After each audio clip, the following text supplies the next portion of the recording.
Thank you. I'm back. That's so cool. I'm gonna have to do that more often. Well, actually, I don't do like too much back to back, but we even read that like somebody else is doing live too. That okay. So let me get it. So we're opening arguments. Now remember, the defense held their opening argument. The opening arguments for what should we call it when they started after the verdict. So they didn't have opening arguments. Only the prosecution did. So if you're wondering where we're watching, you're like, where's the defense? They didn't do it. So okay, let's start. Now I have timestamps like on where everybody's at. I timestamped it the other day, so I was all prepared. But it depends, you guys. You guys got to tell me. Do you want to watch all the in-between stuff? Like some people like to just like watch the reactions and see everybody, or I could skip to each testimony because I have them like it's stamped out. But I guess we could play it by ear if it's like boring. All right, hold on. Day 1, trial. All right, so opening statements is first.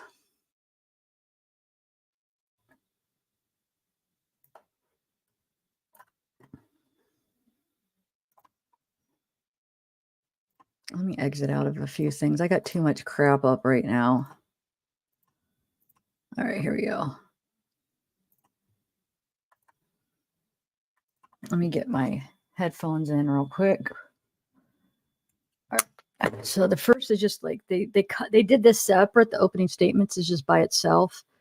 So, all right, turn it up. All right, here we go. Window. There we go. All right. Kristine Melton was 35 years old when she died. She was found in her South Cape Coral residence, wrapped in some bedding, tied with some shirts and leggings and a bathing suit top.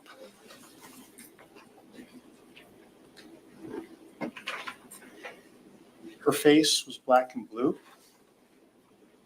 Her fingernails were broken.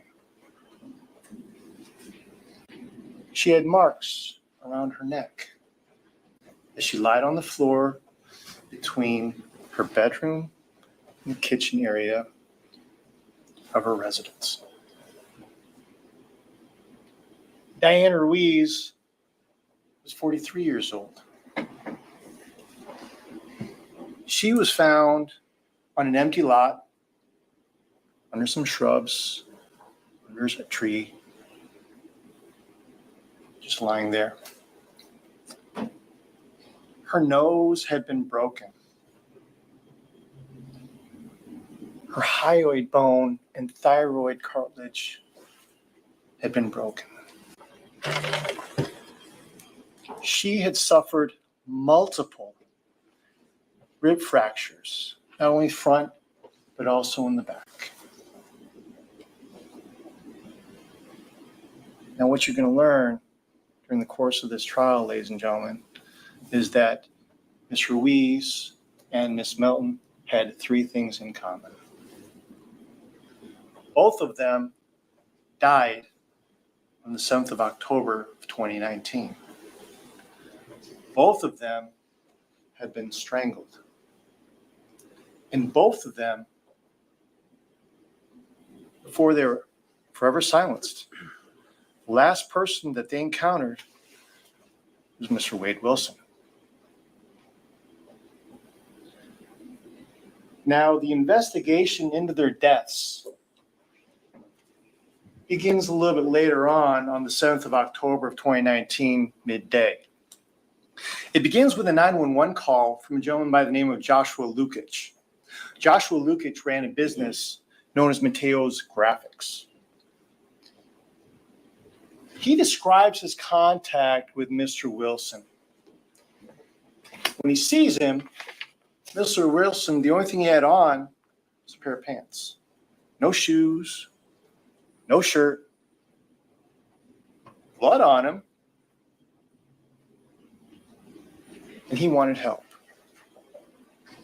He was frantically looking to get out of town because he told them that he'd killed some people. He wanted Mr. Lukitsch's help. Well, Mr. Lukitsch does make that 911 call. Kind of spooked him a little bit. Cape Coral Police Department arrives on scene. They search the building. They search the exterior of the buildings. Mr. Wilson had since fled.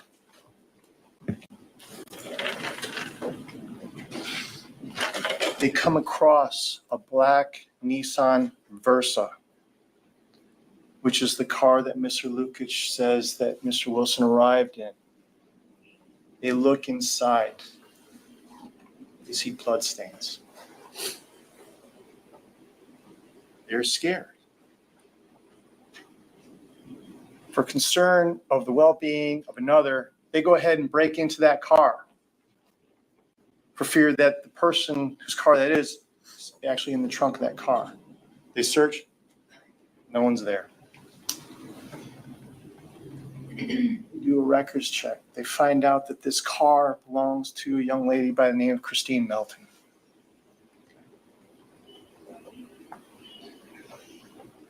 They also find out what her phone number is. They find out where she works. They find out where she lives. They go to these locations. She's nowhere to be found at that point in time. They contact her emergency contact that she has, a young lady by Samantha. Samantha directs law enforcement to another young lady, Kristine Melton's best friend, Stephanie Johnson. And this, ladies and gentlemen, is where it all begins. Stephanie Johnson was Kristine Melton's best friend. They've known each other for years. They came down here from Illinois. The night before the 7th of October of 2019, Miss Johnson and Miss Melton had decided to go out that night.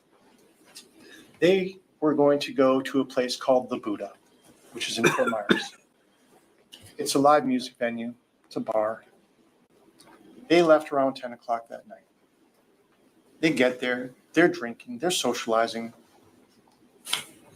They meet Mr. Wilson and another young gentleman by the name of Mr. Jason Shepard. Except Mr. Wilson was introducing himself as JR that night. So what winds up happening is Mr. Wilson proceeds to socialize with Miss Melton.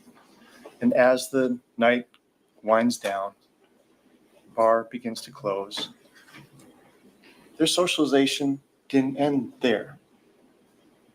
So Mr. Shepard, Miss Melton, her friend Miss Johnson, and Mr. Wilson all decide to get into a car and go to Mr. Shepard's residence on Sunbury Drive. When they get there, they all go inside. Mr. Shepard's mom's there. She's not exactly excited that, Mr. Shepard's bringing people home. It's late.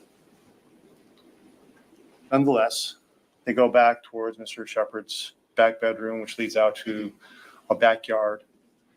And Miss Melton and Mr. Wilson become intimately acquainted. Miss Shepard, or Mr. Shepard, and Miss Johnson go out back. They're just talking, hanging out, whatever, while Mr. Wilson and Miss Melton are getting along. There comes a point in time when they're then asked to leave. There's too much noise going on. It's getting late. Mr. Shepard's got to get up that morning.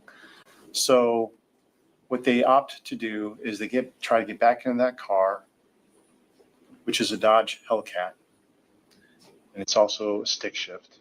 Mr. Wilson tries to get in. He can't drive that car. It's making a lot of noise. Keeps revving the engine, can't get it in reverse, can't get it to drive. They have to call an Uber. And Miss Melton, her friend Miss Johnson, and Mr. Wilson all go back to Miss Melton's residence on Tudor Drive in Cape Coral.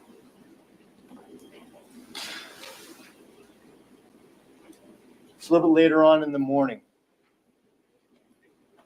Miss Johnson has to get to work. She's got a kid that she needs to get to school. So she leaves and asks Miss Melton, "Are you okay?" Yeah, there's no warning signs, no red flags, no nothing. So Miss Johnson leaves. Miss Melton is left alone with Mr. Wilson. You know how that morning ended. Miss Melton, once again, had broken fingernails, her face was black and blue. She had marks around her neck. She had been strangled. He then proceeds to wrap her up in some bedding, ties the bedding, ties it with her shirts, her jeans, her leggings, her bathing suit top, and tries to pull her out of the bedroom. Except at this point in time, the sun's beginning to come up. It's getting light outside. She's heavy. He wants to get rid of the body. He thinks the better of it, and then decides he's going to leave her there.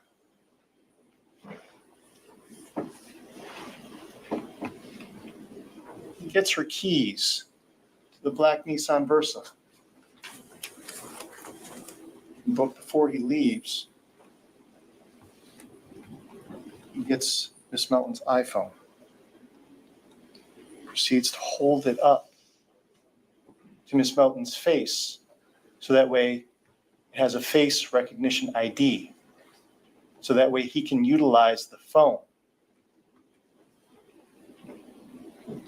He leaves Miss Melton's car. He leaves with that phone. He proceeds to call the girlfriend that he'd gone to the Buddha with earlier that night and wanting to know where she was. He repeatedly calls.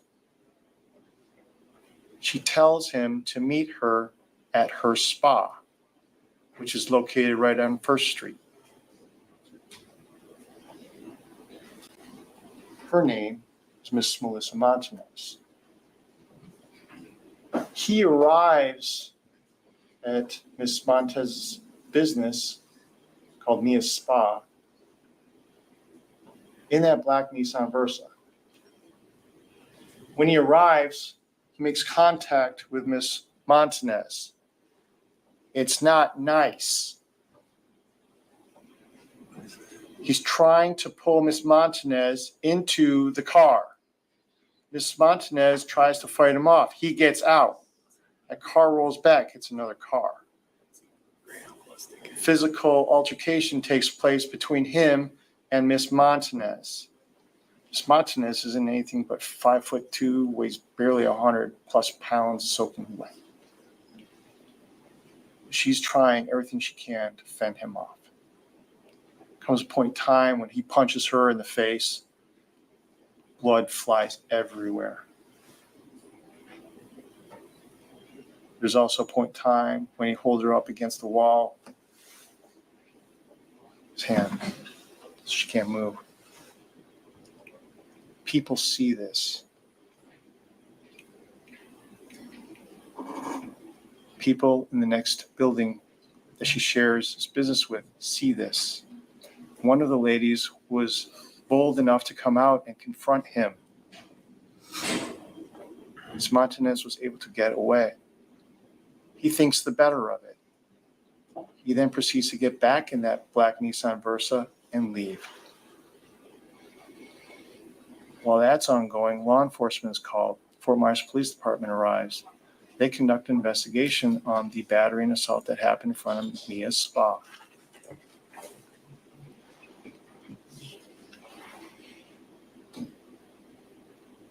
Meanwhile, Mr. Wilson decides he's going to go to Cape Coral.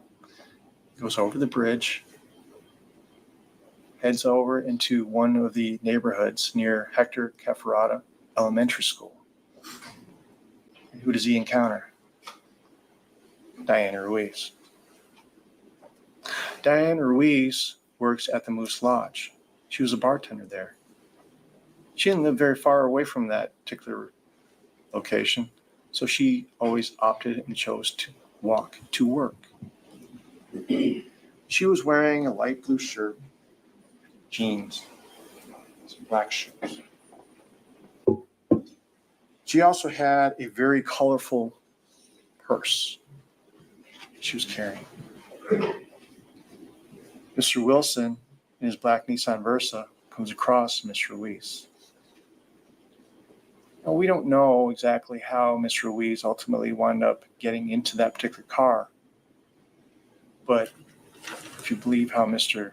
Wilson tells it, she got in willingly. But remember, Miss Ruiz had a broken nasal bone.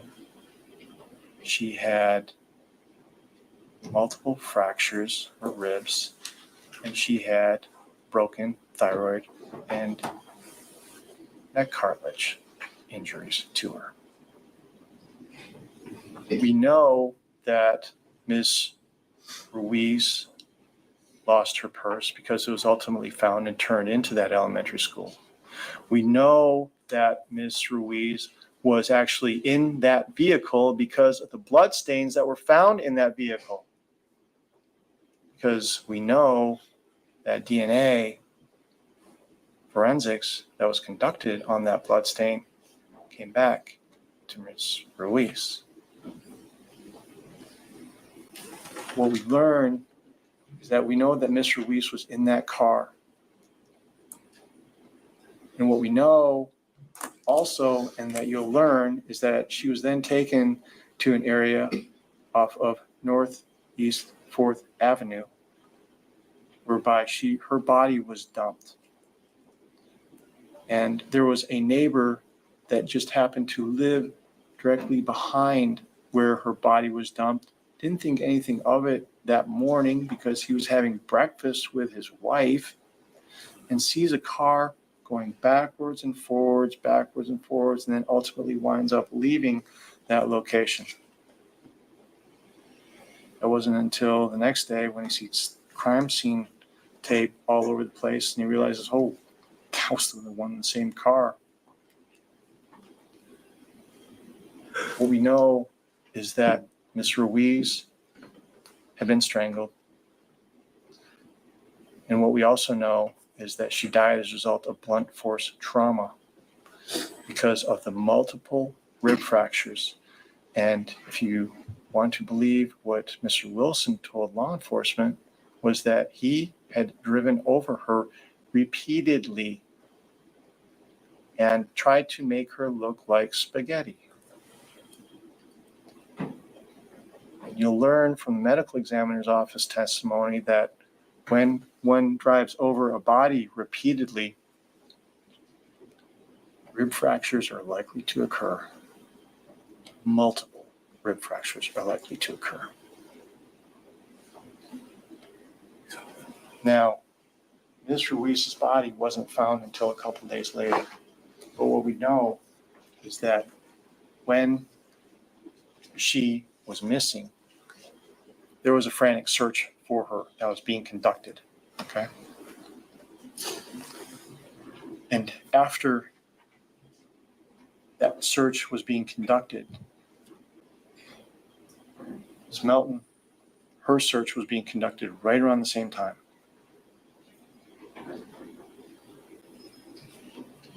Mr. Wilson leaves Ms. Ruiz on that empty lot, underneath those shrubs, underneath that tree. Gets back in that Nissan Versa. He leaves. He goes back across the bridge, and he goes to a place called Joe's Crab Shack, which conveniently enough is just right across the street from Mia's spa.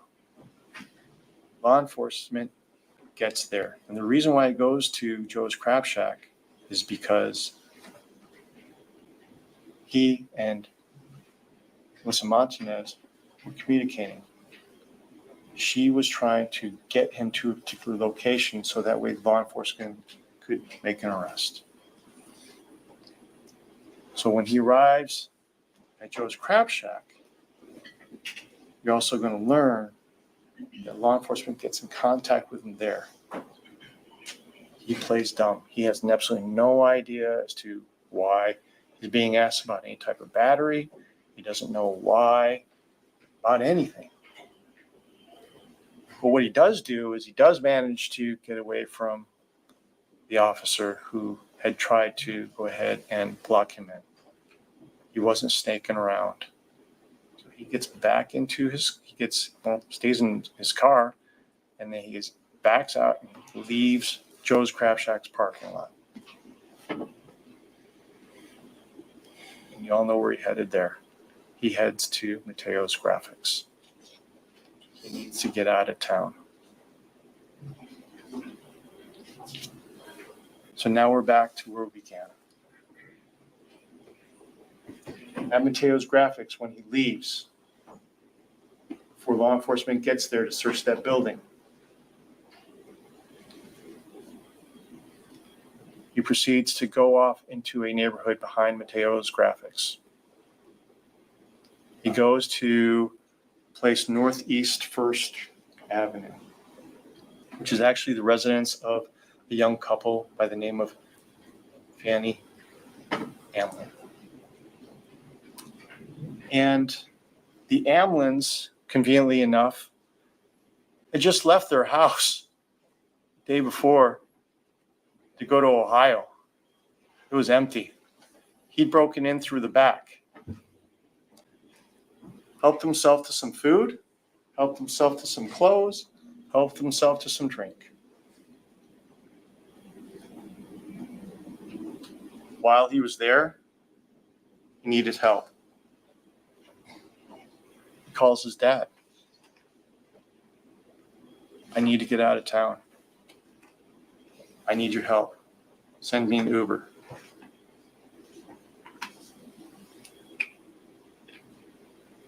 While that was happening, law enforcement is conducting an investigation. They knew who he was.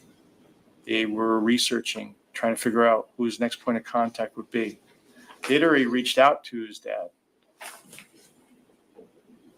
They needed to know where his whereabouts are. Dad tells him, he's conflicted. It's his son, right? But when he starts describing what he had done, he describes it in such a way where he's bragging. He wants his dad to feel that excitement. It made his dad sick.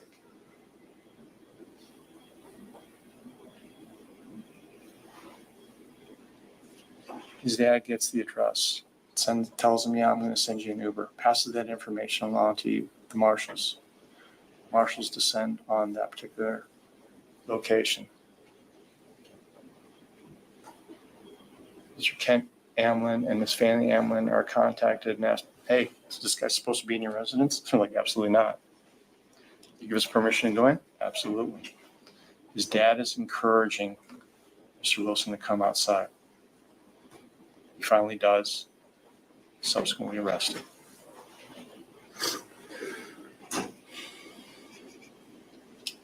Now, ladies and gentlemen, during the course of this trial, you're going to hear from various witnesses. You're going to hear what they saw and what they heard.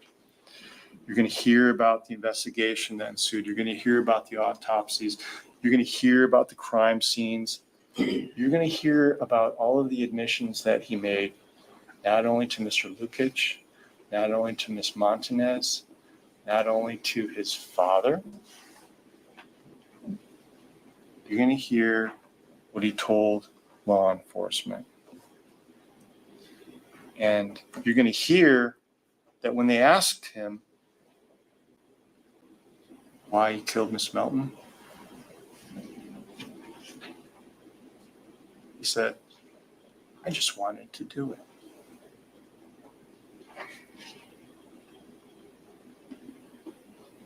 And then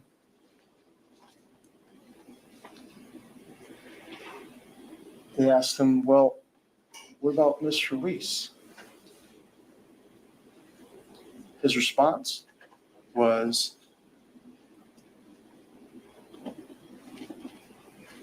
F it. Did you kill her? I got one down.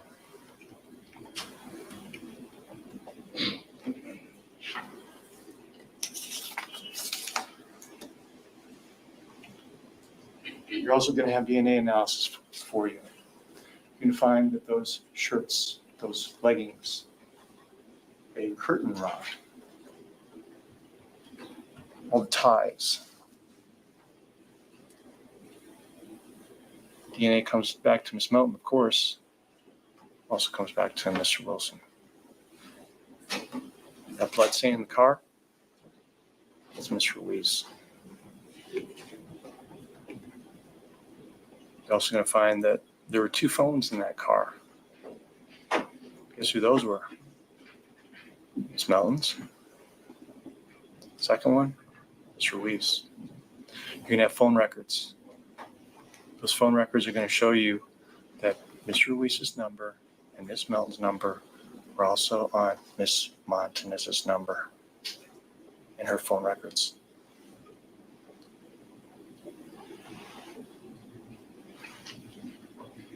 You're going to hear the confession from Mr. Wilson about the method of the killing, ladies and gentlemen, and you're also going to hear his admission to the actual killing itself.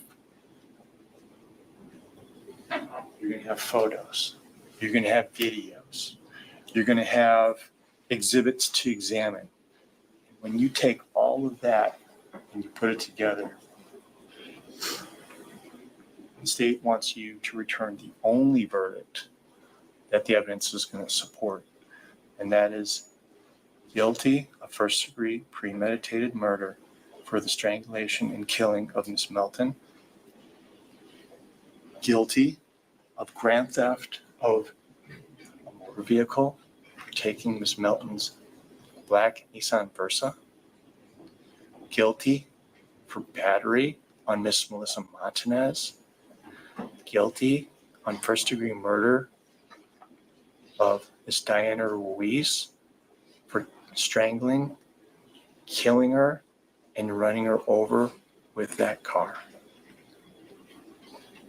Asking you to also find him guilty of burglary of a dwelling, of breaking into Mr. Kent and Miss Fanny Amlin's residence. And lastly, ladies and gentlemen, I'm asking you to return a guilty verdict for petty theft, for helping himself to the food, the drink, and the clothing inside of that residence.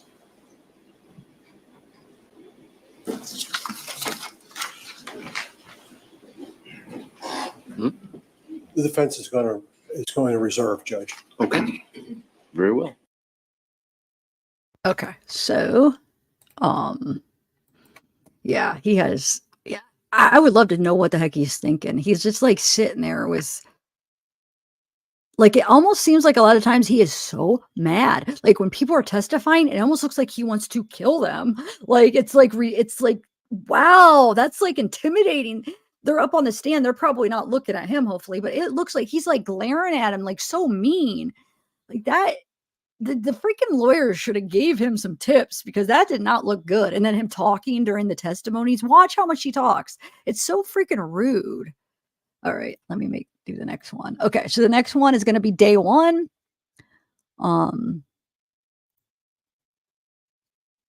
that was day 1, but now that's the rest of the day. Sorry, they did it separate for some reason. Okay, here we go.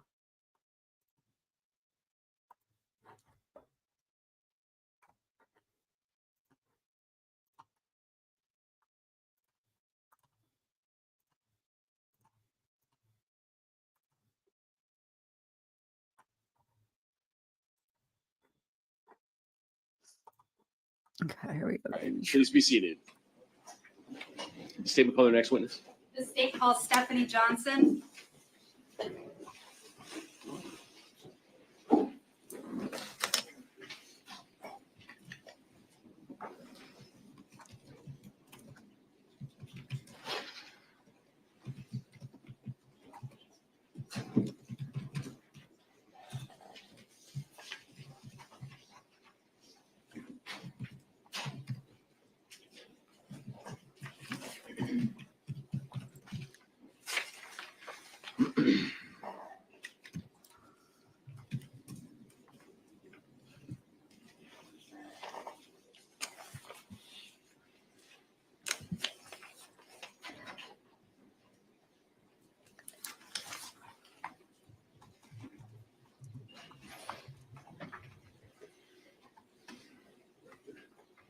All right.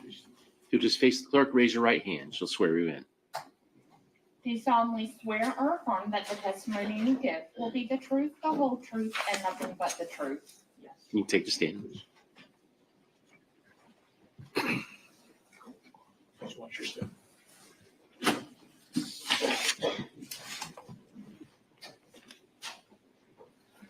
May I inquire, Your Honor? You may.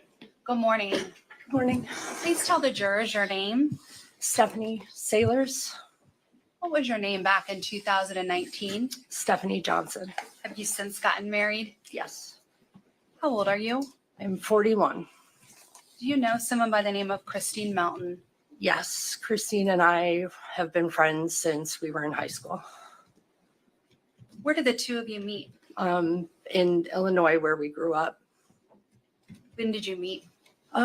When we were about 15 years old, and we became friends through her cousins, who I'm also very close with. And we were inseparable, moved across the country together, lived together all through our 20s, and then ended up moving to Florida to be close to all of our family down here. Where else did you live across the country with Kristine? We lived in Colorado together as well. Then did you both end up here in Cape Coral, Florida? Yes. Back in October of 2019, were you working? Yes, Kristine and I both worked at Duffy's in Cape Coral.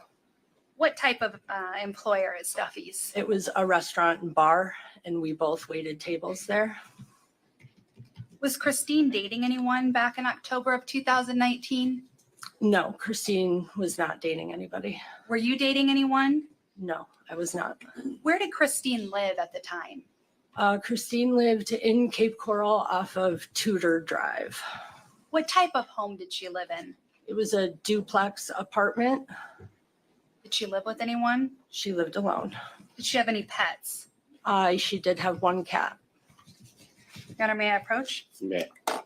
For the record, I'm showing defense counsel what's been previously marked as State's Exhibits 4 and 10A.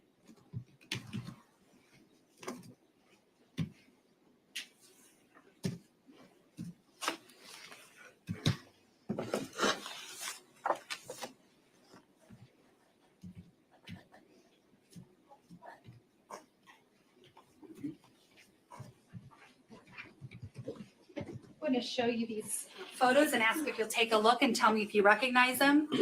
Starting with State's Exhibit 4, what do you recognize this exhibit to be? That's Kristine. Okay. Is that how she looked back on October 6th and 7th of 2019?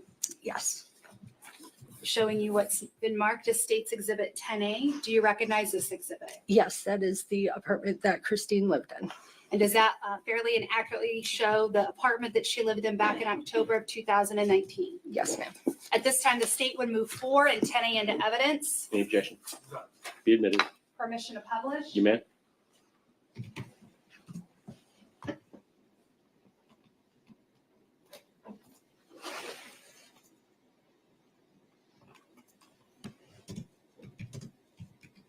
Is that Kristine? Yes. I'm showing you her duplex where she lived at the time. Which door is hers? The white door on the left. So there's a window and then the door right next to it to the right. Okay, so the door to the right of the window is her door, or the door to the left of the window? To the left of the window. Of So the middle window? yeah, the far left door. Thank you. I want to take you back to October 6th of 2019. Did you see Kristine on that day? Yes, Kristine and I had planned to meet up later that night and to go out drinking at the Buddha bar in Fort Myers. Had you ever been to the Buddha bar? I had not been there before. Where is the Buddha located? It's located off of McGregor and I think College Parkway. Is that in Lee County, Florida? Yes. How did the two of you get to the Buddha? So I met Kristine at her apartment that night and we took an Uber from her apartment to the Buddha. About what time did you Uber over to the Buddha? Around 10:30. May I approach the witness, Your Honor? Yes. Yes. For the record, I'm showing that defense counsel was previously marked as State's Exhibit 7.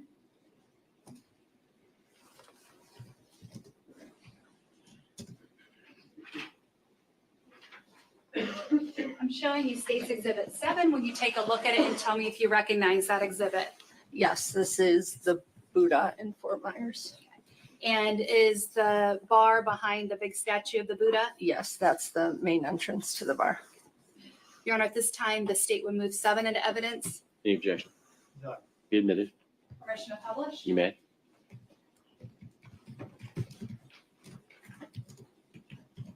Do you have any specific reason the two of you chose the Buddha on that night? There was live music there that night, so we wanted to go see a band play. When you got there, what was just sort of the general environment of the bar? It wasn't overly crowded. There was, a decent amount of people there that night, dancing, drinking, nothing out of the ordinary from a typical bar. Was there a band playing? Yes. Now, were you friendly and did you talk to other people that were there? Yeah, we socialized quite a bit. There's a couple of different bars in the main bar, and we were down at one bar, we danced, we got drinks at other bars, we talked to the people that were there. Pretty standard going out night. Now, obviously you're drinking and listening to music this entire time? Mm-hmm. Yeah, we had been drinking pretty heavily that night. And is that why you chose to get an Uber? Yes, yeah, we both knew we were going to be drinking, so we didn't want to be driving at all. Now, while you were there, did someone approach you? Yeah, towards the end of the night, as we were walking up to the upstairs bar, somebody jumped out in front of me, kind of just like to get my attention and said, "Hey, who's your friend?" And gestured towards Kristine. He seemed friendly and introduced himself, and I grabbed Kristine and said, "Hey, this guy wants to meet you." What was his demeanor? Friendly, charming. Is there any red flags that popped up when you were talking to him? No. How did he introduce himself to you? At that point, he introduced himself as JR. Do you see JR sitting in the courtroom today? Yes. Would you right please point to him and identify an article of clothing that he's wearing? right there in a bright blue suit. Let the record reflect that the witness has identified the defendant. Okay. Now, has his appearance changed since the time that you met him? Yes, he has a lot more tattoos on his face. He did not have any facial tattoos May I the night approach we a met witness? him. You may. At this time, the state showing what's been marked as State's Exhibit 39.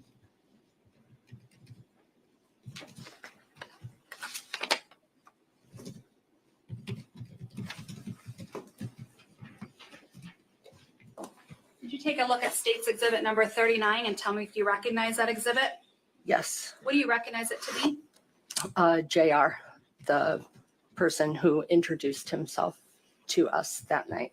And is he the same person sitting here in court today? Yes, ma'am. And does this fairly and accurately represent how he looked back on October 6th of 2019? Exactly. Your Honor, at this time, the state would move 39 into evidence. No objection. It'll be admitted. Permission to publish. You may.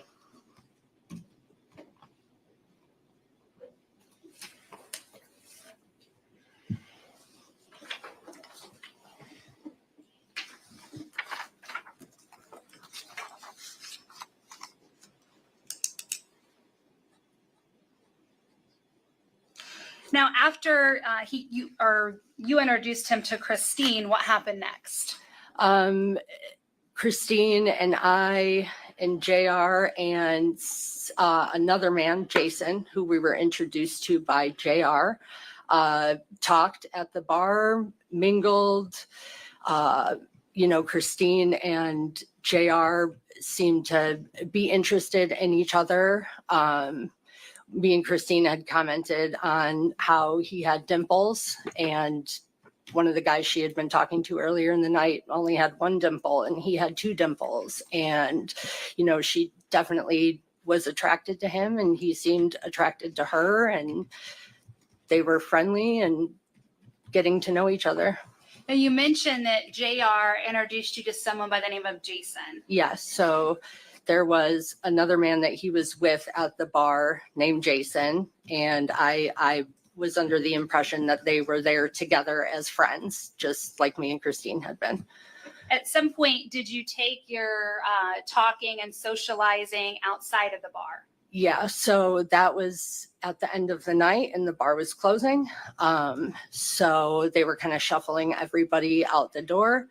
Kristine and I went outside and we're still continuing to socialize with JR and Jason until, it was decided to leave. And me and Kristine had came in an Uber. So we followed Jason and JR to their car.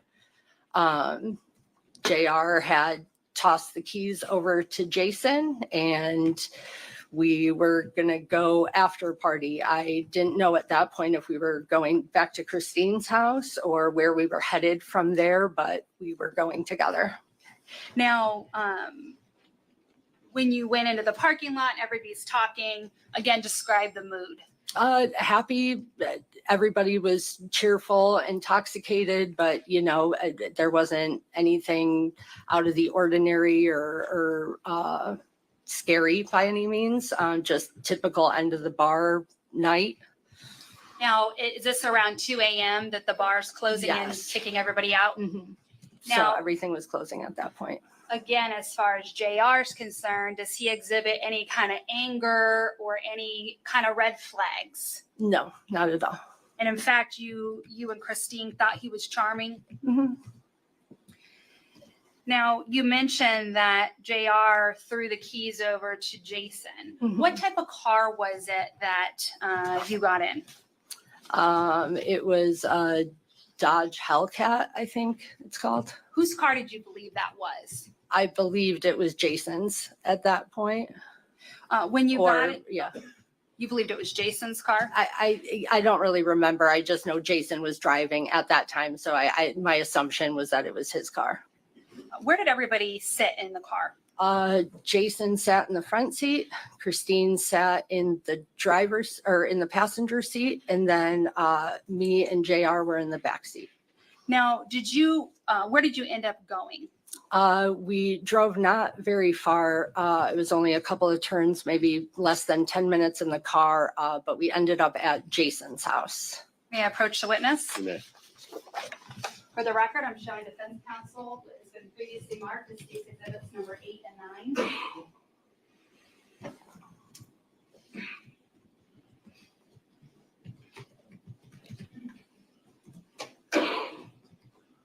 I'm showing you states exhibits number 8 and 9. Will you please take a look at those exhibits and tell me if you recognize them? This is the car that we left the Buddha in. States exhibit number 8. 8. Does that fairly and accurately represent the way the car appeared when you got in it that night? Yes. Showing you states exhibit number 9. What does states exhibit number 9 show? This is Jason's house. Is this the house where you went to after the bar closed? Yes, I remember that star on the house. Your Honor, at this time, the state will move 8 and 9 into evidence. Any objection? Permission to publish. You may.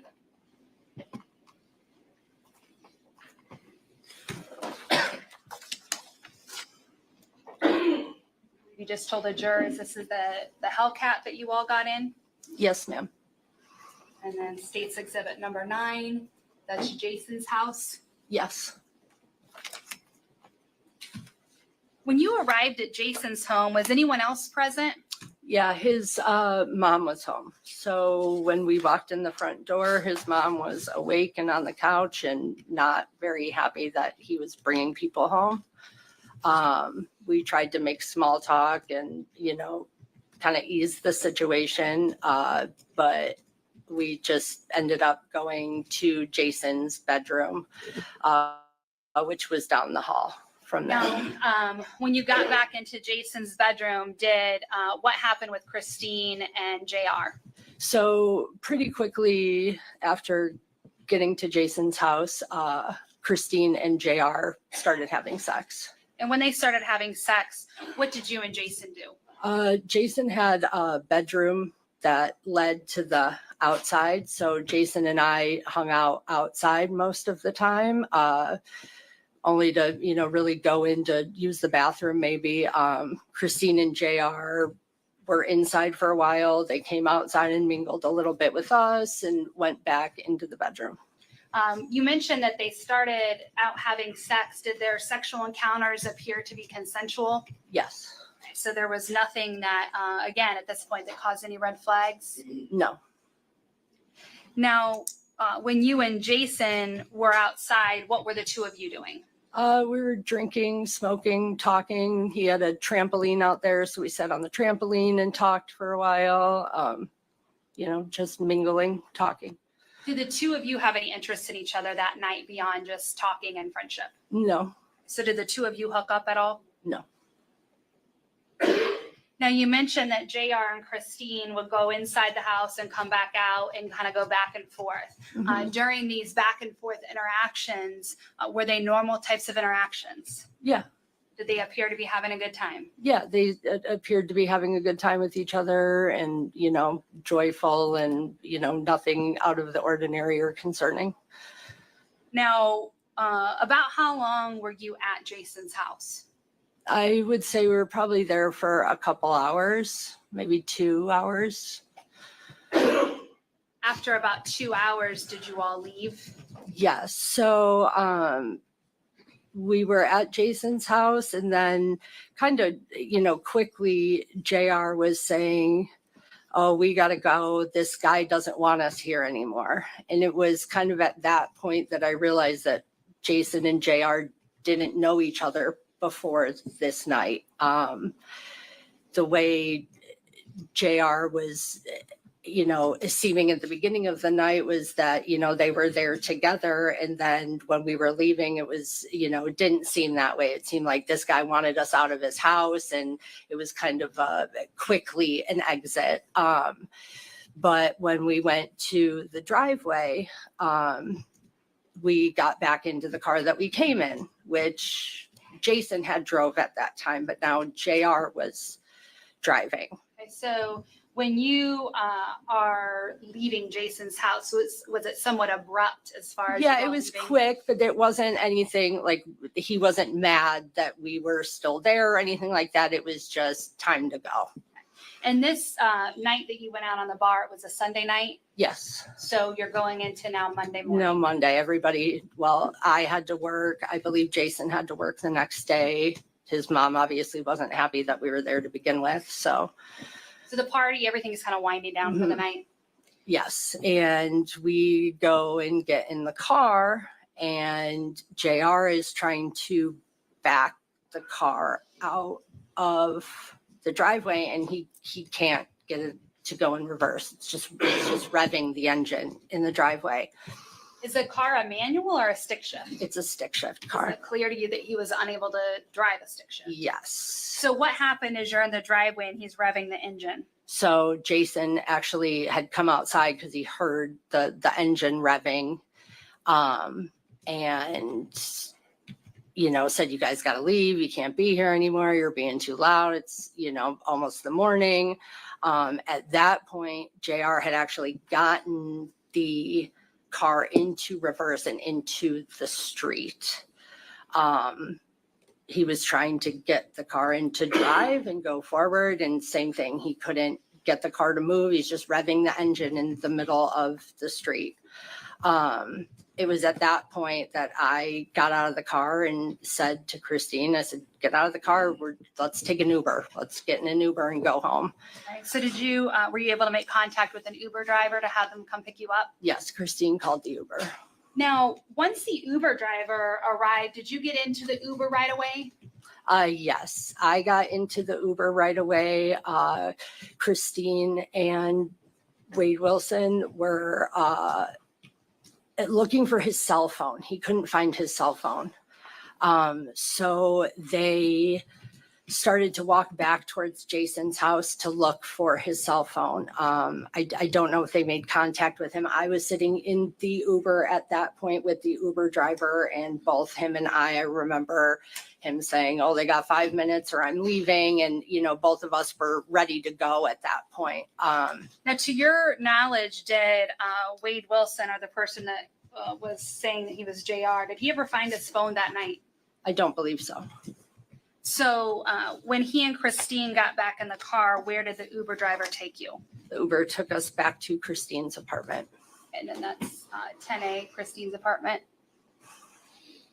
Yes. Now, what happened when you got back to Kristine's home?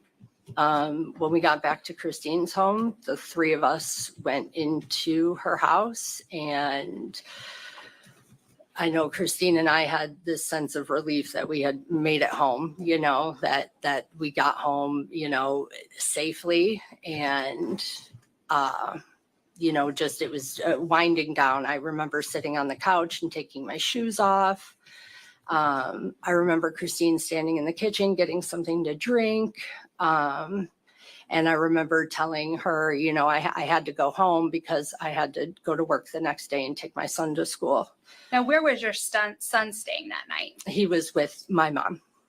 And did you and your son live with your mom? Yeah, we lived with her at the time. Now, about what time did you leave to go home so that you could take your son to school and go to work? About 6 o'clock. Now, prior to leaving, did everything seem fine?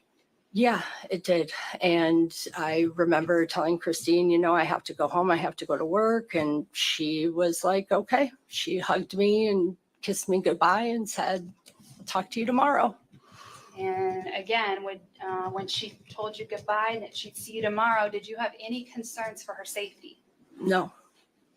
And in fact, if you did, would you have left her home with just her and Wade Wilson in that house?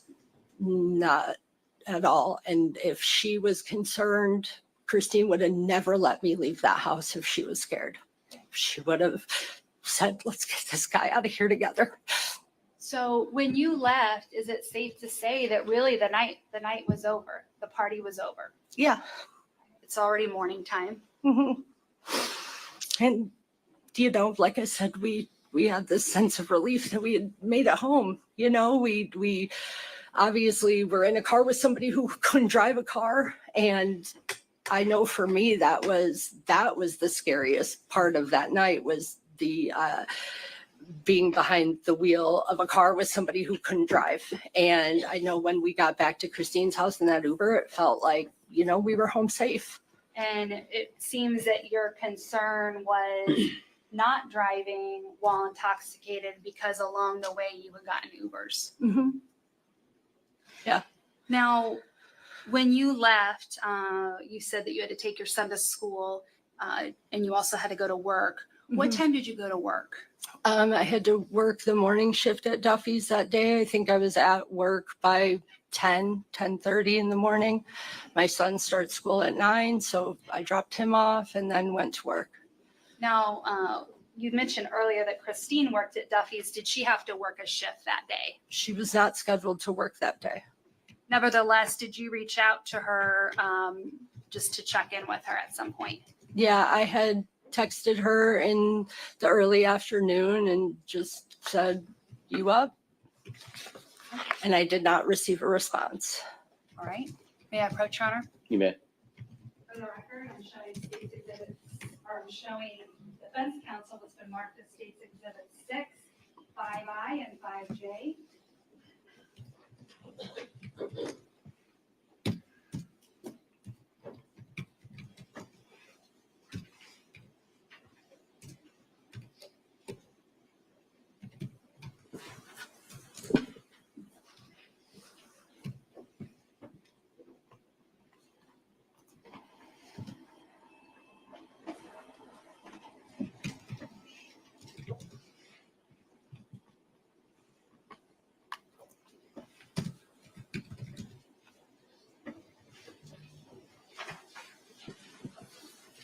Ask you to take a look at State's Exhibit 6. Do you recognize the numbers on State's Exhibit 6? Yeah, that's Kristine's phone number. Is that the phone number you texted her? Yes, ma'am.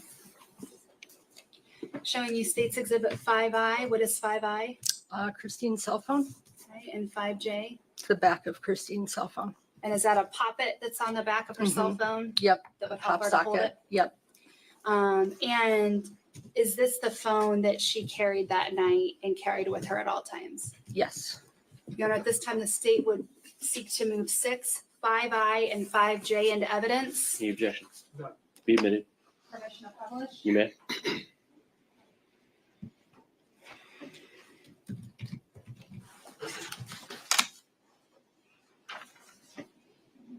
Showing State's Exhibit 6. That was Kristine's cell phone number at the time. Yes. Is 630 like a Chicago or an Illinois area code? Yeah. Yeah. That's an Illinois area code.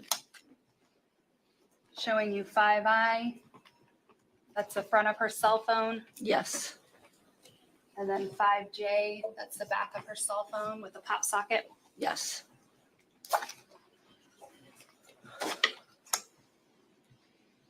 Now, when she didn't immediately respond to your text, were you concerned at all? No, at that point, I was not concerned. We had had a late night. She didn't have to work. I assumed she was sleeping. Okay. Did you later on try to get a hold of her? So when I left work, I called her again. She didn't answer. And then I got in touch with Samantha, who is her cousin. Again, not concerned that I hadn't heard from her. I asked Sam, I said, have you talked to Kristine at all today? She said no.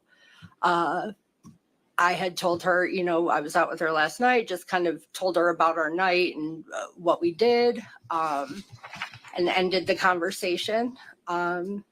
Maybe a few minutes later, I'm not sure how long, I got a call from the Cape Coral Police Department. Now, you mentioned you talked to Samantha, who was Kristine's cousin. Was Samantha also a good friend of yours? Yeah. Samantha and I have been friends since high school as well. And was Samantha obviously she was the cousin of Kristine, but were they also very close? Yeah. friends? All of us have been like sisters, like best friends. And Samantha had not gone out with you the night before? No, Samantha was not with us. Now, did you also try to call Kristine? Yeah, I tried to call Kristine and text her that day. When you called her, did the phone ring numerous times? Yes. It didn't go straight to voicemail? I honestly, I remember it ringing and going to voicemail. I don't remember how, if it went straight to voicemail or, rang for a long time. But either way, I know she I did not talk to anybody. Nobody answered. No She one did. answered. No. Now, you mentioned that a Cape Coral detective called you. And what was the purpose of that detective's call to you that you thought at the time? So at that time when they called, they were asking me if, Your Honor, Sustained. may I give a Yes. object? It's not for the truth of the matter asserted, but for the effect on the listener. Still hearsay and still. All right, ladies and gentlemen, I'll tell you what I'm gonna do. I'm gonna send you back to the jury room for a few minutes. All right. Let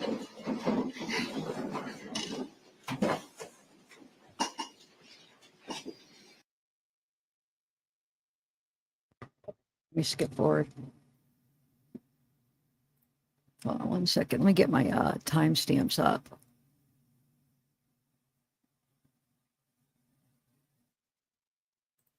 Okay, so 54. Hold on 1 second.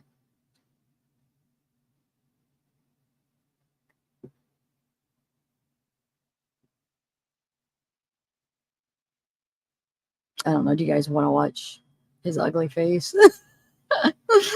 I guess some people Jury like seats this. in the Oh, courtroom. You can be seated. Judge, I think it would be helpful if I just proffered a couple questions so that I could make my argument as to Okay. how this is not going to be hearsay. All right. All right. So you received a call from a detective, and what was the basis, or what was that conversation? the police were asking me if I knew where Kristine was or why her car would have been found in Fort Myers. So based on these questions, what did it cause you to do?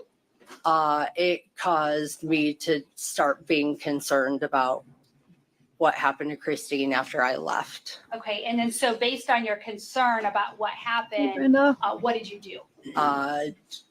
Myself, Samantha, our other best friend, and Samantha's husband all went to Kristine's apartment. And when you got to Kristine's apartment, what did you see there? When we got there, the caution tape was already up. So, Your Honor, the reason for asking the detective is not to prove that her car was stolen, but to prove that at that point, based on our conversation, the action she took and the steps she took, which were to talk to her cousin Samantha, to then actually go over to that home. So based on that, the state would argue that's an exception to the hearsay rule and it should be admissible.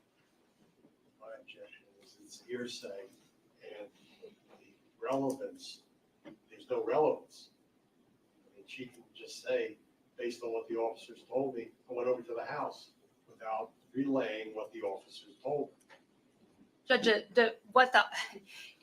if you're saying what the officers told me, that's again, it's still an exception to hearsay. What the officer told her is not used for the truth of the matter asserted. So therefore it is non-hearsay because the exception is the information that he told her was used by her to then go to the house and to further try to find out where her friend Kristine was. So what the officer told her, we're not using that for the truth. So therefore it's not hearsay.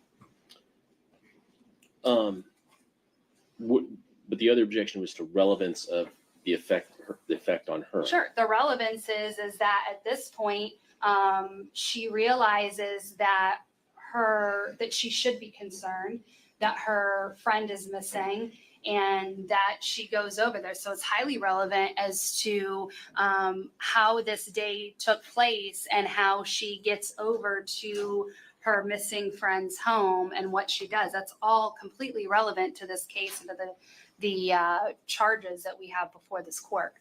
All right. Well, Go ahead. sorry, while it may be interesting, it's not relevant to anything in this case. All right. I'm going to sustain the objection. You can ask her about getting a call from the detective. I think you could go as far as having an objection to her asking, the detective is asking questions about Miss Melton. Correct.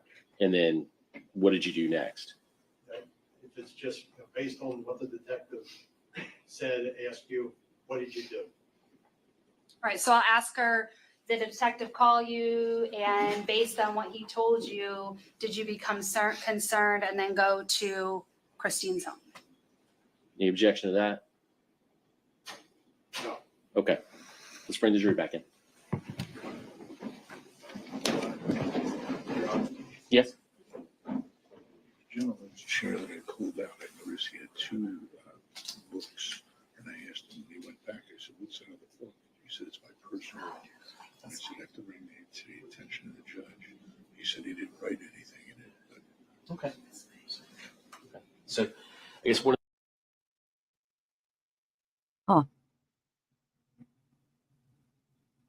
Look how he's just standing there.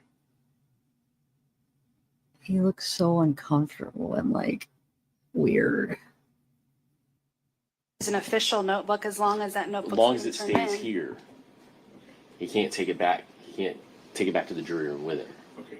Any objection to that? No. Okay. And I can even just instruct them that I prefer they use the notepads that the court provided. And if they, anything else, leave it out of the courtroom and just use the notepads in the courtroom and leave those in the For courtroom. now, it stays in the courtroom. Or Yeah, he said he hasn't written anything in it. May I hand it to you? You have it? Yes. Okay. No, just leave it. It's fine. Where is it? In his chair? Okay. No, I don't what we'll do is, all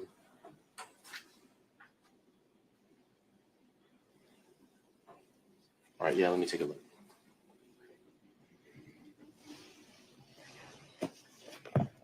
Okay, it's blank. There's nothing in it. So And that's his personal one. There's nothing in here. Doesn't appear to be anything written in it. It's just got his juror summons. So just ask him to leave this back in the jury room and only use the note and pad that the court has provided. Bring it back with me now. Yes. Just so the record's clear, the bailiff handed the notebook that the juror brought with him to court. The court has reviewed it. There's no writing on the inside. You've given it back to the bailiff. Correct. Thank you. And then you can bring everybody else out. Oh, they're strict. But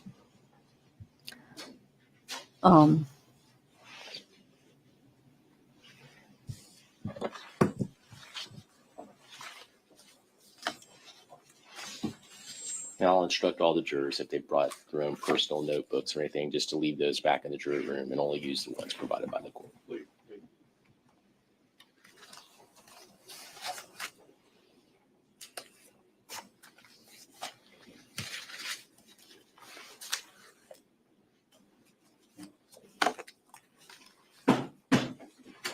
Jurors entering.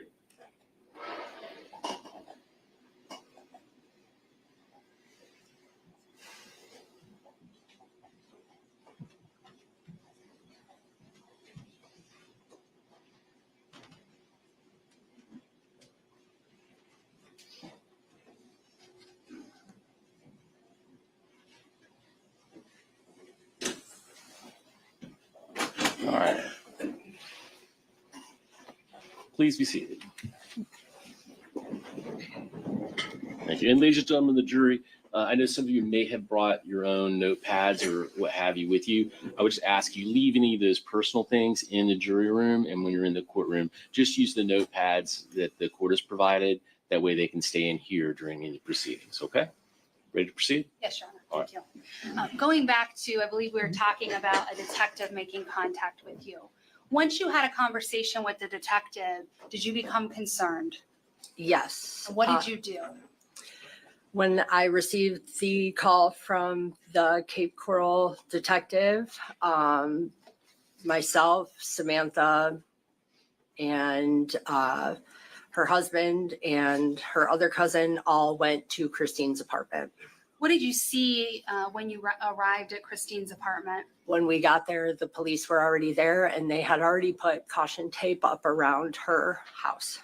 Did you know any information at that point about where Kristine was? No, we went from Kristine's house to her mom's house, which was right around the corner from Kristine's apartment. And we waited there until the detective came there and informed us that they found. Sustain. At some point, did you learn that Kristine had passed? Yes. And what happened once you learned that Kristine had passed? It was devastating. Did you stay at her mother's home? No, I went straight from her mother's home to the Cape Coral Police Department and gave a statement. Now, when you went to Kristine's home and you found yellow crime scene tape around her property, did you see her car sitting in the driveway? No, and in fact, it was pouring rain, and I remember all the detectives and police officers standing under her carport and seeing that her car was not there. Now, when you and Kristine had gone out to the Buddha bar the night before, was her car Wait, it in was that carport? pouring Yes. rain? May I approach, Your Honor? Oh, I didn't know I was not muted. Sorry. It was pouring rain the next day? I didn't realize that. What? For the record, I'm showing defense counsel 5D. Well, thanks, Lindsay Lou. I'm sorry, what? D. D.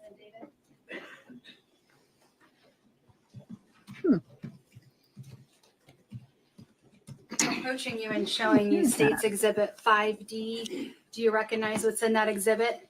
Yes, those are Kristine's name tags from her Duffy's uniform. Your Honor, at this time, the state would move 5D into evidence. Any objection? None. Be admitted. Permission to publish. You may. You were just talking about Kristine's car not being in the carport when you went to her home. Showing you Exhibit 5, was that Kristine's car at the time of her death? Yes. Also showing you 5A. Is Yes. that the back of her car? Yes. And it's a Versa. Yes, a Nissan Versa. I'm showing you 5D. Are those name tags that she would wear to work when she waited tables at Duffy's? Yes. Now, you mentioned giving a statement to law enforcement. Did you detail everything to them about the night before and the events that took place at the Buddha all the way until you were contacted about her death? Yes. Yeah. Now, did Kristine have any tattoos on her leg? Yeah, she had a tattoo on her calf of a Gemini symbol with some tribal music notes on the side of it. May I approach, Your Honor? Yeah. For the record, I'm showing State's Exhibits 10E and 13.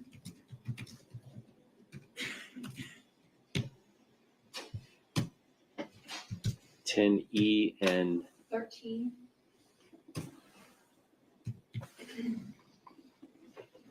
May I approach? you may. I'm going to ask that you take a look first at 10E. Do you recognize this? Yes, that's And what does it Kristine. show? That's the tattoo on Kristine's leg. And then I'm also going to have you look quickly at 13. Do you recognize that? Yes, it's Kristine. And was that after she had passed? Yes. And a permission? First of all, the state would move 10E and 13 into evidence. To be admitted. Permission to publish. You may. Judge, I would ask that 13 be passed around to the jurors rather than display that one. Okay.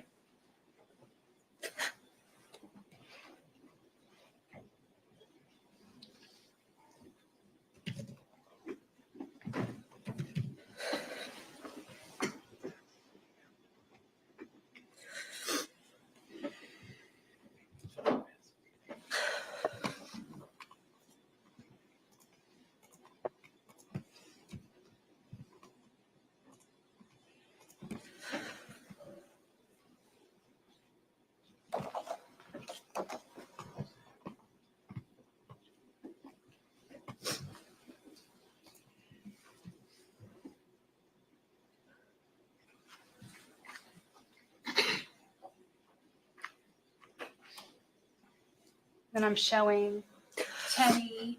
Is that the tattoo on her calf? Yes. Oh.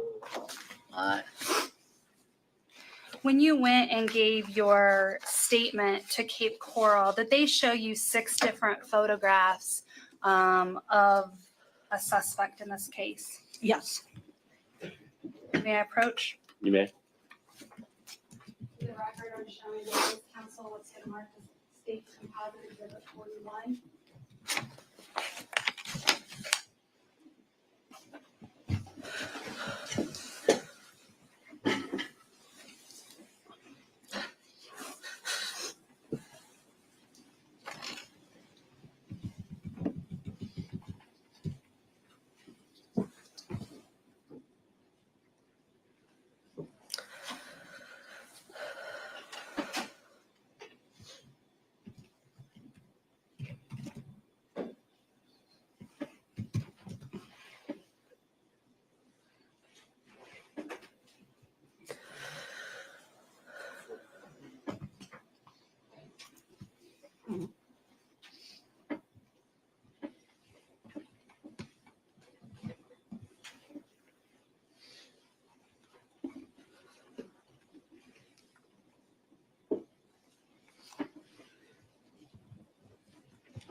I'm approaching you and showing you State's Exhibit 41. If you would just take a look at this exhibit and tell me if you recognize it. Yeah, that's my signature there. And these are the photos that they showed me, the lineup photos. Now, did a detective show you the series of photographs? Yes, he showed me all those photographs. And there's a series of 6 photographs, is that correct? Yes. And did the detective in any way give you any idea of who you should pick or who you should identify? No. Did you have a fair amount of time to be able to look and see if you could ID anybody? Yes. And did you in fact ID someone? Yes, I did. Okay. And how were you able to tell who you ID'd? By my signature, And then did you also and then put the date. Yes. And 10/7/19, that's the day that you learned that Kristine was no longer with us. Yes. And did you identify photo number 4 as the person that had introduced himself to you as JR? Yes. At this time, the state would move 41 into evidence. Any objection? Objection, we approach. Yes.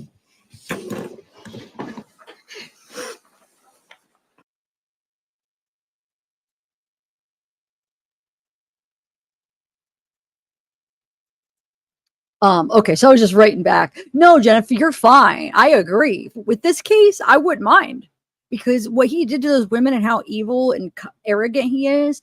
But I was just responding to Brianna because she's like, Zev, I think you're into pain. I'm like, no, I'm not into pain at all. I don't like to normally see people in pain. But like in cases like this, yeah, like look what he did. So if he would act up, like I would watch. I mean, it would probably be hard to watch, but like he deserves that crap. What can you imagine what these women went through? And not even the women he killed, but the women plus the women he killed. They said that wrong. Not only the women he killed, but all the women he abused. Like traumatically, like those stories of what he did to these women. No, I wouldn't feel bad to see that if he got shocked. I wouldn't. Sorry. It would not even be like, not even anything compared to what he put these women through. And now these women that are alive still that he abused have to live with that forever. That could affect somebody for the rest of their life, being abused like that. I mean, it really can. It does. So no, I don't feel bad, but I'm not typically into pain at all. I'm not that person, but you know, like I said, you know, if he acted up and it was kind of a joke, but yet there's some truth behind it too. Yeah, this suit definitely doesn't fit him. It's a little small on him. And the way he's standing, he's like so awkward. I'm sorry. I do not find him attractive. I don't. And I swear to God, like, Number 4. not now, not right there. Who is No. picture number 4? JR. And you see JR sitting here in court today. Mm-mm. Yes. He's sitting Please right point. over there. Okay, so the person sitting right over there is in a sort of a royal blue He is wearing jacket. a royal blue jacket and a yellow tie. And is that person the person that you knew as JR? Yes. And is that the same person that's in photograph number 4? Yes, that is the same person in photograph number 4, JR. And at this time, the state would move 41 into evidence. No objection. Be admitted.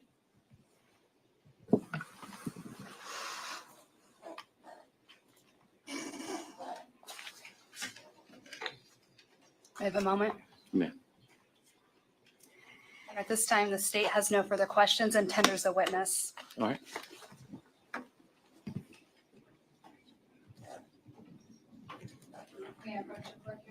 You may. Is that, you've got the disc and everything else? It's all right.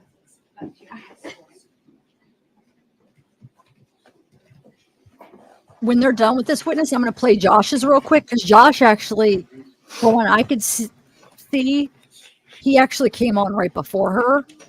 For some reason, they didn't add it with this whole day. They have it separate. I don't know why they did it that way. Ms. Johnson, Oh, I'm going to play it next. Jace, did you know him? Do you know his last name? I do not. Did you ever see him again after that date? No.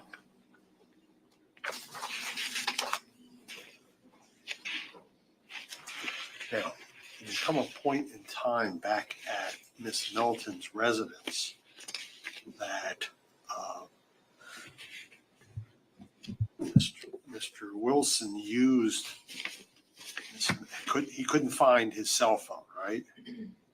Yeah. Okay, so he used Miss Milton's phone with her permission. No. No what? I don't remember that happening. He used the phone, right? Not that I saw. And you were there for what, 2 hours? At Kristine's house? No. How long were you at, Kristine's house. yes? When we returned in the Uber, I was only at Kristine's house for maybe 15 minutes. Oh, I'm Not sorry. long. It was 2 hours at Jason's house. At Jason's house, yes, sir. Okay. Did you and Mr. Wilson and Jason and Ms. Milton use cocaine or other drugs that evening? Yes. What drugs specifically? I saw Kristine, Jason, and Wilson using cocaine. Everybody was drinking and smoking marijuana as well. Did you use cocaine? I did not. Yeah.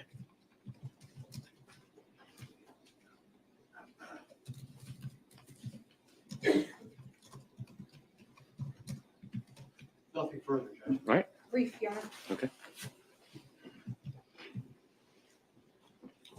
Just want to ask you briefly about the cocaine use. How much cocaine did you see being used that night?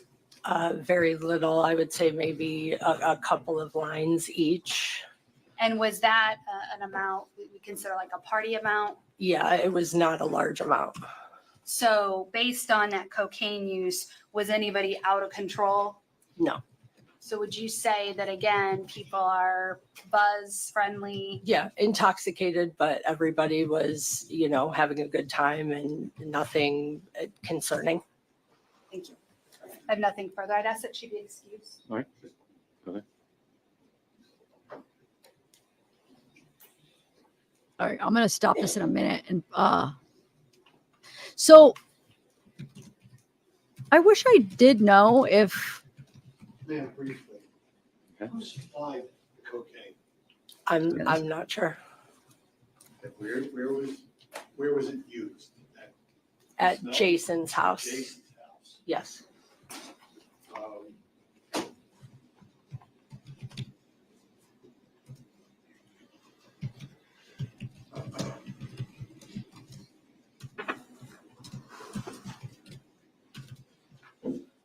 And obviously, once you left, you don't know if Ms. Milton and Mr. Wilson continued using cocaine I do not. or used anything else. I do not. Thank you.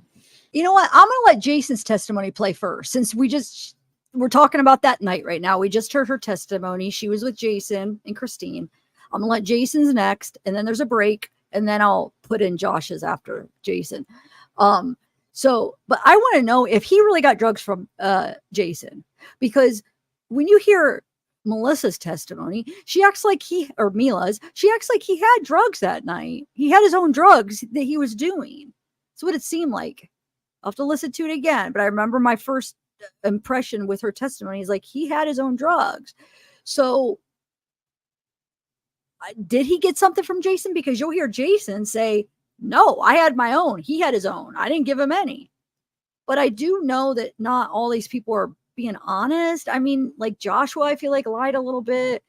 I don't think they're involved or anything, but they're just like, I feel like, I don't know why, like almost like they're scared. Like, I think Josh lied about his relationship with Wade. I think it was more than just how he made it seem, which I don't know why. He's not going to get in trouble to say like that he was friends with him. I just think he kind of like made it seem like he was more distant. And I don't know about Jason. Maybe Jason's telling the truth, but what do you guys think? Do you think Jason gave, I don't think that Wade necessarily was on like anything like crazy. I think he just probably had meth and coke or whatever. And like we heard, he gets crazy on it. I think that's a bottom line. I don't think he had to have anything laced with anything. I just think that those drugs in itself make him crazy. He even admitted it. So yeah, I don't think, because I know there's some people like, oh, he was on Flocka and all this. Maybe, but if he was, I think he got it from himself. Don't you guys? Or what do you think? Yeah, they said, like Jason did say, like he had his own stuff and Wade had his own. So I don't know. I'm just saying Wade's trying to accuse like Jason of giving him something that was like laced with bad stuff. I don't think I believe that. I think it doesn't take Wade bad drugs. It takes Wade just drugs to get crazy. And he admitted it to Mila. You know how I get on meth? Somebody else said on coke. Kelly said on coke he gets crazy. He doesn't, you know what I'm saying? I don't know. All right, so let's listen to Jason's. Nothing, Your Honor. I would ask that she be excused. All right. Any objection? No. All right, you're excused. Thank you. Yeah, maybe Jennifer. Maybe. Yeah. It could be. I don't know why Jason lied and said that he didn't give him any. The state calls Jason Shepard. It's not like he's going to get in trouble if that's the truth. He already admitted to having it.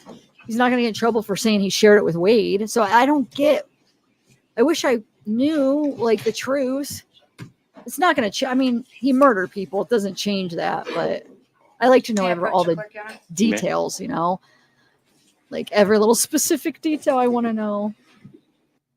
I'm just like that. My brain is just like that. That's why with this whole blonde jumping over the fence and like I need to know what that's about. I need to find that neighbor and talk to her. But we don't know because it was not the neighbor that that did the deposition. It was her neighbor. Which why isn't there a deposition for her? Why wouldn't they have talked to her? I hope they talked to that neighbor. Let's hear if you'll face the clerk, raise your right hand, she'll swear you in. Do you solemnly swear or affirm that the testimony you give will be the truth, the whole truth, and nothing but the truth? Yes. You take the stand.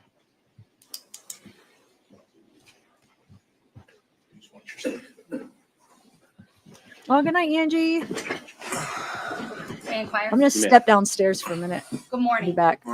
Please state your name and spell your first name for the record. Jason Shepard, Jayson. Mr. Shepard, do you recall the night of October 6th into the early morning hours of October 7th of 2019? Yes. What did you do on the evening of October 6th of 2019? Went to the Buddha. Okay. And had you been to the Buddha previously? Yeah. How close was the Buddha to your home? A little more than 5 minutes away. Okay. And did you go to the Buddha with anybody? Yeah, a friend of mine. What did you do when you got there? Had some drinks, hung out, and then she left. And did you talk to other people while you were there? Oh, yeah. Yeah. While you were there, did you meet someone? Yep. Who did you meet? A dude named Junior. Do you see Junior sitting here in court? Yeah. Could you please identify an article of In a clothing? blue you're wearing? suit. All right, let the record reflect that the witness has identified the defendant. Okay. And he introduced himself to you as Junior. At the time, yeah. Did you learn his name later on? Yeah. But you never learned it that night? No. Now, was Junior there with anyone? Yeah. Who was he with? A blonde-haired girl, real pretty blonde-haired girl. And did it seem that the two of them were together? Yeah. Now, at some point, did she leave? Yeah. Did you ever see her again that night? No. Now, when Junior introduced himself to you, describe his personality. He was cool.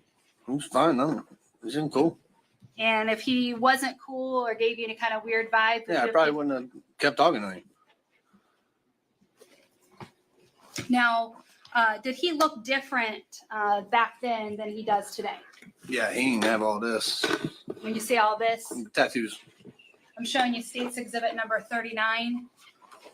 Is that how he looked back then when you met him at the Buddha? Yeah.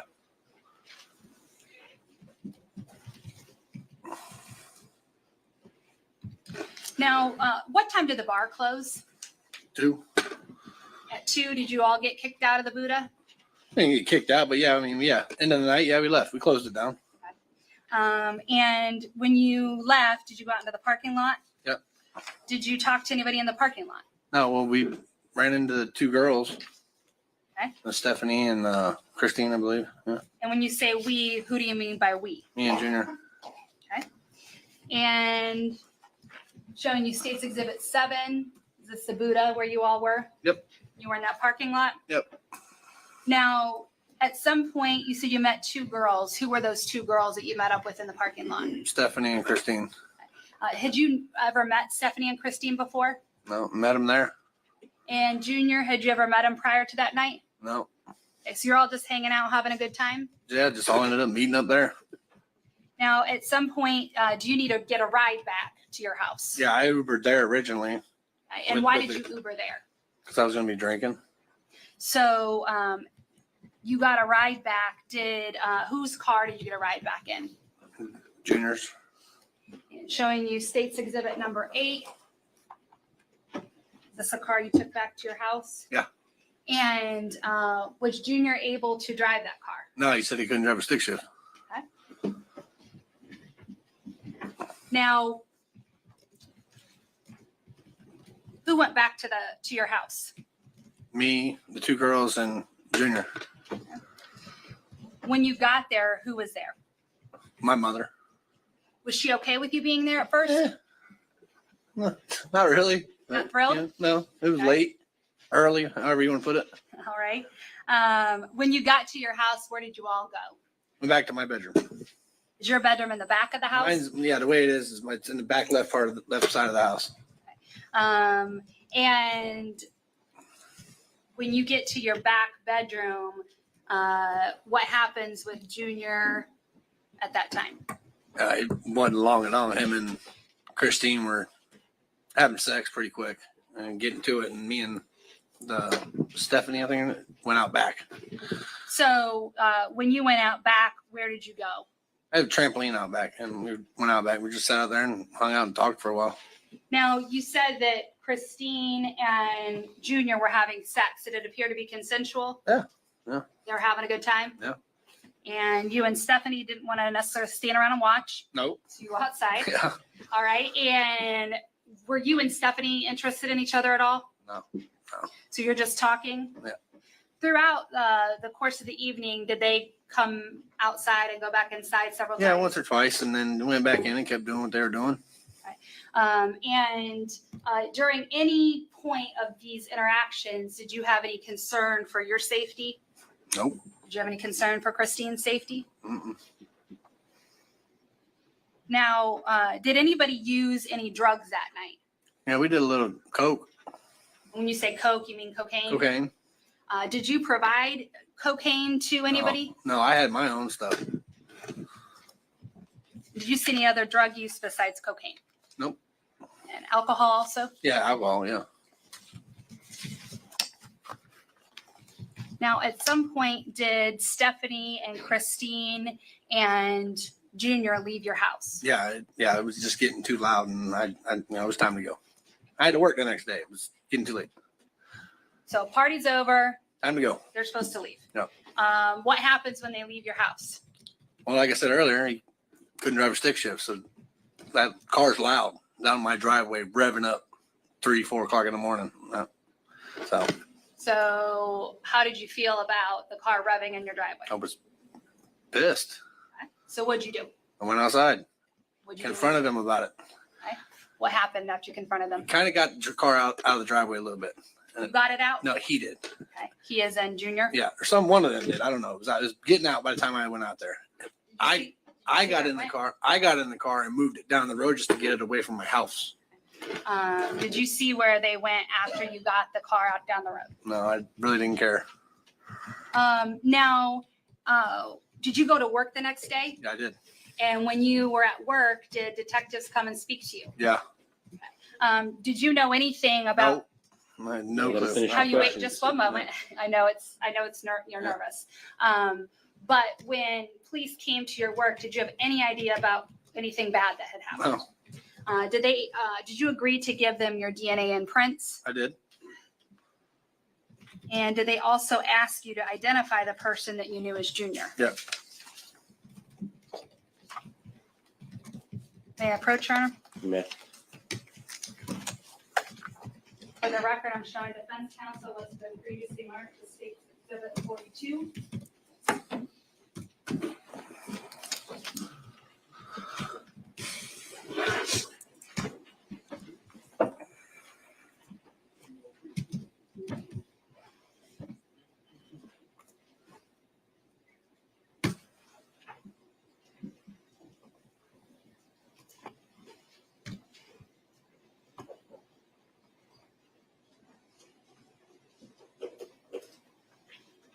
When the detectives came to your work, did you give them a statement about what you remembered from the night before in the early morning hours? Mhm.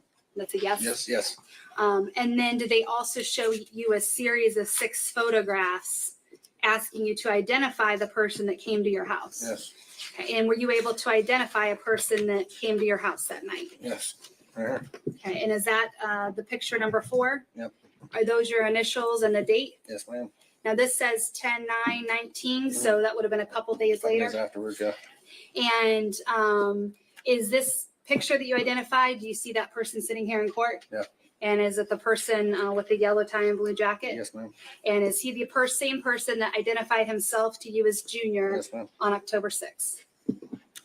Now, at this time, the state would move 42 into evidence. Be admitted. May I have a moment, Your Honor? May. Oh, I'm sorry. One other thing. Did you actually end up finding the defendant's cell phone in your room? Yeah, I believe a couple days later. And did you turn that over to the detectives? Yes. Nothing further.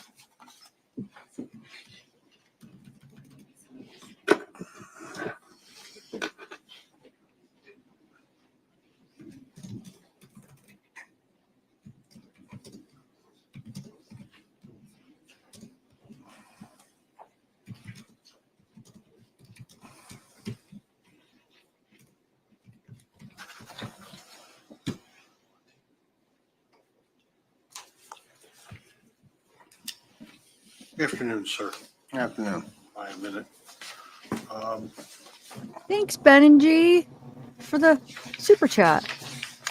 I appreciate that. Aw. Thank you. And Jennifer You said that Subi, when thank you. first met with Mr. Wilson, he was with a pretty blonde girl. Yes, sir. All right. Now, that blonde girl was not Kristine. No. Right. Okay. To Mila.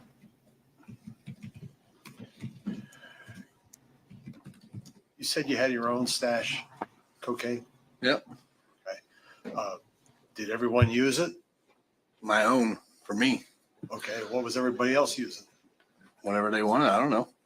You know where they got the cocaine from? Oh, I had my own, and that's all I was worried about.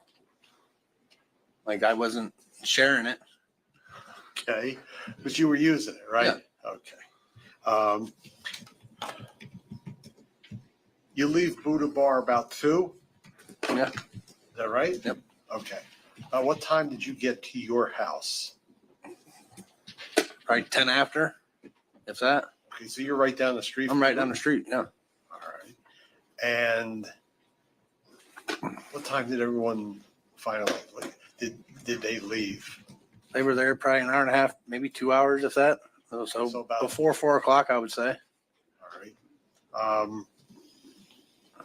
Did you have any further contact with Mr. Wilson? Nope. Well, he come back to look for his cell phone, and I don't think I answered the door. Oh, okay. How did he get back there? Do you know? I don't know. I was inside. So then he left. Yep. About what time was that? Probably a little after they left, about 10, 15, maybe 20 minutes after they left. I don't quite remember. I'm sorry. What do you do for work, sir? I install garage doors. Okay. What time did you have to be up for work? I wasn't working there when this happened. This was 5 years ago. Okay. So what time did you go to work on Monday? Probably 7:30, 8 o'clock. When I was there, I was at a flooring place then. Okay.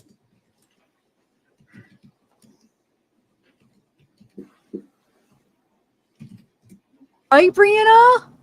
Somebody else's room. Nothing They further, get- Judge. That is odd. That's very odd. I'd ask that you be excused. Any objections? Very odd. All right, sir, you're excused. Step down. Like, they said right away they start doing it in his room. So they go outside in somebody else's room that he just met at the bar. Like, they couldn't stop. It seemed like they must have had so much sex. They have it there. All right. They come out, do it Now's a good again, time come for a out. break. do it All right, once so they go ladies back and to gentlemen, Kristine's it's a little past house. the noon hour. It'll be time for us to let you all have Yeah. lunch. Please leave your notepads here. I'm Remember my uncomfortable. instructions. Don't look up anything. Don't discuss anything, even among yourselves, Jason regarding and the Stephanie case. had to feel. Don't watch any local They have to news. sit Read any local outside. newspapers. And we will see you back Guess here it at 1 happens. o'clock.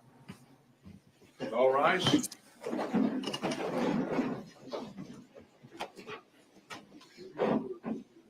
Actually, before you go, I'm going to make it 1:05. It's a little afternoon, so I'll give you a whole hour. No, but they're all saying Coke, so I don't know. But no, I guess not. Well, speed. It's really like men want it on speed. Women don't. It's more of a men thing. Just from like experience of being around it, it's like the women just okay because the men want it, but it's normally like speed and men together. It makes them want to have sex a lot. So Anything really I is a need to take thing. care of before we leave for lunch? No, we're just concerned because we. Oh yeah, look, his back of his jacket's sticking up. We got the jurors. You see that? They're not I'm gonna play Josh's right now. hitting that same restaurant Look at his. every day altogether. I see. So maybe we're. There's a good instruction. Just if you are here, obviously observing for the case, regardless of the purpose, the reason you're here, just make sure you don't have any contact with any of the jurors. If you see the juror tag on them, just please don't make any contact. You don't even say good afternoon or anything. So if you'll please obey that instruction, that will help ensure that we're able to continue on with the trial uninterrupted. So with that, everybody ready to go to lunch then? Anything else? All right, thank you. It's not like this is his friend. Freaking Jason just met him. That is kind of odd. I'd be wanting to wash the sheets. I mean, you don't know who these people are. You just met these people. But I know on drugs will make you do things and not care. But it is kind of, it's kind of. He's going to trouble when he gets to prison. Yeah, probably.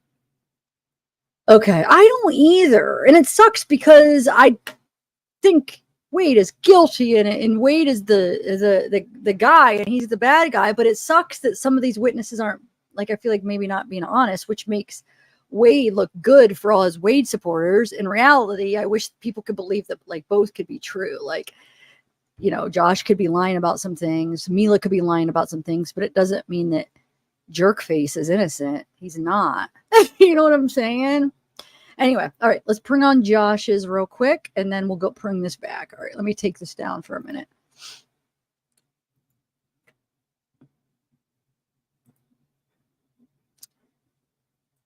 Yes. All right, Josh's is.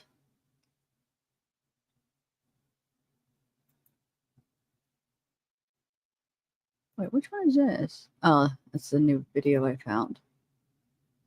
Where is this one? They sent me a couple, and I forget why I sent them to me. I'm just trying to figure out. Oh, okay. Okay, sorry. Just wanted to look at that. Okay. So Josh's it's not very long, I don't think. It is. Oh, dang it. I'm an idiot. I sent it without a link, but I'll just go to my history. What a silly one. I hate when I do that. All right. His is, I think this is it right here. Come on.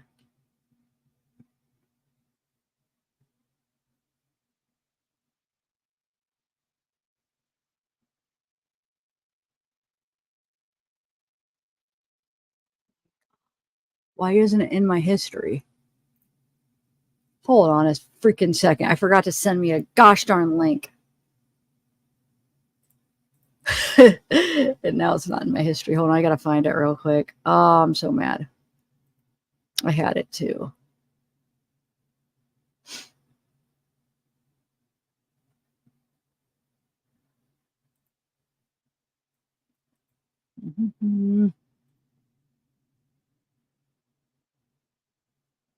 I don't understand why it's not in my history though. Oh, there it is. Okay, I found it. It's only 9 minutes though. I hope it's. Oh, wait a minute. Hold on, guys. See, somebody has got to help me out here. So for some reason, it's not in any of the full days. Josh's isn't, okay? So I could find it separate where it gives the 911 call, but that's not his whole testimony. And I know I heard his whole testimony because I've watched it. That was one of the first testimonies I watched. Can somebody help me out where his freaking whole testimony is? Because, hold on, let me type in his name. Because this isn't it. This is only 9 minutes of it. Hold on, let me put in trial. Josh, I just don't understand why it wasn't included with the first day. It makes absolutely no sense. All right, hold on. Is this it? I think I might have found it. Yes, I found it. Okay. I found it. I just had to type in his name. All right, so let me. But if people wouldn't know and they just like looked up the trial, they would miss this. They would see day 1 and part 2 and be like, where's part 1? It must just be closing arguments. And then they wouldn't even know that Josh testified. You know, I just don't understand why they separated it. Okay, this is a good one. I mean, it's interesting because he went to Josh that morning. So here we go. There's something about his testimony that I just don't trust. He's like, I feel like he lies a lot. So I don't understand. Even in his deposition, we still have to read that. It just seems like he's lying. And it's pointless lying. Because it's not like anybody thinks he's involved. At least I don't think he's involved or anything. I just think he's underplaying his relationship with Wade. Which makes no sense because he's not going to get in trouble if he says he has had more encounters with him. And I think that's why it makes Wade mad. Like, watch Wade during his testimony. He is mad. And you could tell he's telling his lawyer, like, that he's lying. You could tell, just watch. And, like, when he does, and he leans over and he whispers to his lawyer, you could tell he's saying, like, he's lying. This, like, basically saying what it was really rather than what Josh is saying. And it sucks because it doesn't mean that Wade's innocent. It just means that this makes Wade look better, which it shouldn't, because, like I said, Josh could be a liar and Wade could still be a murderer, and that's basically what it is. All right, here we go. Would you please introduce yourself to ladies and gentlemen of the jury by telling them your name? Joshua Lukitsch. And Mr. Lukitsch, what do you do for a living, sir? I own a screen printing and T-shirt and sign company. And what is the name of that screen printing and sign company? Mateo Graphics. And where is that business particularly located? Hancock Bridge Parkway. And do you know a gentleman by the name of Wade Wilson? Yes. How do you know him? An acquaintance through a friend of mine who had a business down in Conch Key. Now, I'd like to direct your attention specifically to the 7th of October of 2019. What were you doing that day? It was a normal business day. I was just dealing with clients that morning. And so were you at your business at that time? Yes. Would that be at 2309 Hancock Bridge Parkway? Yes. Did there come an occasion when you came into contact with Mr. Wilson? Yes. Could you please describe for the ladies and gentlemen of the jury how that came about? Wade came in a black car. He backed up to one of the buildings on the property there, and he came up to my truck, my vehicle, when I was on the property, and I was with a client at that time, so I told him to give me a moment and I'll be right with him. And once I went into the building, he was there trying to get a plane ticket or a bus ticket or whatever he could from me to leave town. Now, when you saw Mr. Wilson, could you please describe for us what he was wearing at that time? He was wearing sweatpants only, no shoes, no shirt. He was bloody, and he was missing a couple of teeth. Could you please describe for ladies and gentlemen, jury, Yeah, about couple what his demeanor was? I think His demeanor was frantic, in a rush to leave as quickly as he could, because he had just done something horrific and killed people. When he was speaking to you and asking you for your assistance, did that give you any cause for concern? Not right away. And once I took a look at him again, started to believe what he was saying. And what exactly was he saying to you? He said he killed people and he rolled up someone in a carpet or bedding or whatever it was, and that he also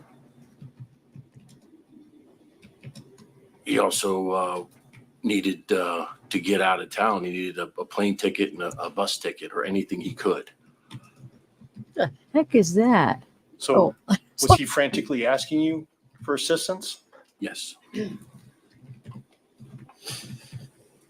Was he pacing back and forth inside of your business? Inside of the building, yes. Yes. And were you inside that business at the same time that Yes. he was? Were you two the only two people in that building Yes. at the time? When he was asking you for your assistance to leave, to get that plane ticket, how were you responding to him? I responded to him by telling him that a friend of mine called and said that he was beating up Mila in the parking lot that morning. And I confronted him on that. I said, if that's all that it is, you're okay if you guys just got into a fight. But then he continued to talk crazy as far as, no, you don't understand. I killed people. And once it kind of set in, I threw a cigarette at him. I said, why don't you smoke a cigarette? I'll be right back. Now, at that time, were you frightened? Yeah. And you were scared? Yes. Were you unsure of Mr. Wilson's intentions at that point towards you? No. What did you do at that point in time when you threw him a cigarette and told him to relax? I told him that I needed to go pick up an employee of mine at a job down the road, and I would be back. Was that just an excuse to separate yourself from Mr. Wilson that morning? Yes. Is your business also equipped with video Yes. camera surveillance? Yes. Now, what did you do after you left Mr. Wilson's company and went outside? I drove to my other building, which is adjacent to 2309, 160 Hunter Boulevard. It has a big concrete wall around it. And I called the police at that time when I was at the other building and let them know that everything that he just came in and said. Judge, let the record reflect, I'm showing defense counsel some previously marked as State's Exhibit number 2. Okay.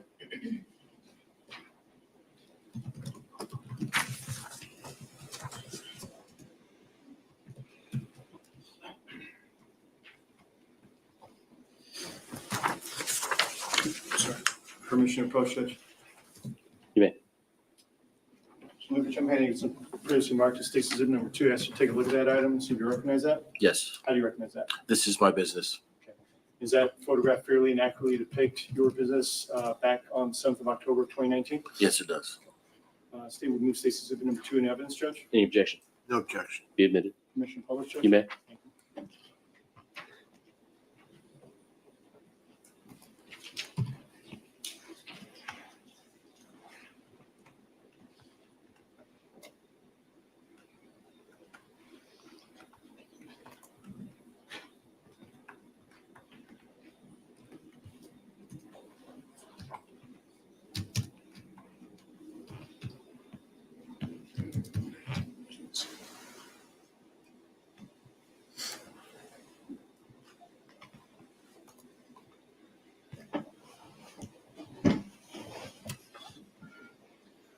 So this photograph would be taken from the road there on Hancock Bridge Parkway, and then your buildings is in the back. Is that correct? Yes, there's two buildings. There's one on the left side, and then there's another one behind the water tower. So there's two buildings on that site, and he came to the building number 2 behind the water tower. Now, you indicated that you'd contacted 911. Is that correct? Yes. Judge, let the record reflect on showing defense counsel's Bruce and Mark, State's Exhibit number 1.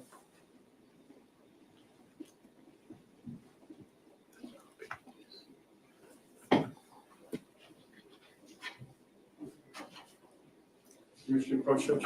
You may. So Lukitsch, I'm handing this and marked as State's Exhibit number 1. I asked you to take a look at that item. Do you recognize that? Yes. How do you recognize that? This is what I signed off on the 911 call. And does that 911 call fairly and accurately depict your conversation with the 911 operator on the 7th of October of 2019? Yes, it does. Judge of State will move State's Exhibit number 1 into evidence at this time. Any objection? No objection. Be admitted. Permission to publish, Judge? You may.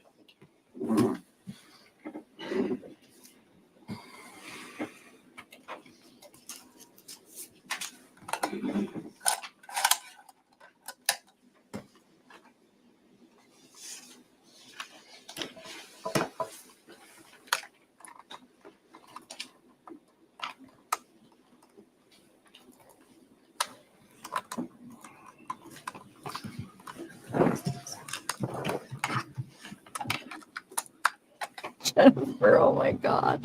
You're talking about Wade, right? Now I'm not. Now I kind of can see what you're talking about.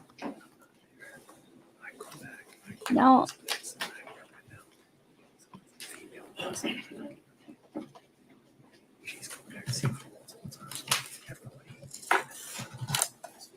Dude, we could make out what he's saying. Hold on. I'm going to actually put this in my editor and turn it up. We'll definitely be able to know.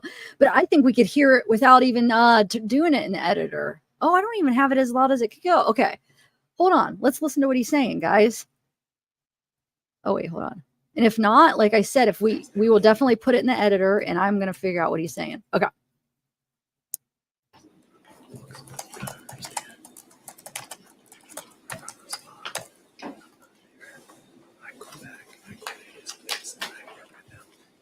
I go back and I go to his place. I work with him.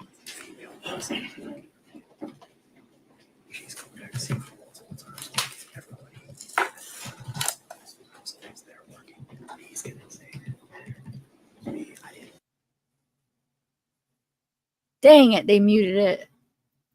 I'm going to do that though, because I think we're able to make it out. But he's actually, I mean, he's calling him out. He's like, but he's going to say a couple of times or something. He said something about an email. Well, let me rewind it again now. Let me rewind it. Because he starts talking.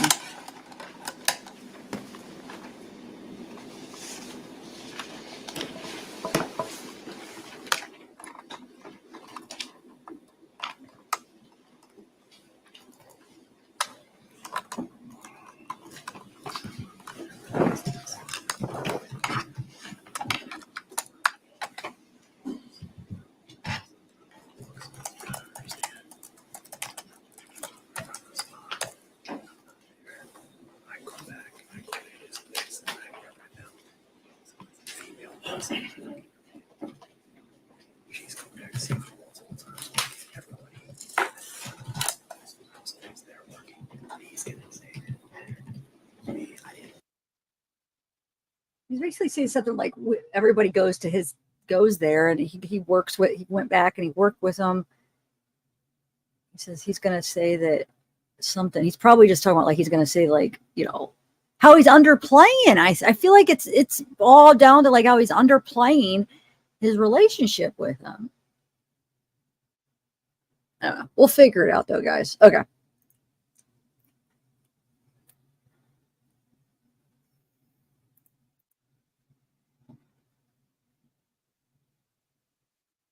Yeah, basically, yep. But why lie about it? You know what I'm saying? Because then it makes Wade look better because some people can't like realize 911. I have a very unstable man that's, I guess, wanted, has my 2309 Hancock Bridge Parkway. He's got tattoos, he's shirtless, he's very cute from people, and he just hurt a girl, 2309 Hancock Bridge Parkway. Okay. What is the phone number you're calling from? 239-313-8164. Okay, what is your name? Josh. Mila. Lukitsch. Okay, tell me exactly what happened. The gentleman's name is Wade something. I have no idea. I went back to my office, my business there, and he was there. He was just a cordial friend of a friend associate. He just did something bad, I guess. He was running from somebody, but I need to get him out of my place. And he's saying he's done all these crazy things to somebody and has a stolen car there. It's very odd. Very, very odd. All right, one moment while I put this information. Okay.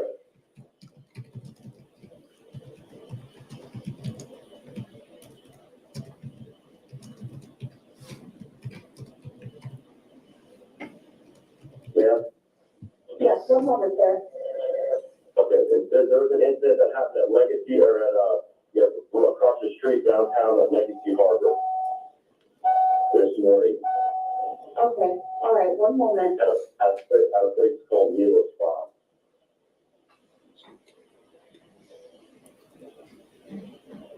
Okay, I have a call for dispatch. I just have 2 additional questions as well. So what is the time response? Give me one moment. All right, thank you. Okay, well, weapons involved are mentioned. Yeah, he said he stabbed somebody, I guess. Do you know what kind? Can you describe the weapon to me? I have no idea with that. He was in my shop. I just left him right on his walk. I don't feel safe with this guy there. He won't leave. He's driving a little black Nissan car. There's a business right next to it called Wanted Dead or Alive Towing. And he's inside of a blue warehouse. Okay. Okay, I need to get the person's description. Is he white, black, or Hispanic? He's white, about 6'2". He has tattoos, left arm, full sleeve tattoos on his chest. He's not wearing a shirt right now. You're not wearing a shirt? Not wearing a shirt right now. What color pants? I think he was wearing jeans.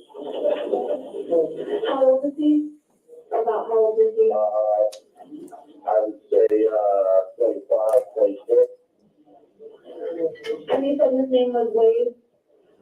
Wade, yeah, I don't know his last name, but I know his name's Wade. How did he arrive? In a black car, in a black metal four-door car, Nissan car. He was already there, and I pulled into my shop. He said it was a surprising need, not a schedule. Are you or anyone else in danger right now? I'm sure anybody is around here right now. Okay, do not approach the person. I'm sorry. Oh, no, it's okay, go ahead. If you want, I'm at 160 Hunter Boulevard, which is my other property right behind the one I just gave you, the address. So, I mean, that's where I'm at. So if you want a copy from or something like that. So if they're already there or whatever, I can't see over the wall. Okay, one moment.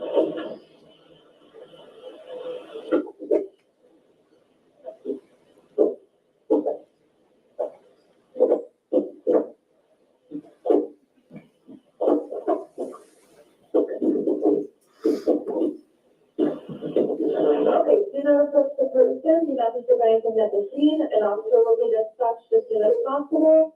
Do you want us officer to contact you? Yeah, sure. Okay.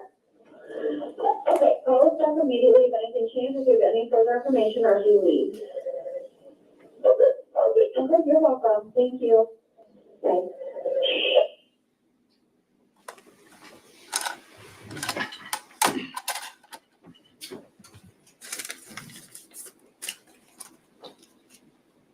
And Mr. Lukitsch, you also indicated that your business has video surveillance.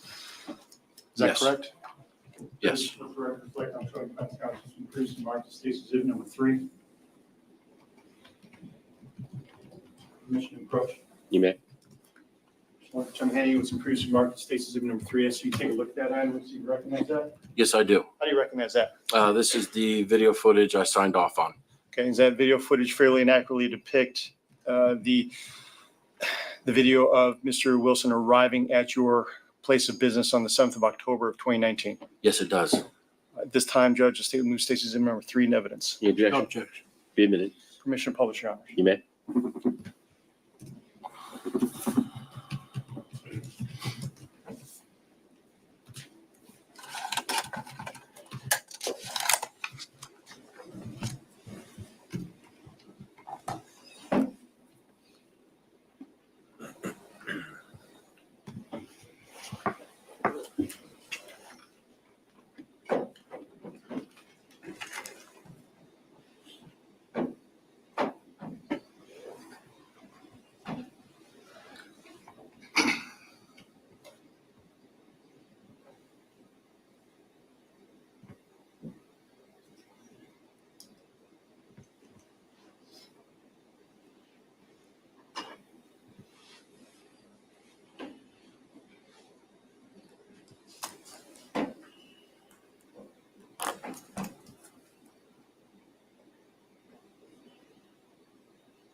Mr. Lukitsch, when you had made that 911 call,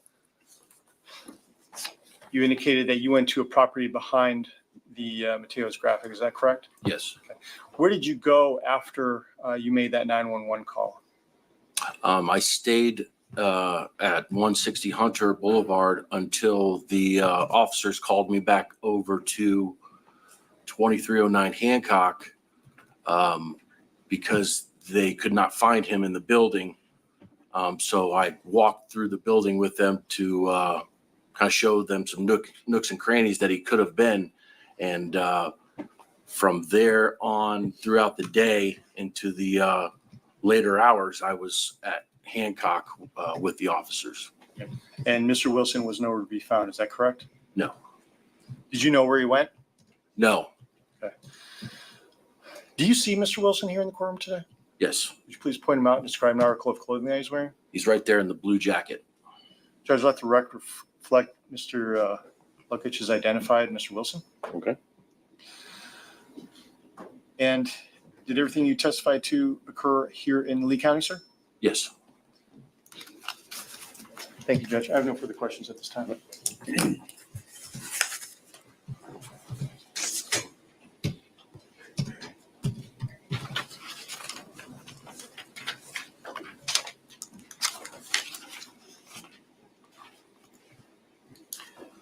Mr. Lukitsch, we saw the video.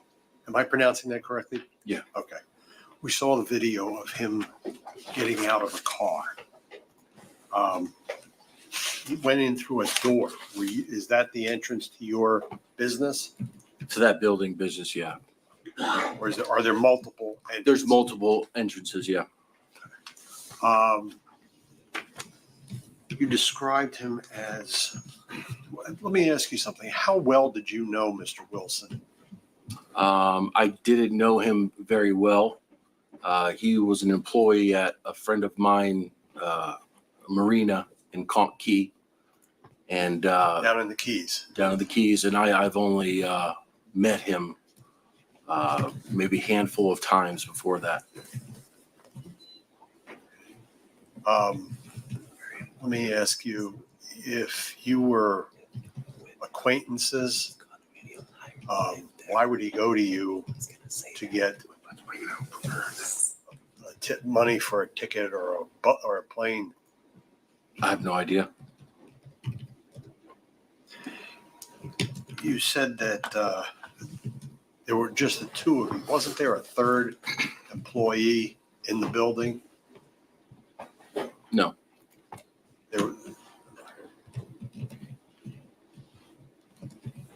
You said he was frantic. Could you describe that more? He was pacing around, Kind of manic? getting back and forth in close to my person, and needing a ticket, any kind of ticket, bus ticket, money, or anything. And I told him I couldn't help him. Okay. And did he lash out at you when you said you couldn't help him? No.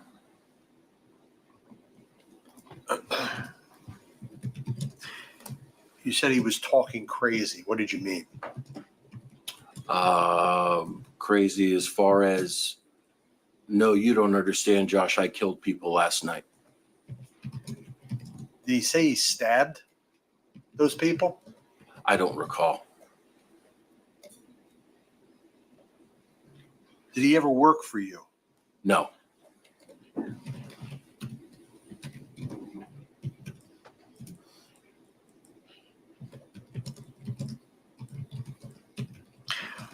During the 911 call, there was no mention of him being covered in blood. Did you leave that out? I don't remember. But the 911 call would be the best. To refer. Right. Sure. Okay.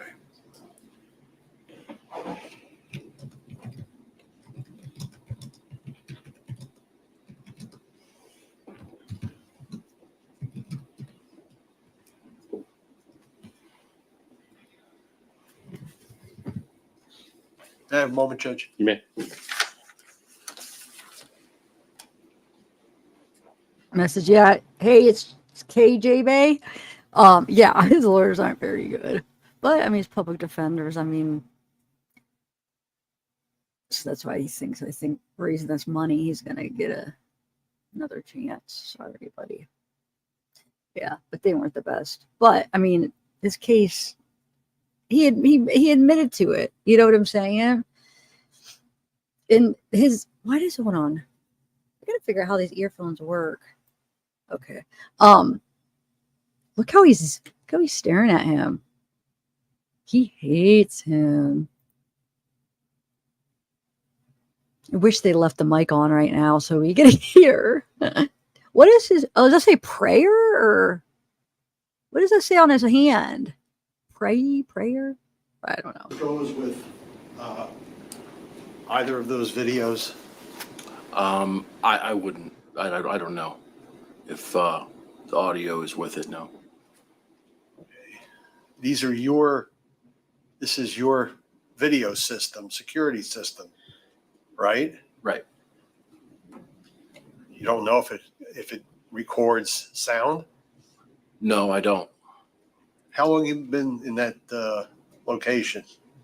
That video system was actually taken from a tenant's video system, wanted dead or alive, on my property. I'm sorry, explain that again? The tenant Yeah. from the building that we were renting to, it was wanted dead or alive. It was in the 911 call. All right. That was the towing company. Right. All right. Did Mr. Wilson live at your condominium? No, He did not live there. Did he visit there? He has maybe been there once or twice before that. And what, he stayed maybe a week or 2 weeks or? Not at my property, no.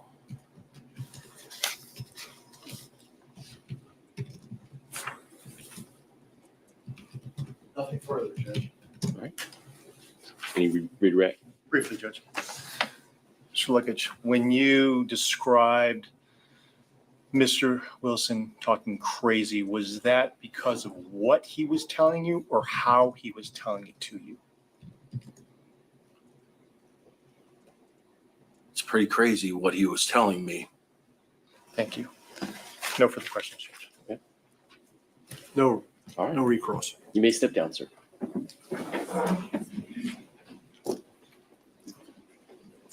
We're going to ask that he be excused.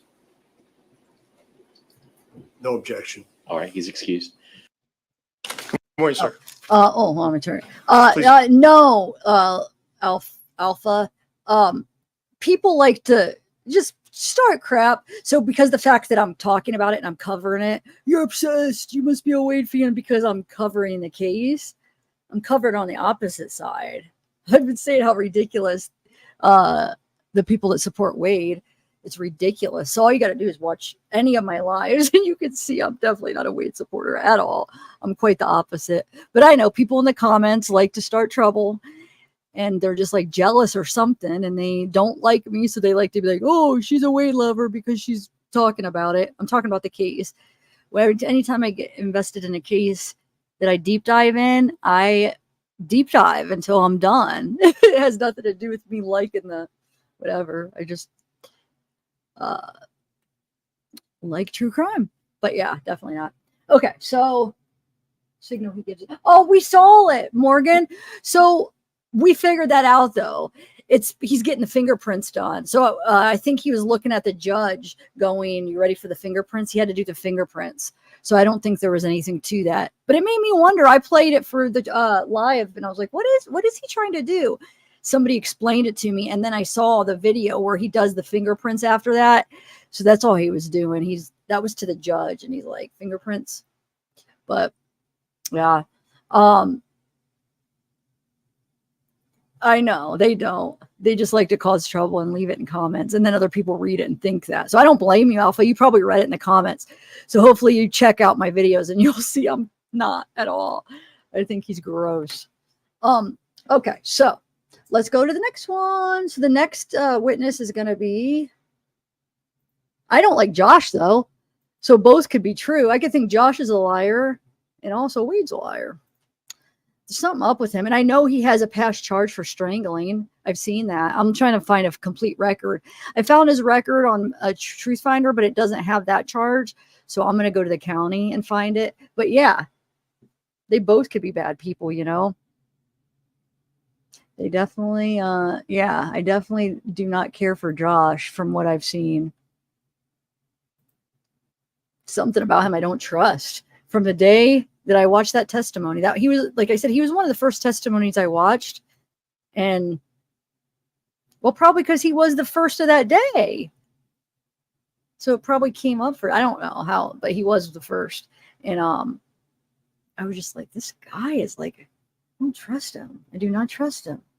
Hold on, I'm skipping forward. I'm getting the live ready for the next one because they take a break. So I'm trying to find where it starts. Even though I do have the timestamp. Hold on. I have them up over here. But I could just find it real quick. But hold on. Let me just see something real quick. Let me get them up anyway. Anyway, how are you guys doing? I'm glad I get to watch it. Now, I've seen all day one already. But what I haven't seen all of, I think it's day 2 that I haven't seen all of. So there's some that I have not seen. So I'm glad to be watching it with you guys. Okay, one trial. Okay, so 54:24 is when Jason Shepard comes. Oh wait, do I have the right day? Oh, we already did Jason Shepard. Hold on, 2:15. So it's 2:15. Let me see if I'm right. Yep. But we'll start when they come back on. because I know people like to watch the body language of him. And let's see if we find Alexis in here. Counsel and the defender. Hold on. Did I share my screen? Yeah, it's shared. Okay. Yep, there she is. You guys see her? So this is day one, and she's right here. Support him. That's his fiance, at least in June, July of 2023. He called her his fiance. Now we're at the whole year later, 2024, July. She's there supporting him. So I do believe that they probably are together, at least at the trial. All right, here we go.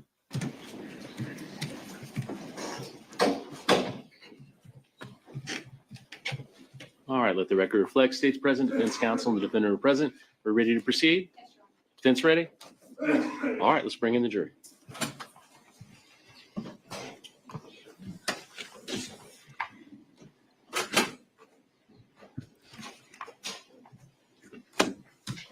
So Cape Coral PD Charles Caruso should be next.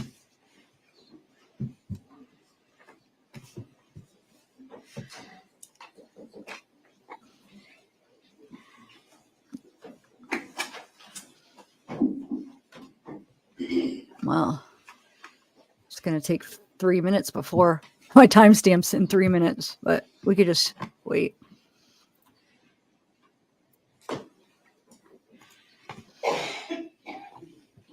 See if we see anybody else on his side that we know.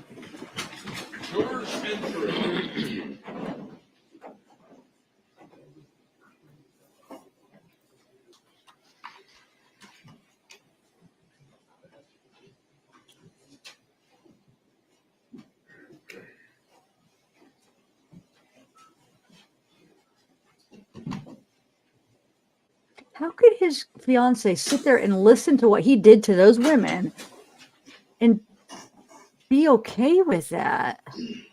All right, please be seated. Get it. Welcome back, ladies and gentlemen. I hope you were able to get some lunch. I have also put some coffee, snacks, other things back there in the jury room for you. So if you also, I would tell you, if you want to bring any of your own snacks or anything like that from home, there is a refrigerator back there and places for you to store those as well. By a show of hands, was there anyone on the jury who was not able to adhere to the court's earlier instructions about doing any research, looking up anything, or discussing anything about this case? Seeing no hands, we're ready to proceed. State will call our next witness. The state calls Charles Caruso.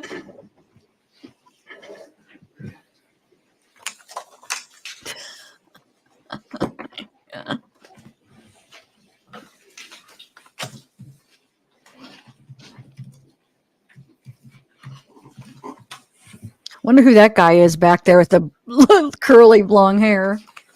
Just a random. No.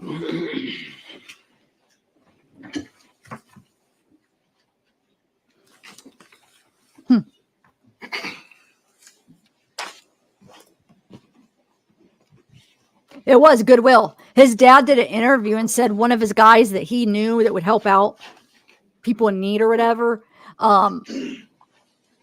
got him all his suits for the trial at Goodwill. Yep. That's what his dad said. Sir, if you'll just stand, face the clerk, and raise your right hand, she'll swear you in. Do you solemnly swear or affirm that the testimony you give will be the truth, the whole truth, and nothing but the truth? Yes, I do. You may take the stand.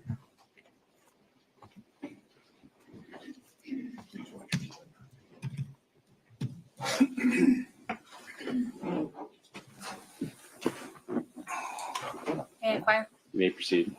Good afternoon. Good afternoon. Please state your name for the record. My name is Charles Caruso, Where are you currently employed? the City of Cape Coral Police Department. What is your assignment with Cape Coral Police Department? I'm a sergeant currently assigned to supervise the Marine unit. Sergeant Caruso, what type of training and experience do you have to be in your current position? Aside from the academy training, which was about 4.5 months or so back when I did it. It's longer now. I've gone through about 300 hours, give or take, of advanced investigations training, And we get mandatory in-service training quarterly. So that over 26 years, it's quite a bit. So you've been with Cape Coral Police Department for 26 years? Not with Cape Coral, but overall, I just started my 27th year in January. All right. Now, were you working on October 7th of 2019? Yes, ma'am. What was your assignment on that day? I was assigned to road patrol, and I was the supervisor of the South District. Did you become aware of an investigation involving someone by the name of Wade Wilson? Yes, I did. And what was your specific role with regard to that investigation?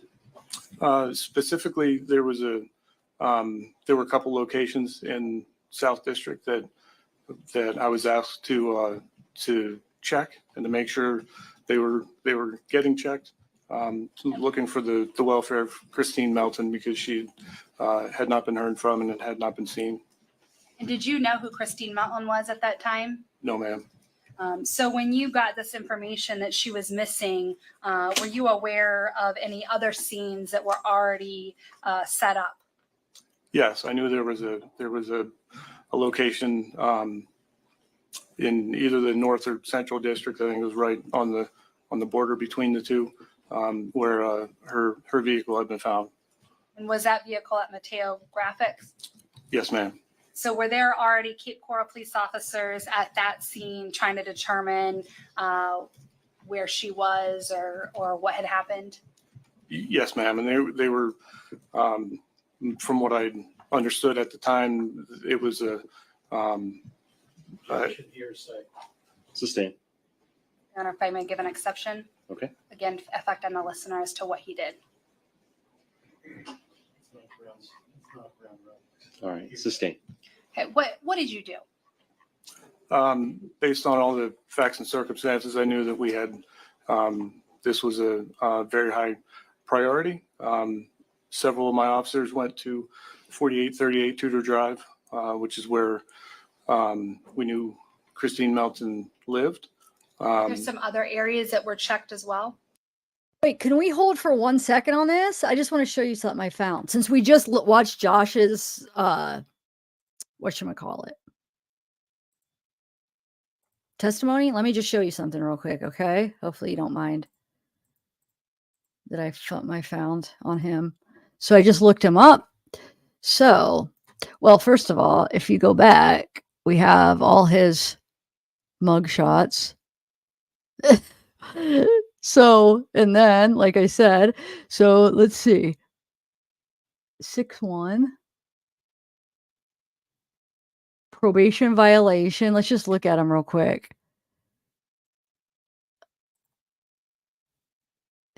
Rough.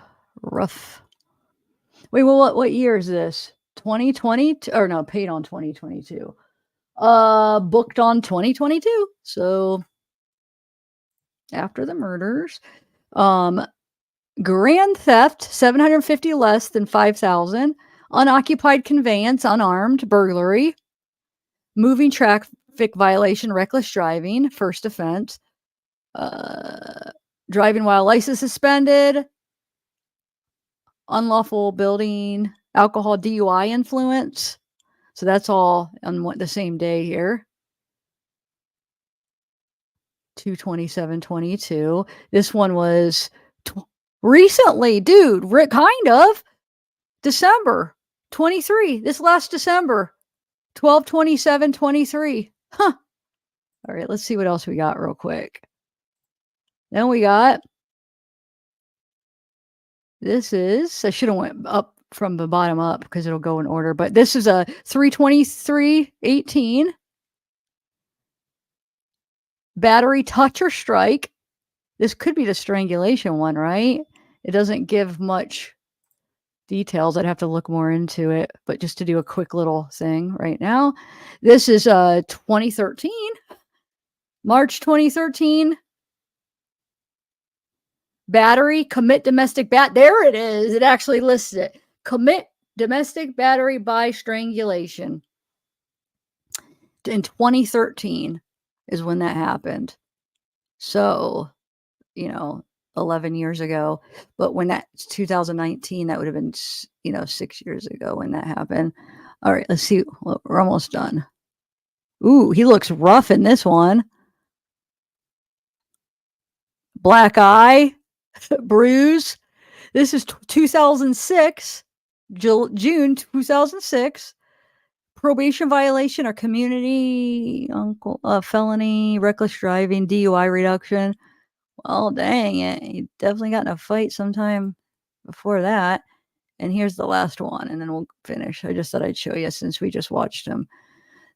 Look how young he looks here. This is 2005.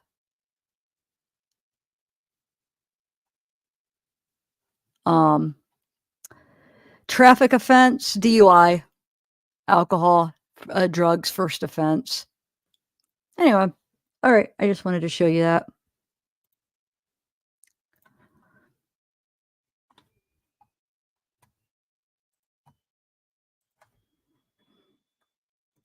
Yes. What other areas?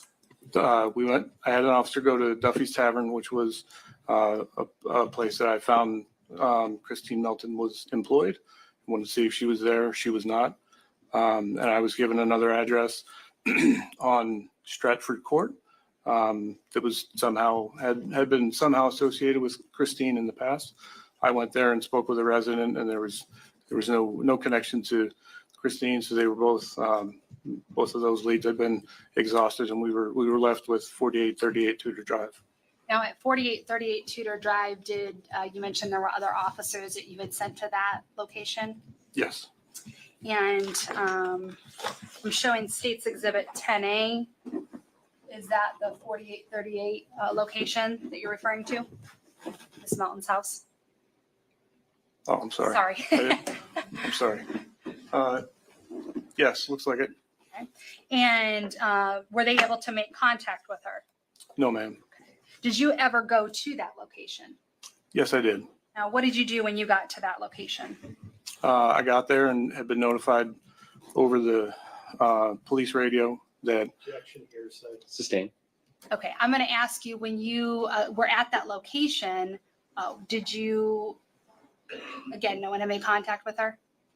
Right, that's correct. And had her body been found in the car back at Mateo's? No, ma'am. So what did you and the officers at her home decide to do? We forced entry into the house by knocking in the front door with a ram. And what happened when you got inside of her home? We were inside somewhere around 45 seconds. Long enough. It's a small apartment. Long enough to see there was nothing in the living room, nothing in the kitchen, but on the floor between the bedroom and the kitchen was a large bundle of. It was hard to tell. Looked like bed sheets and clothing. We couldn't see anything right away. We spread apart the sheets just enough to see a leg, a lower portion of a leg. I noticed immediately there was a unique tattoo on it, and at that point we backed out and left the apartment. Okay. After you backed out, did you change your mind about staying out of the apartment? Yes, ma'am. I realized in my kind of desire to make sure we protect the scene that we really hadn't cleared the bedroom adequately. And from my experience, I know that this is going to be a very lengthy investigation, and we need to make sure that everyone who's going to be there is going to be safe. So we had to make sure there was nobody hiding. And we also knew at that point there were other charges.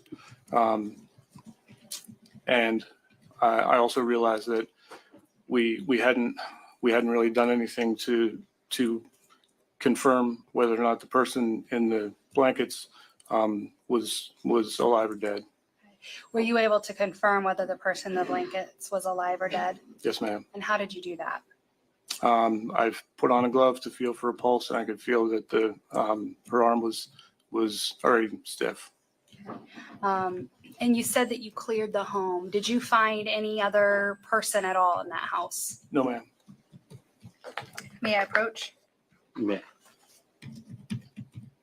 For the record, I'm showing with the right states exhibits 10B, 10C, and 10D.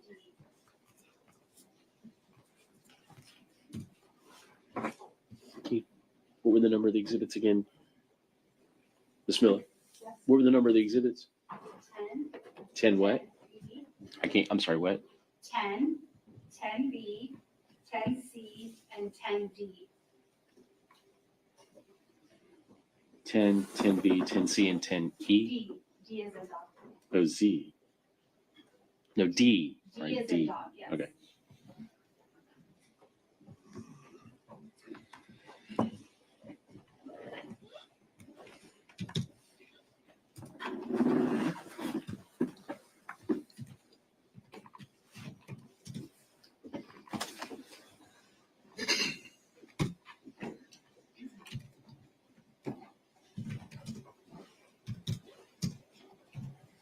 Sergeant, I'm approaching you and showing you some items of evidence. If you could take a look at each of these pictures, please.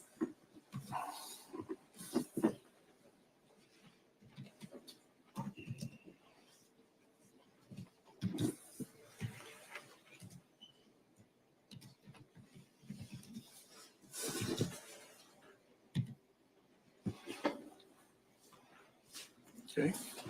These items fairly and accurately represent the outside of the home and the inside of the home back on October 7th of 2019. Yes, ma'am. And at this time, the state would move exhibits 10, 10B, 10C, and 10D into evidence. No objection. Be admitted. Permission to publish. You may. Sergeant, you were testifying that when you first walked in, you saw what looked like a pile of blankets in between the kitchen and the bedroom. Is this what you first saw when you walked in? Yes, ma'am. Showing you State's Exhibit 10C. Is this a closer up view of those blankets that you observed? Yes, it is. Then you mentioned seeing a unique tattoo showing you State's Exhibit 10D. Where is that tattoo? Are you able to see from there on that photograph? Yeah, it was on the lower portion of her right leg. Showing you a close-up, which is 10E. Is that the tattoo on the leg you were referring to? Yes, ma'am. Did you actually take a photograph of that tattoo on her leg?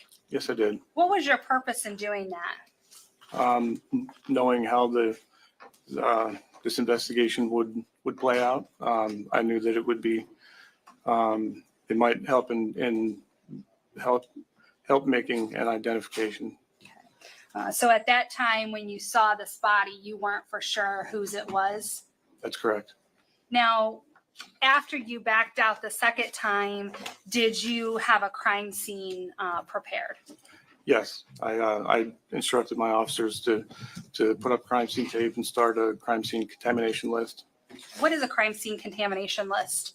It's just a log of everyone who comes and goes and the times that they enter and exit the crime scene. About what time was it that you arrived and entered Ms. Mountain's home? I got on scene about roughly 4 o'clock. We made entry, I believe it was 4:12. So that's 4:12 p.m. on October 7th. Yes, ma'am. Now I'm showing you State's Exhibit 10, and it looks like there's some yellow crime scene tape. Was that put up by officers blocking off that home and that scene? Yes, ma'am. And so if someone went past that yellow crime scene tape, do they have to sign that contamination log? Yes. Now, as about how many people once you realized this was a crime scene, about how many officers would you say showed initially? While I was there, I think it was just me and officers from my squad. So there were 4 or 5. And was a homicide investigator assigned to come out and take over the actual investigation of this case? Yes, ma'am. Now, as you were on that scene, did any of Kristine Melton's family members begin to show? Yes. And were you the one that actually notified them of anything? No, I didn't. Did you have a victim advocate come to the scene? Yes. And as far as the identification and the notification, was that assigned to other officers later? Yes, I was assigned to a detective who was working on the case. Once you cleared that house, was a search warrant signed off on so that crime scene could come in and do a thorough investigation and collection of evidence? As far as I understand, yes. So you weren't involved in collecting any of that evidence? That's correct. We have a moment, Your Honor. You may. I have nothing further and tender the witness. All right. Mr. Holland.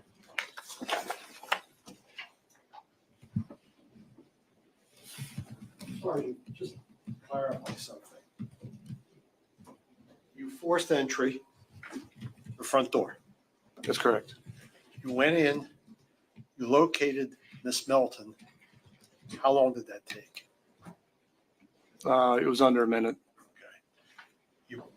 You and your officers came out of the house. Yes, that's correct. Did you go back in to a second time to clear the house? Is that what you testified to? Yes, sir. Okay, how long were you in there that time? About 3.5 minutes. Did any of the officers disturb the pile that Miss Melton's body was under? No. In fact, I told the other officers to stay where they were, and I knew it was a small room that really needed to be cleared, and there was no point in any more than one person going, so I did that myself. Okay, you didn't find anyone else in the house? No, sir. Thank you. Nothing further, Judge. Nothing further, Your Honor. I'd ask that you be excused. Any objection? No objection. You can sit down and you're excused. Thank you. State calls Nicholas Malone.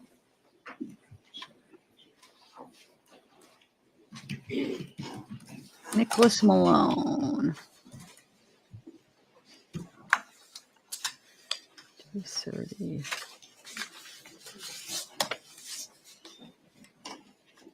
Huh.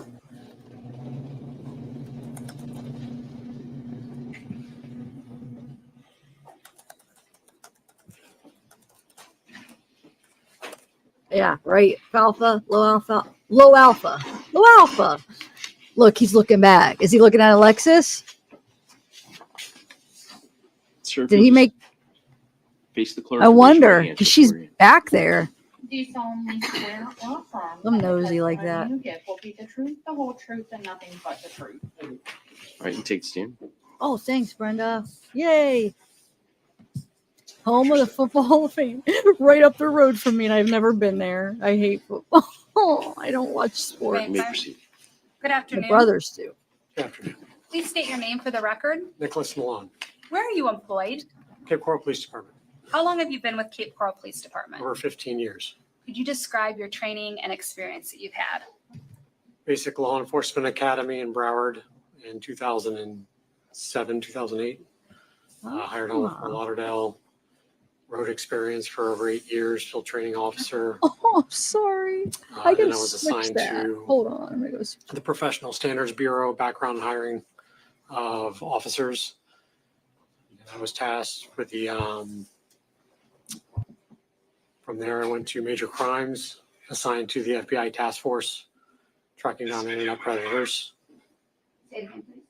tracking down internet predators against kids.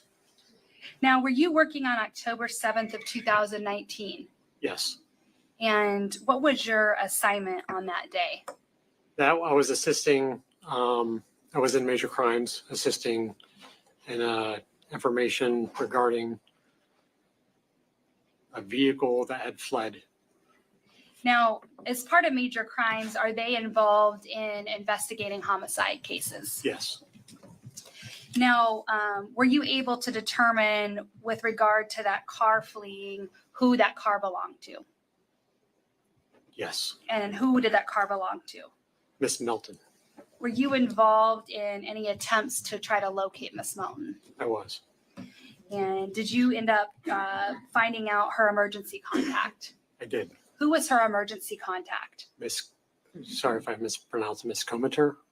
And was her first name Samantha? Yes, Did you end up being able to get in touch with her? I did. Did she put you in touch with somebody by the name of Stephanie Johnson? Yes, Now, during this time, have you yet located Kristine Melton, or has anybody located her? not that I'm aware of.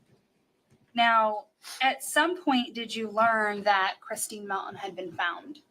Yes, Did you have any involvement in going into her home or helping with evidence?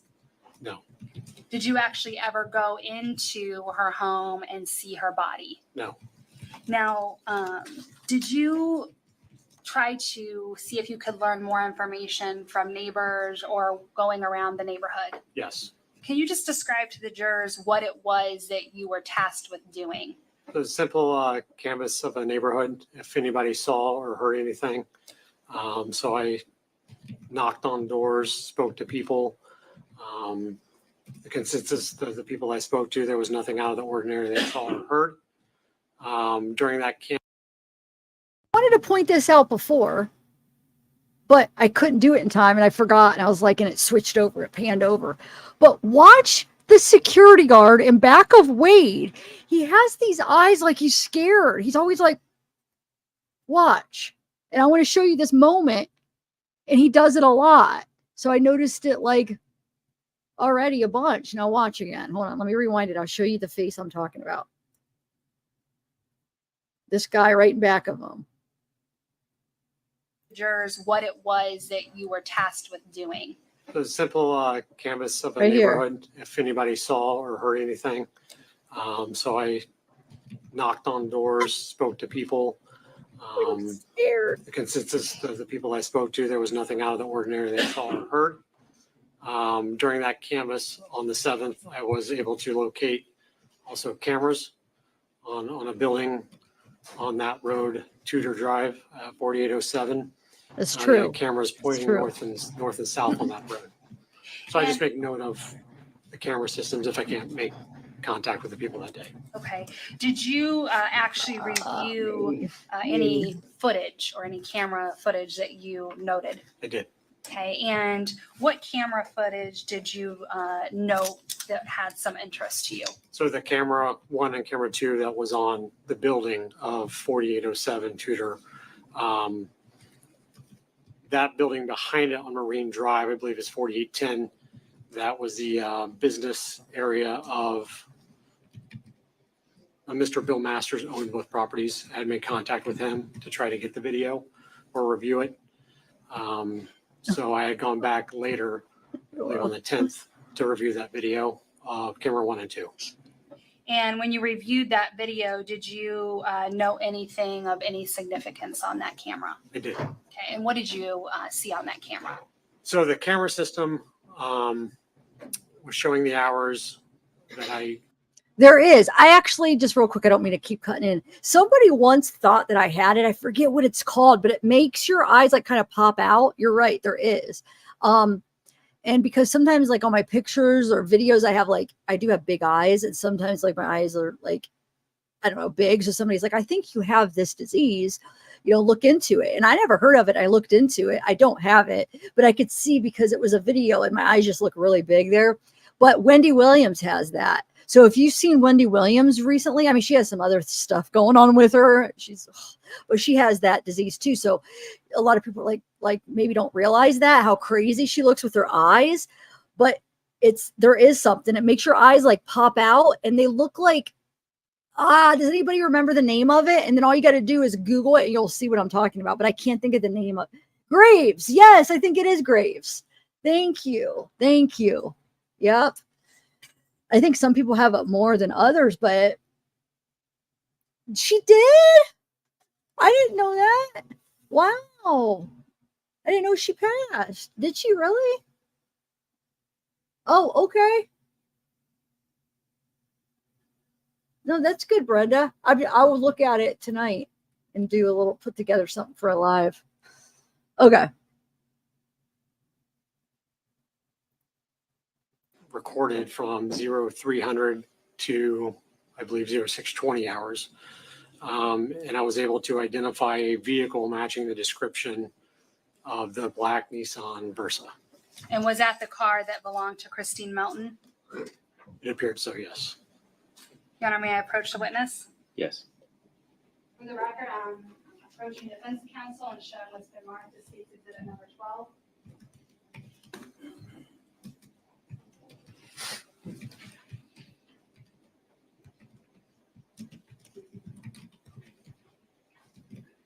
No objection.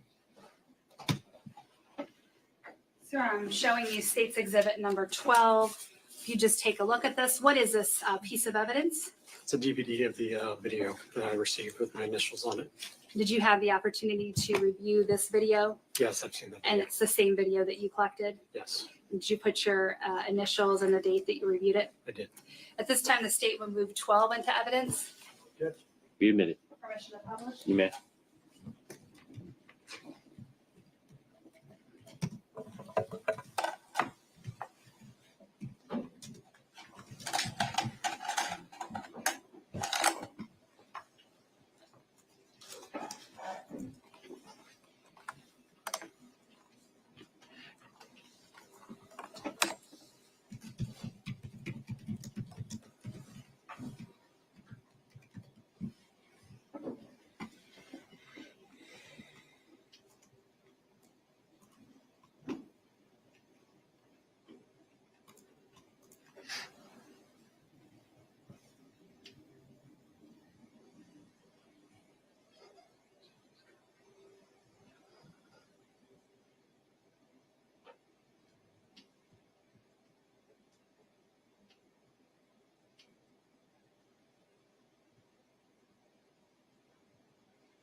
Dude, wait, hold on. I missed that. I don't think I saw that. Can I rewind it really quick? I was reading your email. What are we looking at? I missed it. Dang it. I'm not mad. I'm glad you sent me the email, but what are we looking at here? Somebody driving by? I missed what this is. Shoot.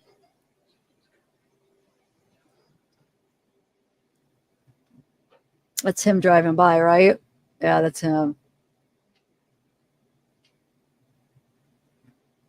But remind me so I don't have to rewind it. When was that from?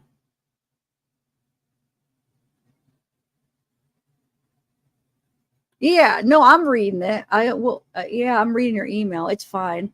But I want to see where this is from. But good job. You did some good stuff. I'll fast forward it back, but I want to see what she asks him. I'm sorry. Your Honor, may I approach the witness? Yes. For the record, I'm approaching defense counsel and showing what's been marked as State's Exhibit number 12.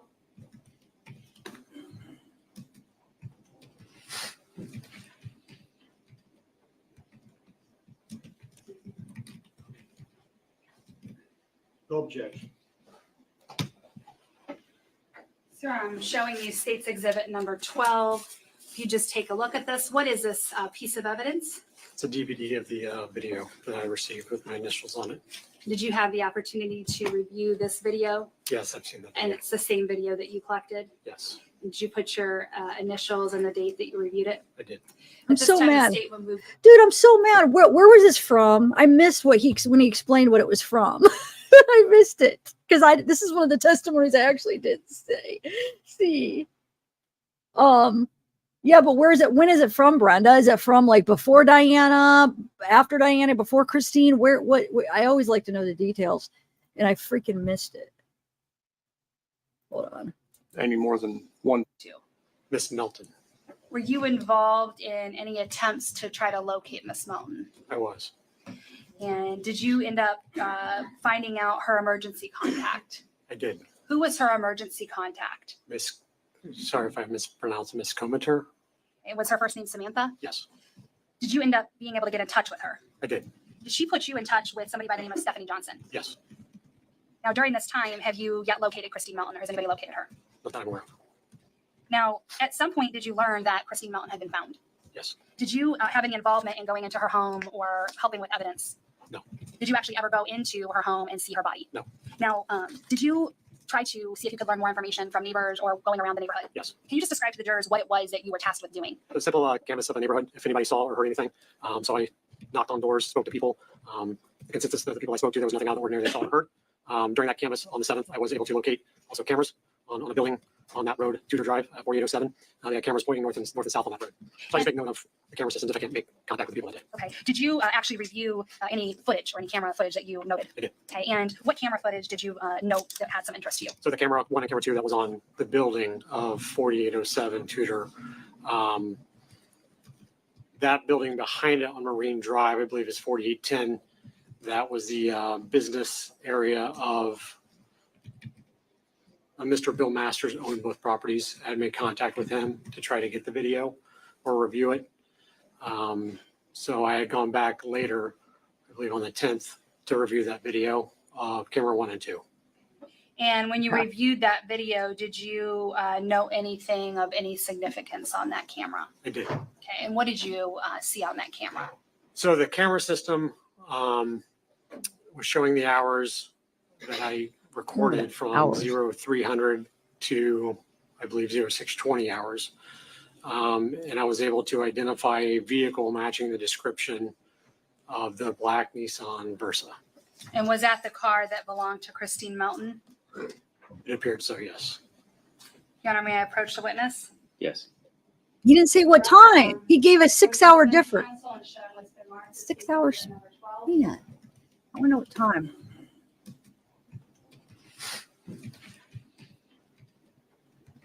Maybe it showed on the video. But he basically said from 12 to No objection. 6 in the morning, right? And he didn't say what time that was showing from. you State's Exhibit number 12. If you just take a look at this, what is this Oh, piece of 3 to evidence? 6? It's a DVD of the I thought video it said that I received with my 0 initials on it. to. Did you have the opportunity to review this video? Yes, I've seen that. And it's the same video that you collected? Yes, Did you put your initials and the date that you reviewed it? I did. At this time, the state would move 12 into evidence. 0 to 6 would be midnight to 6 in the morning. But let's see if it gives a timestamp on there. Because I'm trying to put the pieces together too, Brenda, with that whole thing I read yesterday. So we need to know, like, I want to know a more specific timeline. I need to figure out if, I don't know, I just need to figure out some things. Because you're like me, Brenda, like you're like me. I could tell. We need to know like every specific thing. Okay. There is a time. No, there's no freaking time. Dang it. Why didn't he say what time though? He gave too much of a time span. Did I miss it? Huh. Oh well. I mean, you could tell it's in the morning. It's got to be from like around 6. I mean, it's got to be. But I just want to know, is it after? I don't know.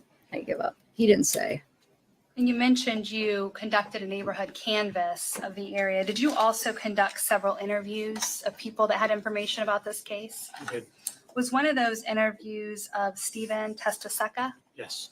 And what was his relationship to the case? Father, The father of who? Mr. Wilson.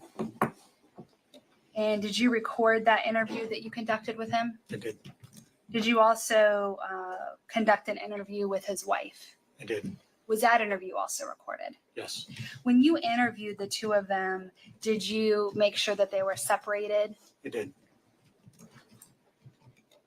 And then did you also write a statement about your involvement in this case? I did. We have a moment. Nothing further, Your Honor. The state tenders a witness. All right. The video that we just saw, there's a car moving down the street. I assume that's the object that you all were interested in? You have to Yes. answer that now. Yes. Okay. What time did that car travel? So on video, the Good job. system, it was approximately 6:10 a.m. Okay. However, like most systems I've dealt with in the past, people don't change their time, like my personal one, I don't. So they're typically an hour off. So that time I was able to determine that was approximately an hour off the system for fallback. So the morning hours there, I was able to easily just figure out that the system was approximately an hour off. So even though the system shows that it's 6:10, it was probably 7:10 a.m. Get it out, buddy.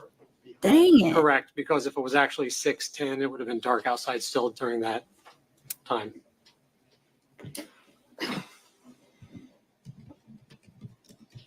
$7.10. Okay. Did you interview someone named Andrea? I spoke with her. I don't believe I did a formal interview with her. What was her last name? Miss Johnson? Okay, so you're calling her Andrea? Is that the Johnson who testified earlier? I need clarification. There's a few women I spoke to. Okay.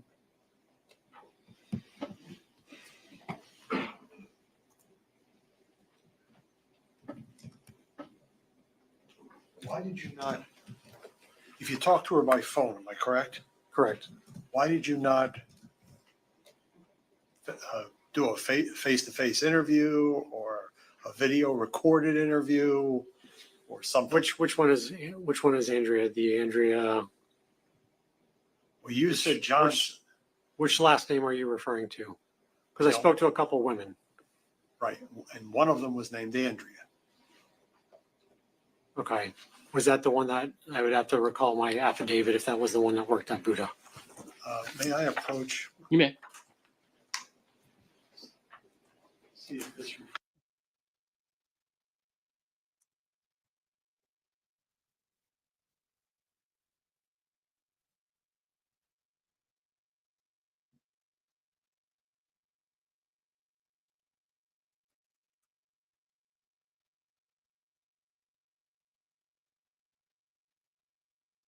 This afternoon. So Andrea was the one that worked at Buddha that I did interview at the station. And worked where? I believe at the Buddha nightclub. Okay, so she was what, a bartender? I believe so. You know her last name? Can't recall it right now. I have it in my affidavit. Okay. Can I have a moment, Judge? You may.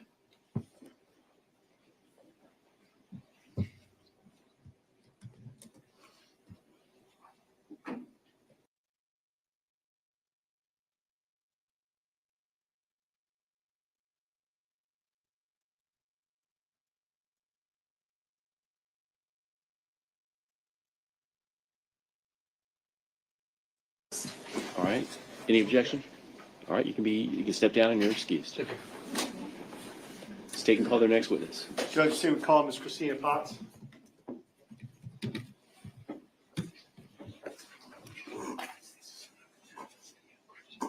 Hey, Gooch. Hey, Gooch.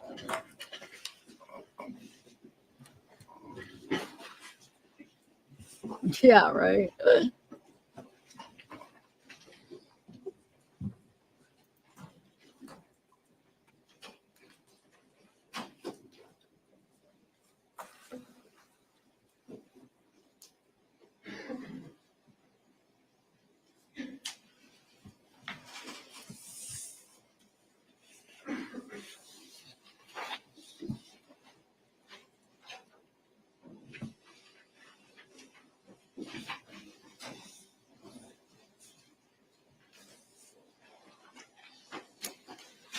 If you'll face the clerk, raise your right hand. She'll swear you in.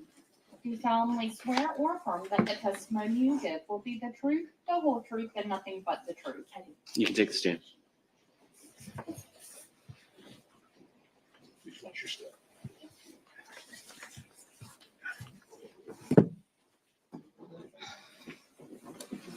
All right, you may proceed. Thank you, Your Honor. Good afternoon, ma'am. Good afternoon. Would you please introduce yourself, ladies and gentlemen of the jury, by telling them your name? My name is Kristine Potts. And where do you work? I'm a forensic technician with the Cape Coral Police Department. And that answers my next question. Sorry, And how long have you been a forensic technician for the Cape Coral Police Department? for 12 years. And what is involved in being a forensic technician? We're responsible for responding to crime scenes, all types of them, from burglaries to homicides. We photograph them, document them through notes, sketches, video. We also collect items and process them. And I also do fingerprint comparisons and digital forensics. And approximately how many crime scenes would you say that you've gone through over the course of the years? Over 1,000.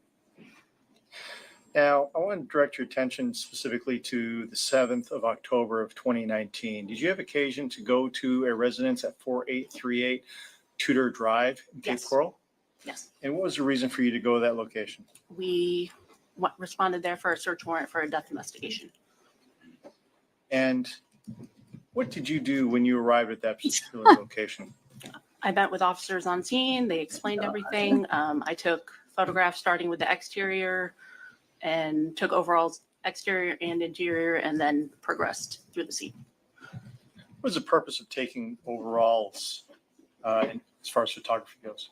To document everything from a distance, so that way when you examine it closer, you can see the orientation and the location. And then you also indicated that you went ahead and took photographs of the interior as well? Yes.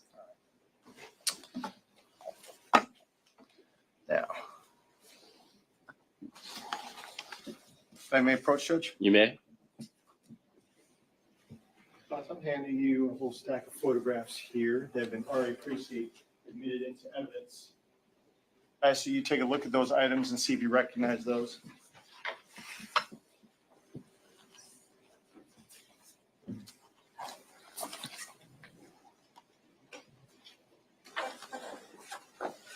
Yes. And are those photographs that you took of 4838 Tudor Drive? Yes. Judge, let the record reflect I'm also showing defense counsel's producing mark states exhibit number 10F, 10G, and 10H.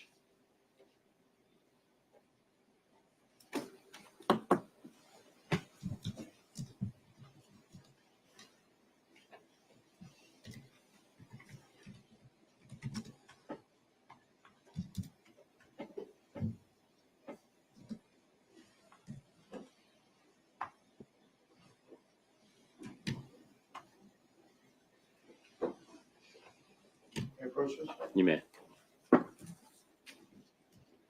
Possible also handing was producing markers 10F, 10G, and 10H. I see you take a look at those items and see if you recognize those. Yes. And do those fairly and accurately depict the interior of the items that you collected from Ms. Kristine Melton's body? Yes. Judge, the state move 10F, 10G, and 10H into evidence at this time? No objection. All right, they'll be admitted. Now, after you go ahead and photograph and collect the various items on the interior, do you also go ahead and prepare what's called a diagram? Yes, somebody on scene usually does, yes. And what would be the purpose of preparing the diagram? Just another form of documentation to show the orientation of things. When we say orientation things, you're talking about items that are contained within the residence in relationship to each other. Yes. Judge, let the record reflect I'm showing defense counsel some producing mark that states exhibit number 11.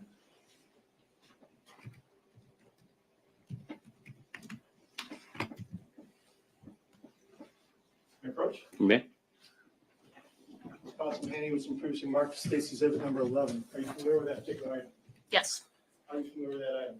It's a diagram taken of, or made of the residence at Tudor Drive. And that diagram fairly and accurately depicts the items in relationship to each other based upon the photography and the photographs that you took on the 7th of October of 2019. Is that correct? Yes. Judge, state moves states exhibit number 11 into evidence at this time as well. Be admitted. Judge, if I may approach and collect the various items to publish. You may. Ms. Potts, I'd like to direct your attention to the screen to your right.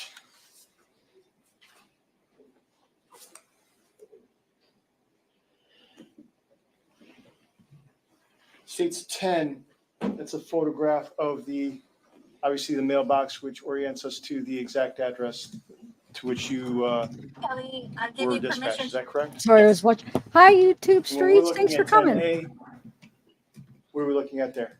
That is the exterior of the residence, a little closer from the mailbox to show the whole outside from the front.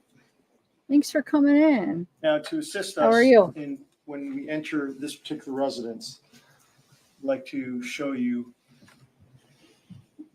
the diagram, States Exhibit number 11. Can you orient us with regards to where the front door would be? The front door is in the bottom right corner with the line that is kind of at a 90-degree angle in and out. So directly where my pen is and where it says we're in entrance, is that right? Yes.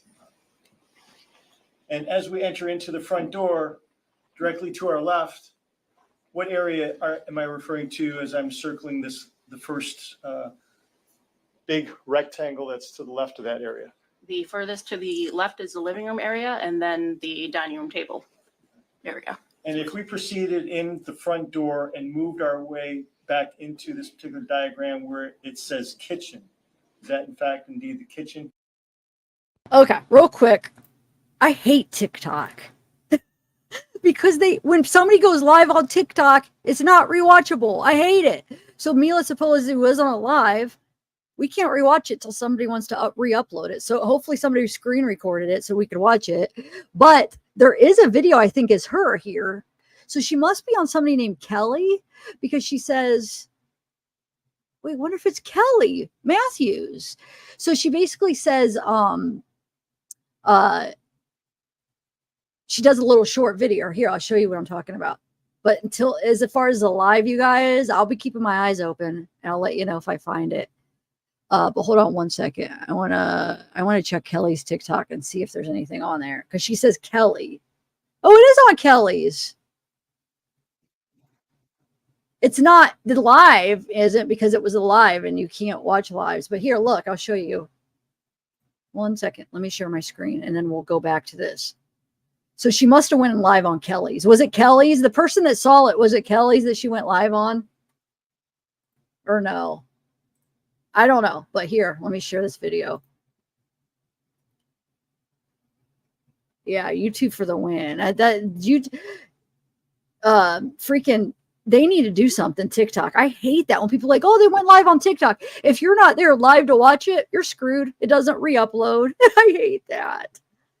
And maybe that's why some people choose to do interviews on that because they're like, hey, it won't be re-uploaded. People might feel a little bit safer. But let me just show you the quick little thing where she says that I guess somebody pretending to be her is not her. So don't believe what you're saying. She says she gave Kelly permission to post this. I'll show you 1 second. I just have to share my screen right here. I guess this is her. She always looks different from time to time. Hello, Kelly. I give you permission to release this. Whoever is saying that they are me on there is not currently me. I will let you know when it is actually me. Thank you. And this is Hello, Kelly's Kelly. TikTok. I give you permission to release this. Whoever is saying that they are me on there is not currently me. I will let you know when it is actually me. Thank you. Hello, And then Kelly. I give you permission. so you can see this is Kelly's TikTok. This is hers. She must have been into insects or something. It was insectus something. But yeah, this is her TikTok. Oh, she took down. Dude, she took down some of her. Oh no, here's. So Courtney, Wade's other ex, is claiming that the gas station was lit up and bright when I got down there and she could see everything. It was like 2 a.m. or something like that. That gas station closes at 9:30. It was pitch black. There was no lights on. So we're going to do some quick things since everyone is going off. I forgot. I wanted to play a couple of Kelly's. I forgot on the last live, and I forgot. But we could do it later unless you guys want to watch this now. There's a few that I thought we could, because you remember Courtney claiming she was lying, but we could do it on the next Wade live without the trial if you want. I'll keep checking though. Hopefully she'll re-upload it. Did they say it was on Kelly's though? Whoever saw the live with Mila, was it on Kelly's TikTok or no? Did they ever answer? I'm just curious. Anybody? All right, we'll go back to the trial, but I was just curious if, I guess that person left. Where'd they go? That Lou or something that said he watched it? Yeah, I know. We definitely need to know. And I wonder if, since it was a TikTok today, why'd that come on? Stop. Okay. I wonder if somebody asked her that. I like to. It'll be her tomorrow. Luvis. Yeah, where's Luvis at? Luvis, we have a question. Who was the person whose TikTok was she on? Was it named like Insecta something? Because that's Kelly. I don't know. I think they left. Shoot. I wanted to get some info. TikTok, you need to upgrade. You need to do your lives different. It's really making me mad. All right, I have a question. Do you want to watch that Kelly one? It's not new. It's older. It's from the last few weeks that I meant to play on a live, or do you just want to continue with the trial and we could watch it some other time? There's a few that I thought we could watch together, but I could wait till the live. I just want to do what you guys want to do. You want to just go to live or Kelly? Right, either live or just watch a couple of the Kelly ones. Not the one with Mila, because that's not up. That was a live. We're going to have to wait. I'm guaranteed somebody screen recorded it. At least they'll play clips. It depends on how long. You want to watch Kelly's or not? Wait, face streamer. Say which one, Kelly or live. It's not going to be the Mila one, though. It's just going to be like a couple of her old ones. Kelly. Okay, yeah, let's just watch the Kelly. We'll take a little break from the trial, and then we'll continue with the trial. Sometimes it's good to kind of get into a different thing. Okay, I'm going to play it.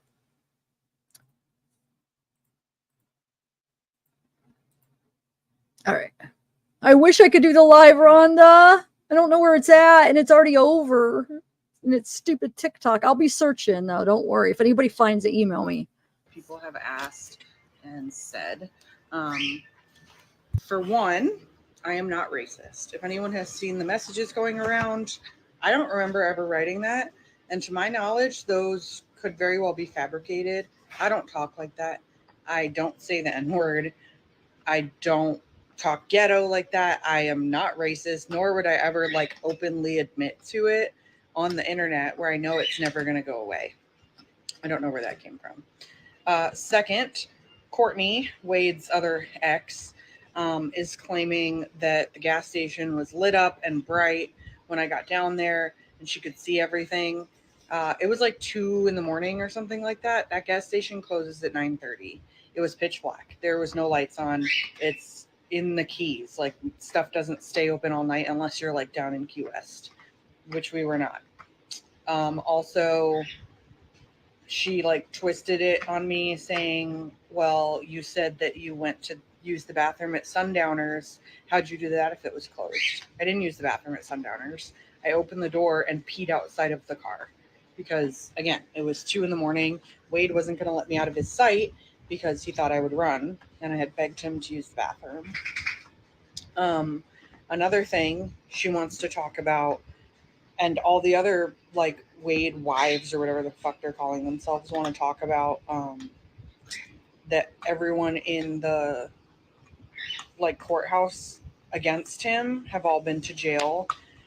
And yes, I have been to jail for 20 hours of my whole life. I think it's public record. You should be able to look it up. It was dropped. The charges were dropped because they did not have any proof that I did what they thought I did. Wade ended up stealing something from somebody that I know and told me that he was going to kill my dogs if I didn't call the detective with him on the phone and tell them it was me. So I did, because my dogs are my life. The detective asked me all these questions about like, well, how did you do it? How did this place look? Blah, blah, blah. And everything I answered was like wrong and inconsistent. And he even said that in the report. Like, I didn't know how many of the things were that were stolen. I didn't know the setup of the yard. I didn't like, he knew it wasn't me. So I'm also going to show you some other quick things. So this is Courtney's sister, Brittany, called the police about Wade being at her house without her permission. Courtney was sneaking him into her house without her permission. So you'll have to pause that. Let's just talk about that she has been to jail multiple times, including this time where she stabbed somebody. This is showing that I was sending money to Wade when he was in Texas because he said that he needed money to get home. So he was sending me an email back, and I said I would send you money to get on the bus to come home. I was actually trying to set him up because he had a warrant out for his arrest in Florida for when he stole my laptop. This is emails that I sent him the day after my assault, where I tell him about what happened, because she claims that I was just blowing up his phone and that I did not have any injuries. So this next one is going to be kind of hard for me to post. I've never shared this actual report with anybody except my close friends, but I think it's time because the whole internet is already up on my case. So this is the actual detailed report that I wrote and sent to my friends the day after all of this happened, so I would never forget.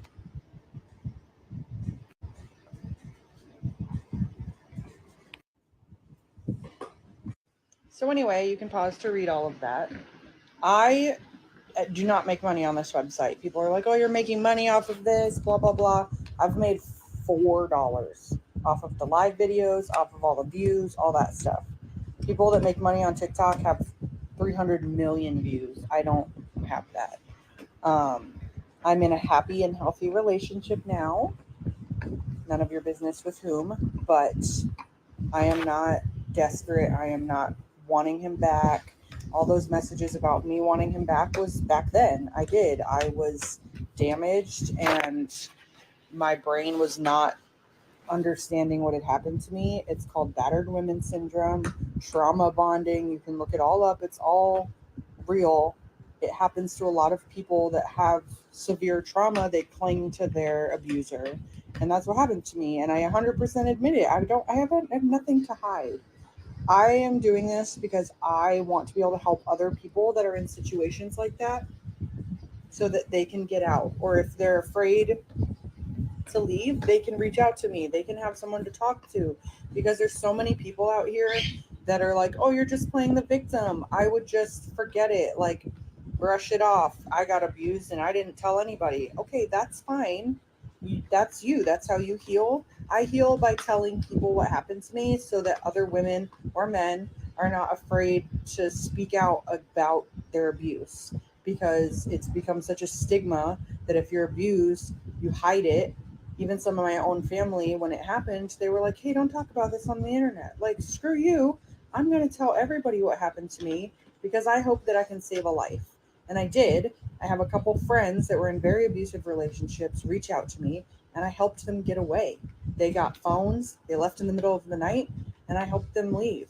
Like, if I can be even a stepping stone in the strength you need to get out of that relationship, or if I can be a message or a phone call that you make in the middle of the night because you're scared, I want to be that for somebody, because I didn't have that. I would have if I had listened to my friends, but I was so blinded by this manipulative man that is still out there manipulating women all over the world, apparently.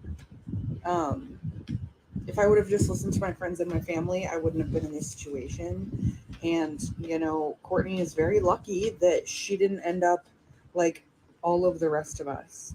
Sarah, Mila, myself. That's true. Rosemary, the guy that he dated named Chris. There are so many women that he did this to, and a man, maybe more. You know, Courtney's lucky. She didn't get hurt. She did not get abused. And, you know, good for her. That's great. I'm jealous in that aspect because this really damaged a lot of my psyche. I believe it. And I've been in therapy for a very long time. But anyway, this is not about making a name for myself. I want to be famous, blah, blah, blah. I don't. I want to help people. That's why I want to write a book, so that I can help people. There are some books that I read that helped me along the way. Some of them are called Why Does He Do That? It's a great book. If you're in that type of situation, they make a workbook as well. Like I said, my DMs are open. You can always message me if you have questions or problems. I'm an open book. I have nothing to hide. All of the stuff that I talk about is public record. You can literally look it up. My police reports are public record. The thing I opened up against the officer where he got demoted to road patrol and put on leave, public record. I am still trying to find a lawyer that's willing to actually take my case, because I have reached out to several, but a lot of them don't want to go after the police department because it's apparently pretty hard to actually win. But I have a lot of evidence. Oh, yeah. Obviously, he was Scooby. already demoted I did for a reason. Did. But anyway, I'm hoping that clears some stuff up. Yeah. And we will find out what happens to Wade in a couple weeks. And I'm praying that justice is finally served. It didn't have to take 2 women losing their lives for this man to finally get put away. But that's apparently how our justice system works. That's a good one. So we're going to do some quick... Oh my God. That's a good one. Slow-mo Since Arson. everyone is going off about how I'm lying and everything about this Wade thing. So I'm just going to answer a couple quick questions that people have asked and said. For one, I am not racist. If anyone has seen the messages going around, I don't remember ever writing that. We watched it all. And to Okay. my knowledge, those could very... Let's see if there's any other interesting ones. So I was going to, that one was a good one for the case. And then we'll watch this one. But I swear there was, no. And then the other ones are just like before Wade. Oh, no, I guess this one isn't answering some questions about Wade. Let me see. I might have. All right. So we are going to answer some questions that Look I at have Wade. gotten on my video Fan. with my boyfriend Wade. Sounds like a like just get win. like the thirst trap crap out of the way. This is what he looked like when we met. Obviously, he's a very attractive man. Nobody is doubting that. This is also him. There you go. This is your thirst trap. Get that in. No tattoos on his face. His hair was grown out. I did not see a swastika on his head. If I did, I probably wouldn't have dated him because I am not racist. Anyway, thirst trap out of the way. Yes, he was a very attractive man. He still kind of is, but knowing what he did makes him very unattractive to me. Obviously not to some of you, and that's fine. But you're not going to change him. Writing him in prison, he's just going to get money out of you. And that's, if that's your kink, whatever. I don't care. So when we first got together, he was completely normal. He did not do drugs. He was living in a halfway house unbeknownst to me. I didn't know that for like a couple months. And then he was like, oh yeah, like I was in a halfway house because my dad said I needed to be in one. I was not, I was like, oh, okay, that's fine. So we moved in together. He moved into my house in Lake Worth, Florida, and we lived together for about 5 or 6 months. And for most of that time, everything was fine. We went on dates. He met my family. He met my friends. We went to Universal together. We would go shopping. Like nothing out of the ordinary happened at all. And then I noticed that he was doing cocaine. And I was like, huh, that's, a party drug. I don't do drugs at all. Some people had commented, like, how does it feel to be clean and sober? I have never done drugs. I've smoked marijuana twice and had full panic attacks. I don't do drugs. It's not my thing. I have a career. I have a life. Whatever. If you do drugs, that's your own thing. So he started doing coke, and then I started finding weird stuff around, and I actually took pictures of it and posted it on Reddit. And I was like, hi, hello, what is this? I know nothing about drugs. And they were like, oh yeah, that's like a makeshift crack pipe. He does crack. So that was weird. We got in a lot of fights about that, but nothing was ever physical, ever. The only time he ever got physical, and not with me, I had taken his backpack in the bathroom to see if there was drugs in it. He kicked my door in. And I got mad and I threw a table at him, like a whole ass kitchen table. But he never hit me ever until that night. So there were no really red flags till the end. My family and friends started to notice towards the end also. He started like cutting me off from them. And he did steal from me. He and my friend at the time, ran away together, went to Texas. I came home and all my stuff was gone. They ran away to Texas together. He stole my gun. I contacted the police. Police didn't do anything. And I was like, cool, this guy stole my gun. Like, that's actually kind of a big deal. But I guess cops in Florida kind of suck. So I forgave him after that because I'm dumb.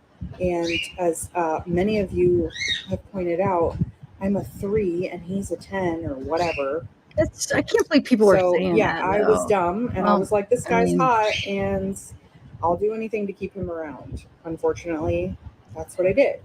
He cheated on me a lot with a lot of different women. I caught him. He denied it. I had cameras. He denied it. Like, there's so much stuff looking back. I'm like, girl, you are so dumb.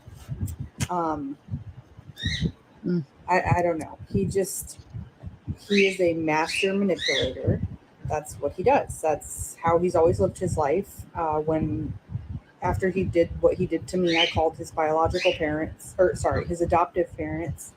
And they were like, yeah, he's done something very similar before. And we took it to court and we won. So we don't really believe you because, the charges were dropped. I can't fight against that. No. So I never knew about any of his previous victims, assault, nothing until the end, because for the whole of our relationship, his name was Steven, which is his middle name. I did not know his name was Wade until we got mail from his adoptive dad, and it had information on it about his daughter and his real name. And I was like, what is this? And he was like, oh, it's like a friend of mine's daughter. It's not really my daughter. And blah, blah, blah. So that's how I found out his real name, all that stuff. People are saying I should write a book.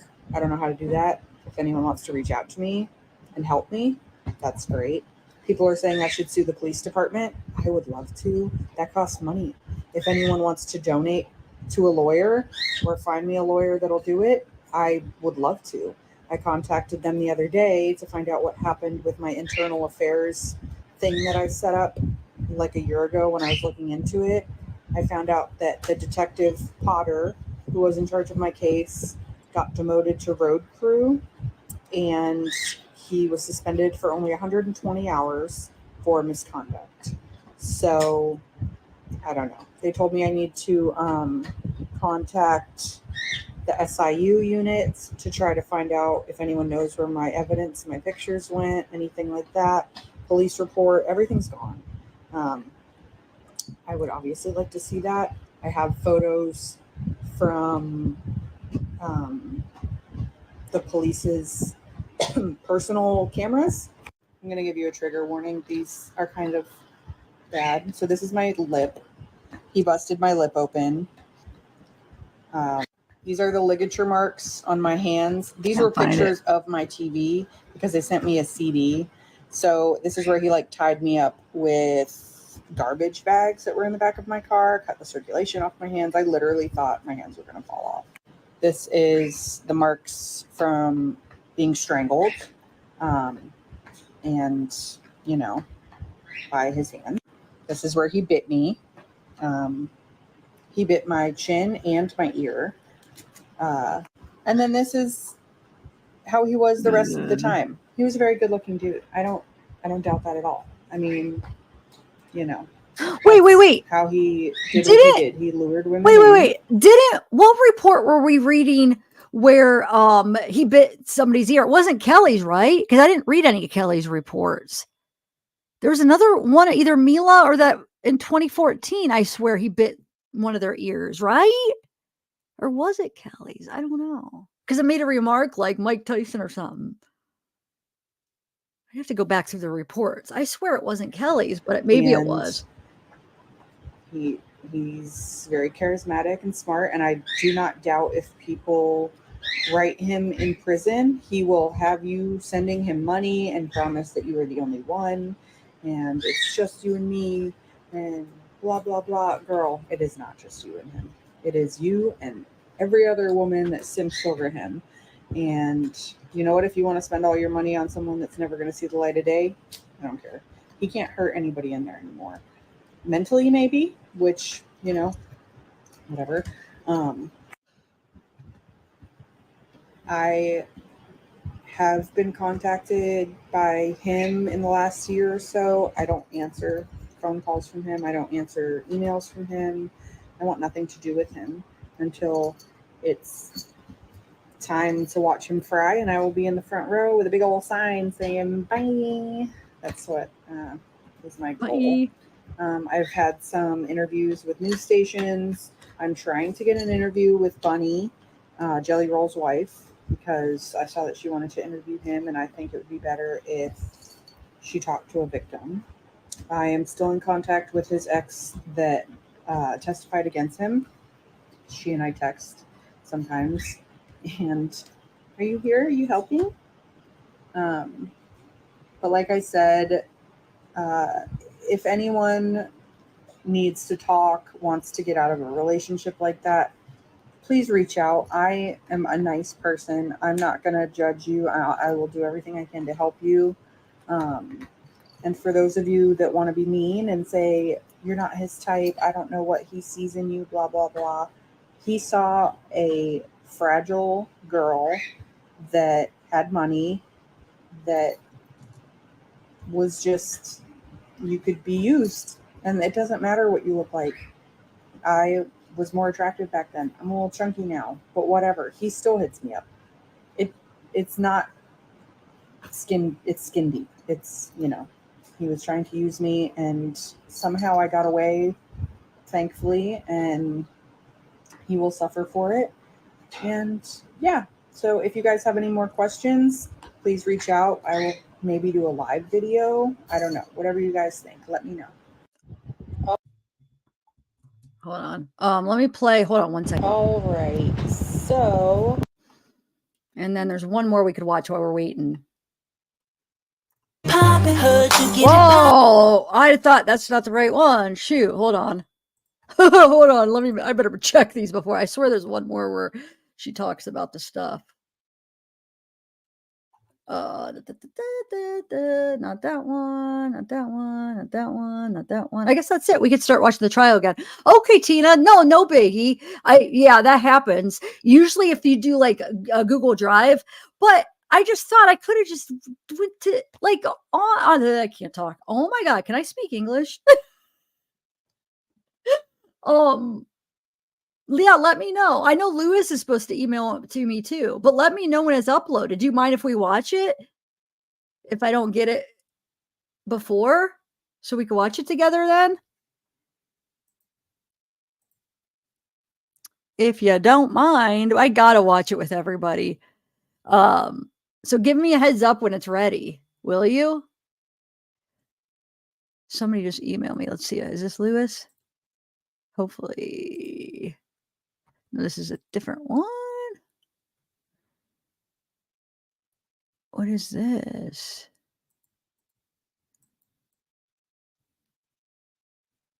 Wait, what video is this? Who just emailed me a Wade video?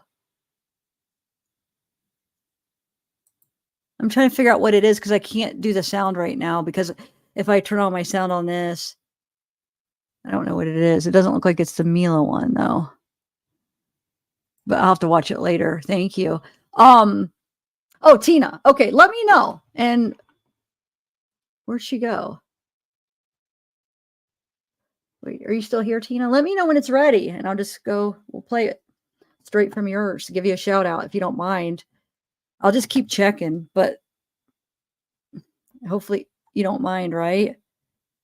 I am so anxious for some reason. But once I heard them say TikTok live, I'm like, oh, can't watch it. Unless if somebody screen records it. All right, I'll keep checking hers and then I'll keep checking my email. And then whenever whoever gets done first, we will watch it. We will watch it tonight. I have a feeling we're going to get it we're going to get it soon. I have to see it. I'm so freaking curious. And I want to watch it with you guys so much. How long is it going to be till yours is uploaded, Tina? I'm like so anxious. All right. So I'm going to continue the live and then give me a heads up. Okay. I'll keep checking. Yeah, I know it sucks that. Why does everybody do TikTok lives? And does TikTok have an option where people could upload it after? I don't understand why they don't even give you that option. Like YouTube gives you that option. Like you could either upload it or you could just, remove it after. But from what Amanda, my one friend that has TikTok, what she said is, I don't think they give you the option from what she says. It just goes. So even if you wanted to, or I am slow person. I am fiending. 35 minutes. Okay. Thanks, Tina. We could wait 35 minutes. Let's watch the next thing. You guys stick around. We could wait 35 minutes. We're good. I'm just anxious. I don't know. Like there's some cases I just get really invested in and I like deep dive every day. I'm just trying to find more. This is one of them. The last one before this that I got like super invested in was the Shonda and Paul. The one before that was, I think, Kylie, or wait, there had to be one before. Oh, was the Letitia Stout. All right. I'm going to continue the live, guys. So everybody, let's just put that in the back of our head. Know it's coming. We're going to watch it. We just got to wait a little bit. All right. Here we go. Let's continue this. And we'll get to it. Yes. And then if we went to the left here and we see this item here that I know. looks almost like a elongated cloud. I do. Item C, I believe, or L, excuse me. What exactly are we looking at in that particular photograph or diagram? That is the female body that was in the doorway, wrapped in the bedding. How far would you say that particular item was in relationship to the doorway? It was in the middle of the doorway. And from the front door, how far would you say it would be? Approximately. I'm not sure on the distance, but So if I directed your attention here to what's been previously admitted as State's Exhibit number 10B, is that the doorway that you're referring to? That back where the cat is located, and in that doorway we see it looks like a pile of bedding. yes. And that's that cloud object that's depicted in the diagram. Yes. So then as we make our way to 10C,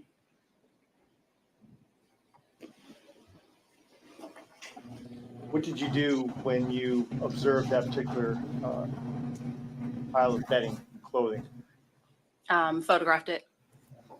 Did you do anything more with it at that point in time? No. And then we're looking at 10D. That's a closer up photograph of the bedding and the clothing that's tied around it. Yes. Now, is this photograph one that you took as well, 10E? Yes. Now, after you took these particular photographs, what did you do next? Waited for the medical examiner to respond. And did they respond? Yes. And what did you do after they responded? We had to take the bedding apart layer by layer and photographed everything as we removed it. So when we're referring to State's Exhibit number 10F that you just identified, what are we looking at in this particular photograph? That is clothing that was We tied got it. together and wrapped around the outside of the bedding. Hold on. He emailed me. Is this Lewis that emailed me? Is it the whole thing? Dude, yes. I'm downloading it. I'm excited. Why am I so, I don't know. I just want to hear what she has to say, because now that whole freaking blonde lady that jumped the fence, Mila all of a sudden became a lot more interesting in this case. You know what I'm saying? Like now there's like, I want some answers because I don't get,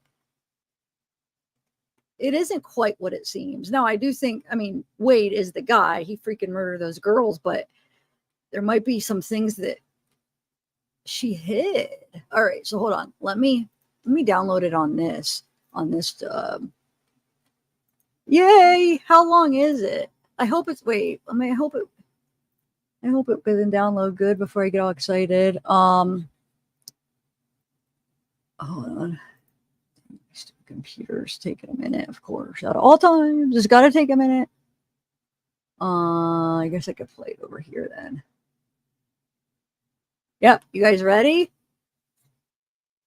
All right. I really wanted to play it on this one. On this computer. Hold on. Now, oh, you gotta be kidding. I'm getting it.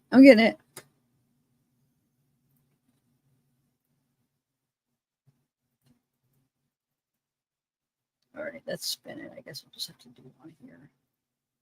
Okay, here we go.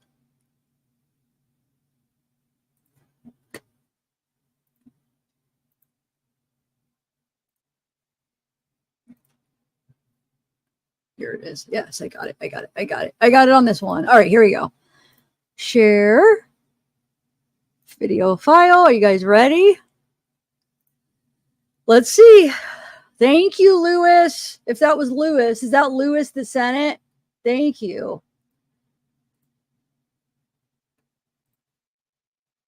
So much. All right, here we go. And so, yes, it's been 5 years and I'm healing well. I'm married now, of course. And so I'm going to be okay. But I thank you for your support.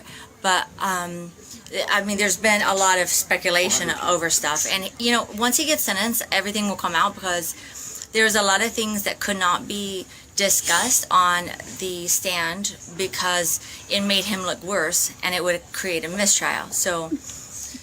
All right, so let's talk about, tell me or tell them about maybe something great that happened from this, because it was bad all the way around. I mean, for Kristine and Diana. It was horrible. It was traumatic for everybody, and God bless everybody with the families and everything. So something great that happened from this, I can't think of anything, honestly. Well, you know, the sad thing is I think we've talked about it. You know, we've all kind of been each other's support group. You guys more than me. Yeah.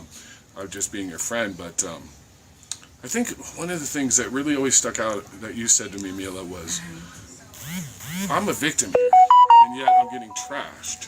Oh yeah, that's crazy. You guys are coming up with all Not these these guys. Not I'm sorry. everybody. Yeah. So yeah, this victim blaming kind of thing. I found my calling of maybe I should figure out how to be a more advocate for that, because Let's see with some questions. Maybe okay, there's some I'm questions. sorry, Mila. They're coming very fast. I'm sorry, I can't understand the internet. Will you read them too? Sure. They're happening too fast for me. Sure. Let me put you over here for a second. Let's just take a couple. Take a breath, Miss Mila. We appreciate you. We know how nervous you must be. Well, yeah, I haven't spoken out since for good reason, because. Okay.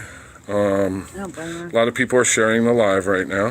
Has your business suffered due to the No, actually, you can put up red velvet ropes. People are now saying this is where he punched her.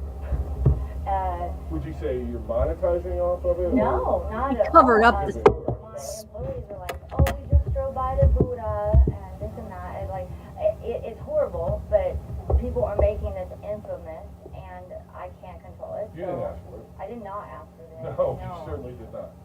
Let's see some more questions out there. We can hear because the way. Oh, okay. It's Thank because I don't you. have it. What did Guys, I hold on do? 1 second. No, I just need to do something real quick. I'm so sorry, guys. There we go. Okay, so Can you hear better. us now? Yep. Thank you. Okay. Better. Okay. Okay. Can you read those? Yes. Because they're saying I they just can keep hear saying it. yes, yes. Well, it's because they can hear now. Good now. Yes. Yes, we can. Okay. Any questions that you would like to answer? Would you like to answer? Would you guys like to ask me anything within reason? Is Tommy? Yeah, What was that Tommy's about right Tom? here. Hi, Mila. I don't I'll know. just give it to him now. Mila, do you still have contact with? No, the last contact I had with Wade was Tom? over drunk phone calls right after he did what he did, and there were maybe, I don't know, 7 or 8 or something, and at first it was to set him up. And Wait.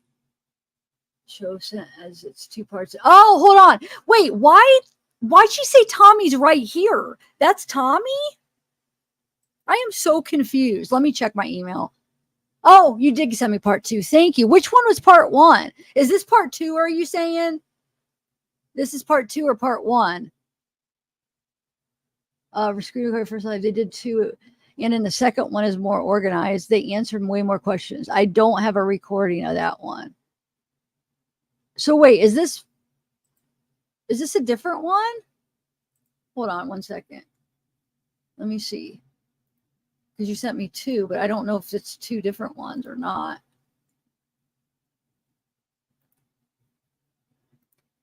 Let me see which one's which. Hold on 1 second, guys.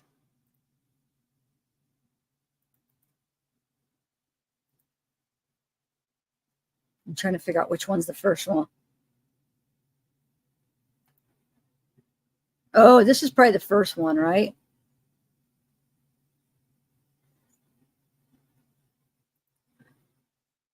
Wait, can you just answer me real quick so I do it in order? Is this the second part or the first part? Which one should I play first?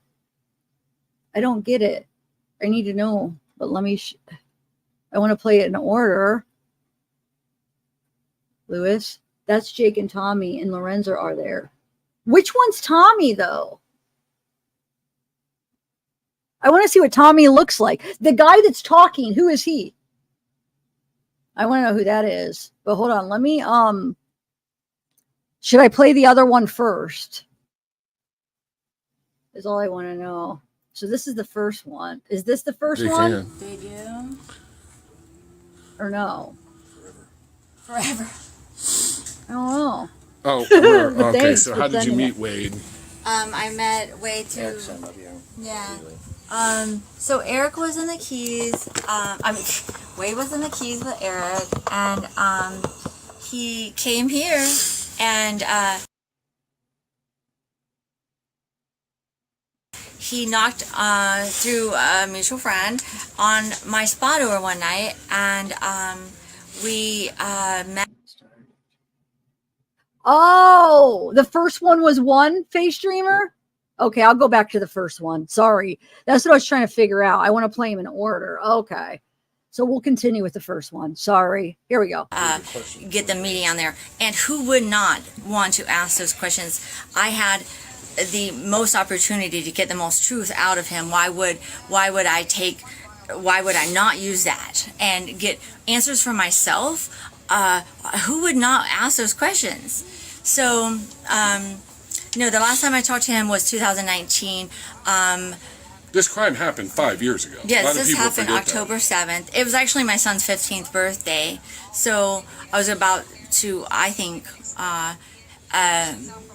whatever. If you think I was going to get killed or not, I was about to die on my son's 15th birthday. So, if I may, you and I've known each other a long time, and look, we've all had our times, and I think a lot of the thing I see on the internet is about drug use and drug use. Yeah, we used to party.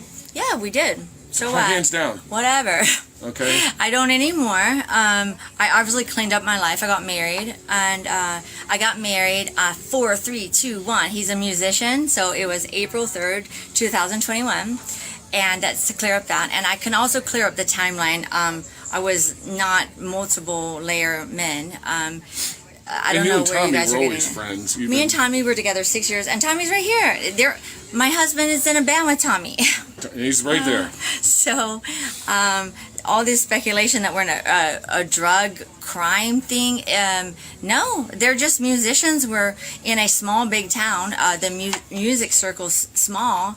We all know each other. So, just the fact that we hang out does not mean that we have a trafficking ring.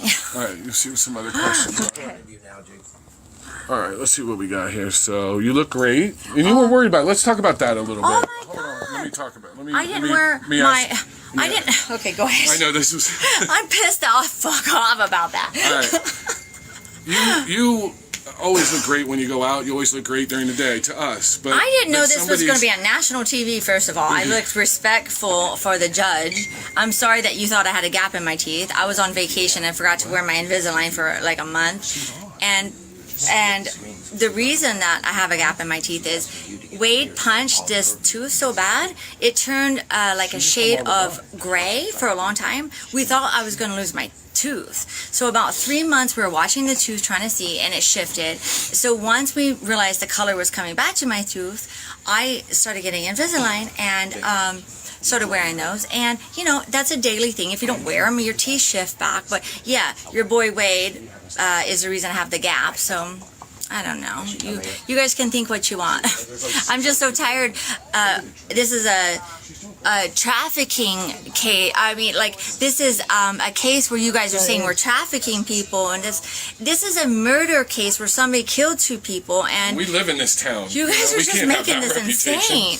Let me just say that when you hit us, when people hit us with human trafficking, that's like and the drug word. Trafficking. This is stupid. I mean, I would take that over human trafficking. I know. What do you want? We're gonna pick one.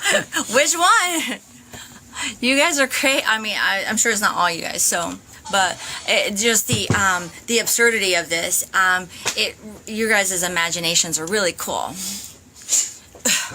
Not you guys. Not everybody. Not everybody. Ignore the haters.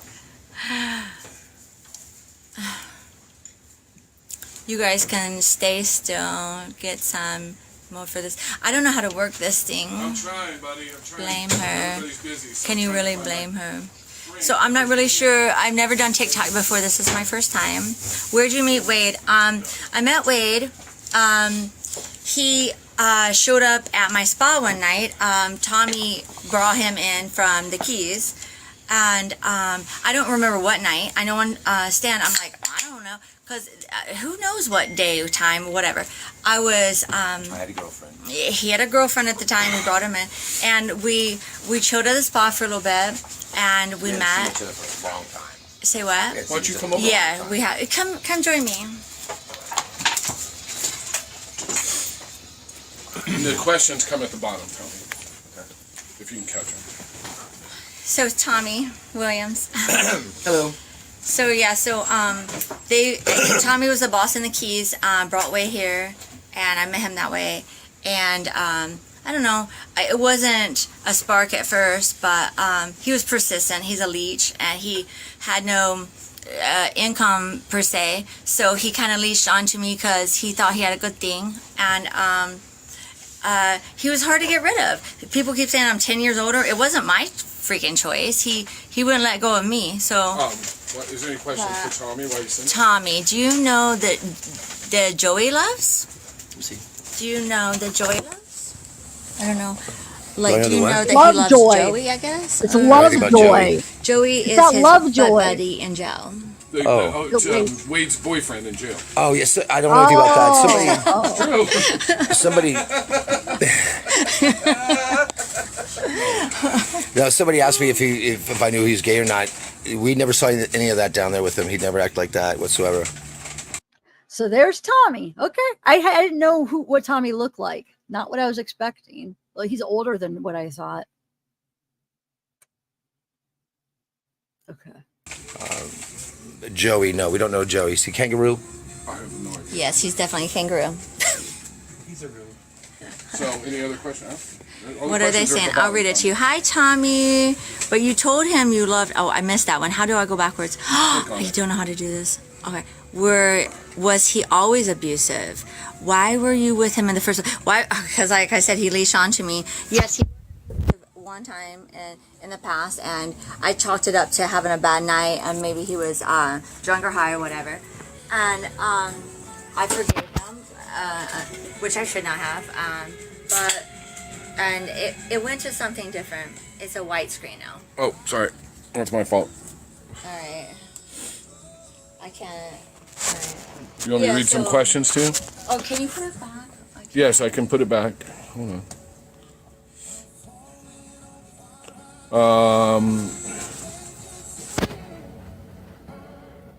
Somebody wants to know if they can chime in and talk. They said they'll be respectful. If not, we can always kick them out. I don't know. Sure, just hit me. I got 2 requests here for 3 requests, 4 requests, 5 requests. Just give me a moment here to get these. So somebody's gonna come in like you did. Oh, I'm trying, Tommy. Jesus. Hold on, guys, just 1 second. Is the internet slow up in here, Tommy? We'll come in on the boxes in a minute. Let me just get the internet going here. It is Florida, so give us a break. Requests. Yeah, it kind of does, Tommy Lee. You're right. Your internet is just spinning, dude. You're right. All right, we just keep. Here's some questions for you. Okay. It's went white again. Stop. All right, I'll read it to you. Add Carol, Coral, you're not lagging. Okay, we're not lagging, but it's not letting me do the guests. See, it's spinning. See. Okay. For some reason, it's not letting me add guests.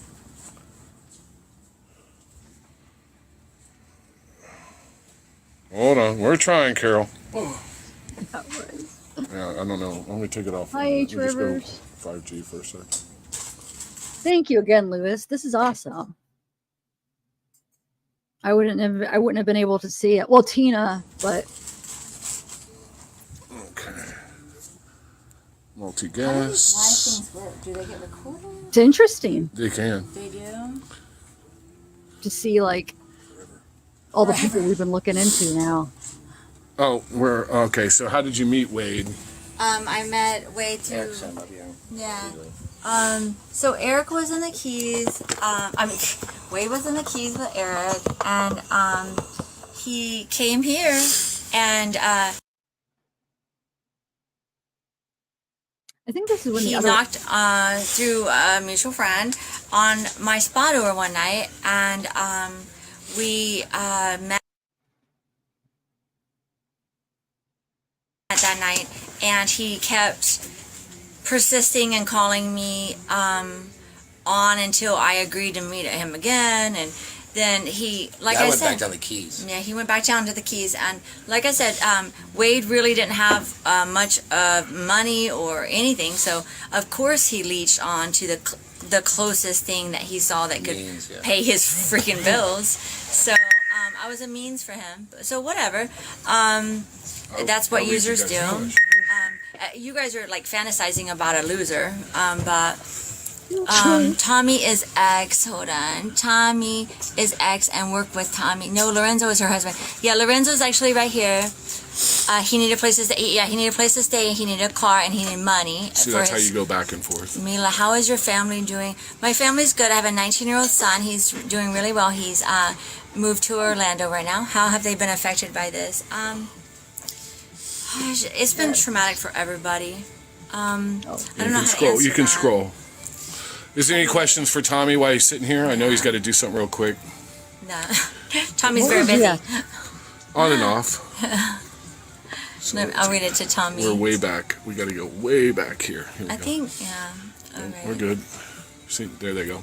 Do Yeah, once I you think- scroll, you have to go all the way back to the bottom. All right. Okay. I don't know what they said about October. Oh, thank you. You're bad. Mila, what do you think about women supporting him? It's disgusting. that they support him. That's a good thing. Let's talk about that for a second Okay. before some more questions. They'll ask. There are again. 2 women that are dead, and people are fantasizing about.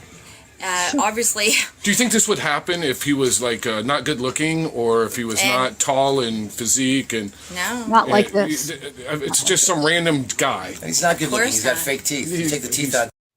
Not like this, but he would still have people look at Paul. He would still have a few because people like that, the whole attraction to the murderers. And it's just this thing that, like I said, I'm going to read excerpts of this book. There's studies on it. So no, it wouldn't be like this, but he would still have some people contacting him, but not to this level. Okay, let's hear about his fake teeth now. You know, yeah, just go with it. They think he's good looking. he Go was. with it. He's not to us, right? He's not to you Not guys. Mila trying to fix her hair. I'm so sorry that you guys are so consumed by my looks. Mila, I have legit questions. Please ask. I'm just so tired of being hated on. I didn't ask for this. This happened to me, and I don't apologize for it, and I'm not going to. Can you see him? I can read Be him to you. respectful I can read him to you. to Mila. Thank you. Tommy, how was Wade with you before you brought him to the Keys? No, just go ahead. You're in. When we were down the Keys, I was pretty much the manager there. Eric maybe in charge of all the guys down there on a remodel down there in Conch Key, and we never saw any of this. You know, he was cool. He was fine. He was normal. We partied together. Did you ever see any signs? That's the question. You know, in retrospect, there's one thing that he said one time. I had a problem with somebody, and I was pissed off about whatever. And he said, "Why don't you fly me there? Just give me like an hour, fly me back. I'll take care of him. I'll show you what I can do." I'm thinking, beat him up or something. Right, you know beat his what I mean? ass, That's right. what we say, you know. Sure. And later, thinking back, maybe that was not his intentions. Right. And none of you, either of you, knew about this girl over on the East Coast, right? No, she contacted me. What's this Kelly. girl's name again? Kelly. Oh, Kelly, yeah. Okay. Kelly contacted me at one point when she heard that they were together and said, "Tell your ex-girlfriend he's really bad," and all this kind of stuff. Did you ever know that? I'm sorry, what Did I did ever you say say? that? Did I ever say what? that? No. Kelly, yeah. Kelly said what? She contacted me and said to tell you. Yeah. We weren't talking. They warned me about Wade through him and through Kelly did, a yeah. few of my other friends. They tried to save me from him. They said, "Mila, it's your own funeral," and that's the writing on the wall. May I say something? When I've gotten a lot of questions about this, we get a lot of questions about how you guys are still friends. I'm still friends with my ex-wives. Yeah. This is a small town, Fort Myers, Cape Coral. Especially in the music. The boys are all musicians. And we all can be friends and still, you don't just hate each other once that relationship's over. That kind of goes to the music, you know. I hadn't seen Mila for a long time when I was in the Keys, in like 2 years or so. I came back up and we lived on the same street. See, you're way back. Yeah. Oh, Mila wow, and Zoe we're way moved down- back. Okay. Mila and Lorenzo moved on the same street, like 5 houses down, though. Yeah. Yeah. And so one night I went over there. I got the guitar. We picked up the guitar, Zoe and I, because we were in a band before. And I started playing a song, and he picked up, and as far as I was concerned, it was, magic or whatever. Yeah. And we just all kind of looked at each other and let bygones be bygones, man, Yeah. All right, go ahead. You got questions? Mila, were you afraid to face Wade in court? I didn't give him any glance. The only time I had to look in his direction is when they said, "Will you please point him out?" And I looked in his general direction. Okay, so that's the end of that. Now let's put on this one. I think this overlaps, right, Lewis? At that night, and he kept persisting and calling me on until I agreed to meet him again. And then he, I went said, back down the Keys. Yeah, he went back down to the Keys, and like I said, Wade really didn't have much money or anything, so of course he leached on to the closest thing that he saw that could pay his freaking bills. So I was a means for him. So whatever. That's what users do. You guys are like fantasizing about a loser, but Tommy is ex. Hold on. Tommy is ex and worked with Tommy. No, Lorenzo is her husband. Yeah, Lorenzo's actually right here. He needed a place to stay. Yeah, he needed a place to stay. He needed a car, and he needed money. See, that's how you go back and forth. Mila, how is your family doing? My family's good. I have a 19-year-old son. He's doing really well. He's moved to Orlando right now. How have they been affected by this? It's been traumatic for everybody. I don't know how to answer You can that. scroll. Is there any questions for Tommy while he's sitting here? I know he's got to do something real quick. No. Tommy's very busy. On and off. I'll read it to Tommy. We're way back. We got to go way back here. Here we I go. think, yeah. All right. We're good. See, there they go. Do I once you think- scroll, you have to go all the way back to the bottom. All right. Okay. I don't know what they said about October. Oh, thank you. You're bad. Mila, what do you think about women supporting him? It's disgusting that they support him. That's a good thing. Let's talk about that for a second Okay. before some more questions. They'll ask. There are again. 2 women that are dead, and people are fantasizing about. Obviously, Do you think this would happen if he was like not good looking, or if he was not tall and physique, and no. It's just some random guy? And he's not good looking. He's got not. fake teeth. You take the teeth out, you know. Yeah, just go with it. They think he's good looking. He Go was. with it. He's not to us, right? He's not to you Not guys. Mila trying to fix her hair. I'm so sorry that you guys are so consumed by my looks. Mila, I have legit questions. Please ask. I'm just so tired of being hated on. I didn't ask for this. This happened to me, and I don't apologize for it, and I'm not going to. Can you see him? I can read Be him to respectful you. I can read him to you. to Mila. Thank you. Tommy, how was Wade with you before you brought him to the Keys? No, just go ahead. You're in. When we were down the Keys, I was pretty much the manager there. Eric maybe in charge of all the guys down there on a remodel down there in Conch Key, and we never saw any of this. You know, he was cool. He was fine. He was normal. We partied together. Do you ever see any signs? That's the question. You know, in retrospect, there was one thing that he said one time. I had a problem with somebody, and I was pissed off about whatever. And he said, "Why don't you fly me there? Just give me like an hour. Fly me back. I'll take care of him. I'll show you what I can do." I'm thinking, you know, beat him up or something. Right, you know beat his what I mean? ass, That's right. what we say, you know. Sure. And you know, later thinking back, maybe that was not his intentions. Right. And none of you, either of you, knew about this girl over on the East Coast, right? No, she contacted me. What's this Kelly. girl's name again? Kelly. Oh, Kelly, yeah. Okay. Kelly contacted me at one point when she heard that they were together and said, "Tell your ex-girlfriend he's really bad," and all this kind of stuff. Did you ever know that? I'm sorry, what Did I did ever you say say? that? Did I ever say what? that? No. Kelly, yeah.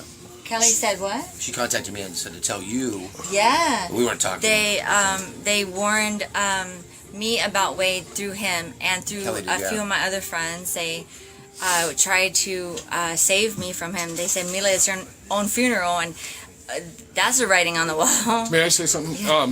When I've gotten a lot of questions about this, we get a lot of questions about how you guys are still friends. I'm still friends with my ex-wives. Yeah. This is a small town, Fort Myers, Cape Coral. Especially in the music. And The boys are all musicians. And we all can be friends and still, you don't just hate each other once that relationship's over. That kind of goes to the music, you know. I hadn't seen Mila for a long time when I was in the Keys, in like 2 years or so.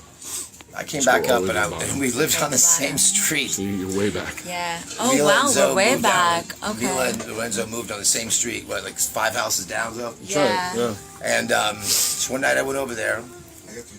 We picked up the guitar, Zoe and I, because we were in a band before. And I started playing a song, and he picked up, and as far as I was concerned, it was, you know, magic or whatever. Yeah. And we just all kind of looked at each other and let bygones be bygones, man, you know? Yeah. All right, go ahead. You got questions? Mila, were you afraid to face Wade in court? I didn't give him any glance. The only time I had to look in his direction is when they said, "Will you please point him out?" And I looked in his general direction. And the sidebars, I could feel his eyes glaring at me, but no, I did not even give him that. So you don't want to go on. Mila, you survived and saved so many lives, including your own. See, so many of you are so sweet. And But it's the 5% that get in here, guys. Guys, it's the 5% that come in and just really wreak havoc. And you guys know the internet. The internet is not always kind. Yeah. But this is really, really, really nice and really, really kind of a lot of you because she's not hearing the positive. So thank you. yeah, Mila and Tommy, tell us about yourself. Well, you know, thing about it is that this No, is a he wants horrifying. you to tell about yourself. From Tommy was in California with Jake in a band. Lorenzo's. Yeah, back in the Well, we grew up And- together. The Jakes. They moved out here Razzmatazz, together. Live with the Whiskey, They're check it from out. Ohio. I'll tell you about Tommy.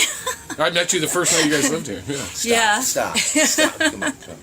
And what else is Tommy's a magician and a musician. Magic. That's a double whammy.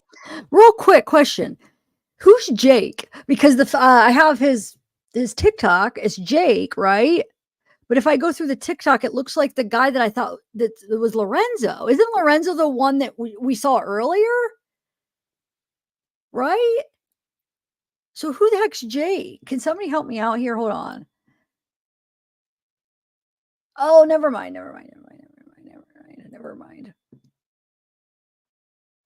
I guess he's just on. Oh, okay. He's just on Jake's. Okay. Because, hold on.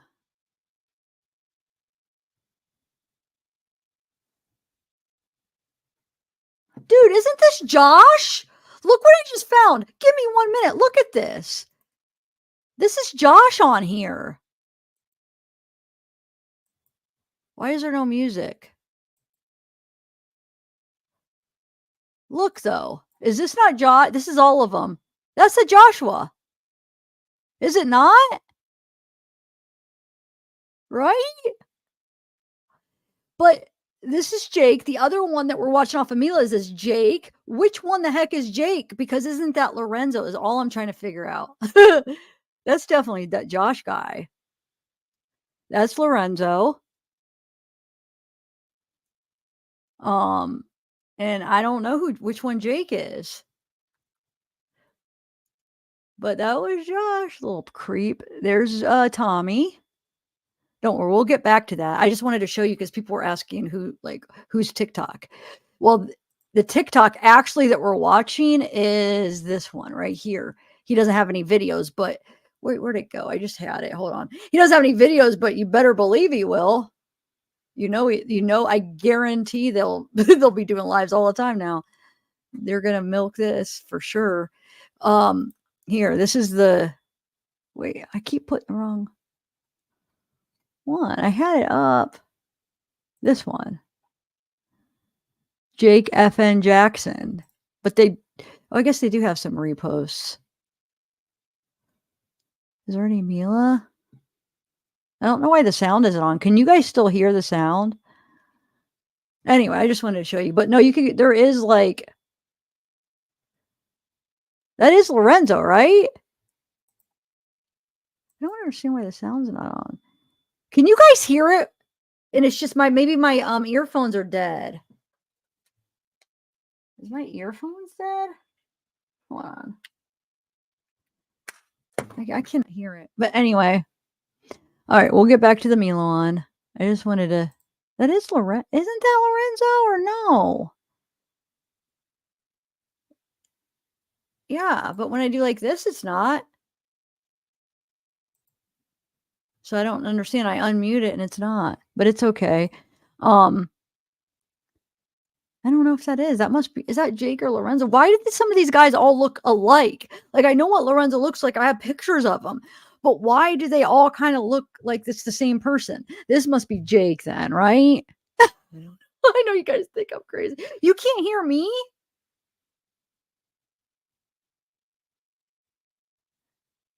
Do you think that freaking Jake is Lorenzo? Okay, let's finish it. I got to figure this out. Oh, it's not Lorenzo. Then, okay, somebody just answer this real quick if they know. That person that is doing most of the talking with Mila, who was on the camera when we first watched, is that Lorenzo? Because it kind of looks like Lorenzo, but then it kind of doesn't look like Lorenzo. So who is the guy doing all the talking besides Tommy? I need to know that. All right, let's finish the Mila thing. And then there's that part 1 team that we'll do. Okay. I just no, I don't understand why let's see if Let's think. Choose a magic trick. A devil wimp. No, we've already got one. All right. Tommy has an air conditioning company. He's very good at air. Oh, thank you. I was wondering because I'm like, he kind of looks like Lorenzo, but it kind of doesn't. I'm like, is that? Thank you. So where the heck's Lorenzo at? And that makes sense because this is Jake's TikTok. And I'm like, okay, so he's the one talking. And then all these ones, when I type in Jake, that's coming up. Okay, thank you. Well, why isn't Lorenzo making an appearance?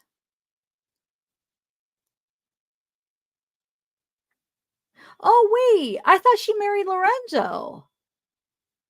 No, she said she was married Lorenzo, I thought.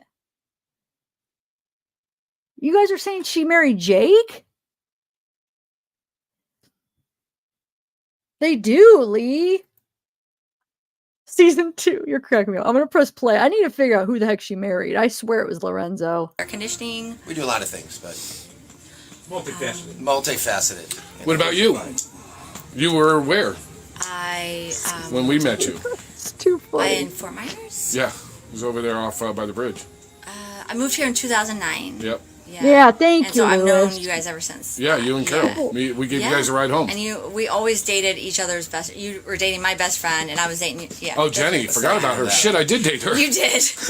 That was a while ago. That was a minute. Yeah, that's right. Thank oh you, God. Louis. Can we use other people's name? I don't know the rules. Well, they on don't know this. the last name, so it Okay. doesn't matter. Who cares? You could do whatever Is you she want. still around? Yeah. I mean, no, not unalive. Oh God.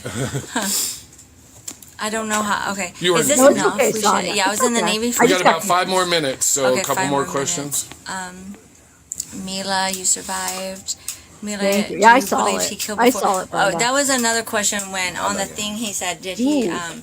kill This is a before? good one. I was in the military, and a lot of people like What branch? the Navy, and I was in 2001. Thank you for your service You're and your welcome. birthday. Thank you for your service. They And your know I birthday. hate that, so they're doing it on purpose. Thank you for your service again.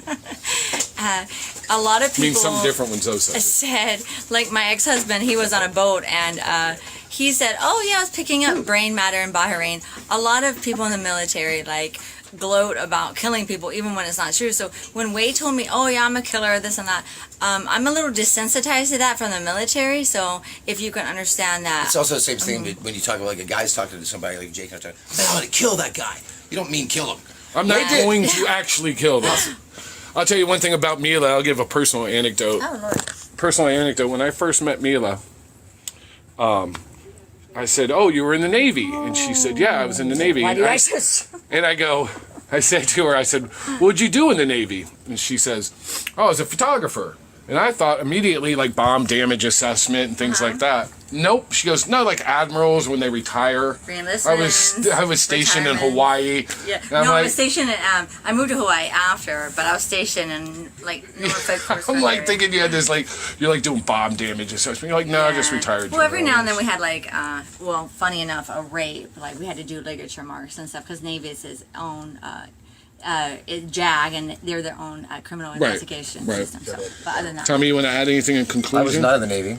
No. Yeah, we were going to go to the Navy when Top Gun came out. And We did. They told us no. They told us no. Everybody wanted to do that. Yep. They said you had to go to college, and we said we'd rather be musicians in Los Angeles. So anyway, thank you guys very much for. I hope this ends the sex trafficking drug lord thing. We're just normal people hanging out on whatever Tuesday. night. And we don't whatever pay for night sex. is a Tuesday. We don't pay for sex. You guys need to stop having such good imaginations. After a couple It's bounce getting checks, I'm not silly. doing that again. Family, you know. All right, so that's about it. Yes, that's good. Thank you.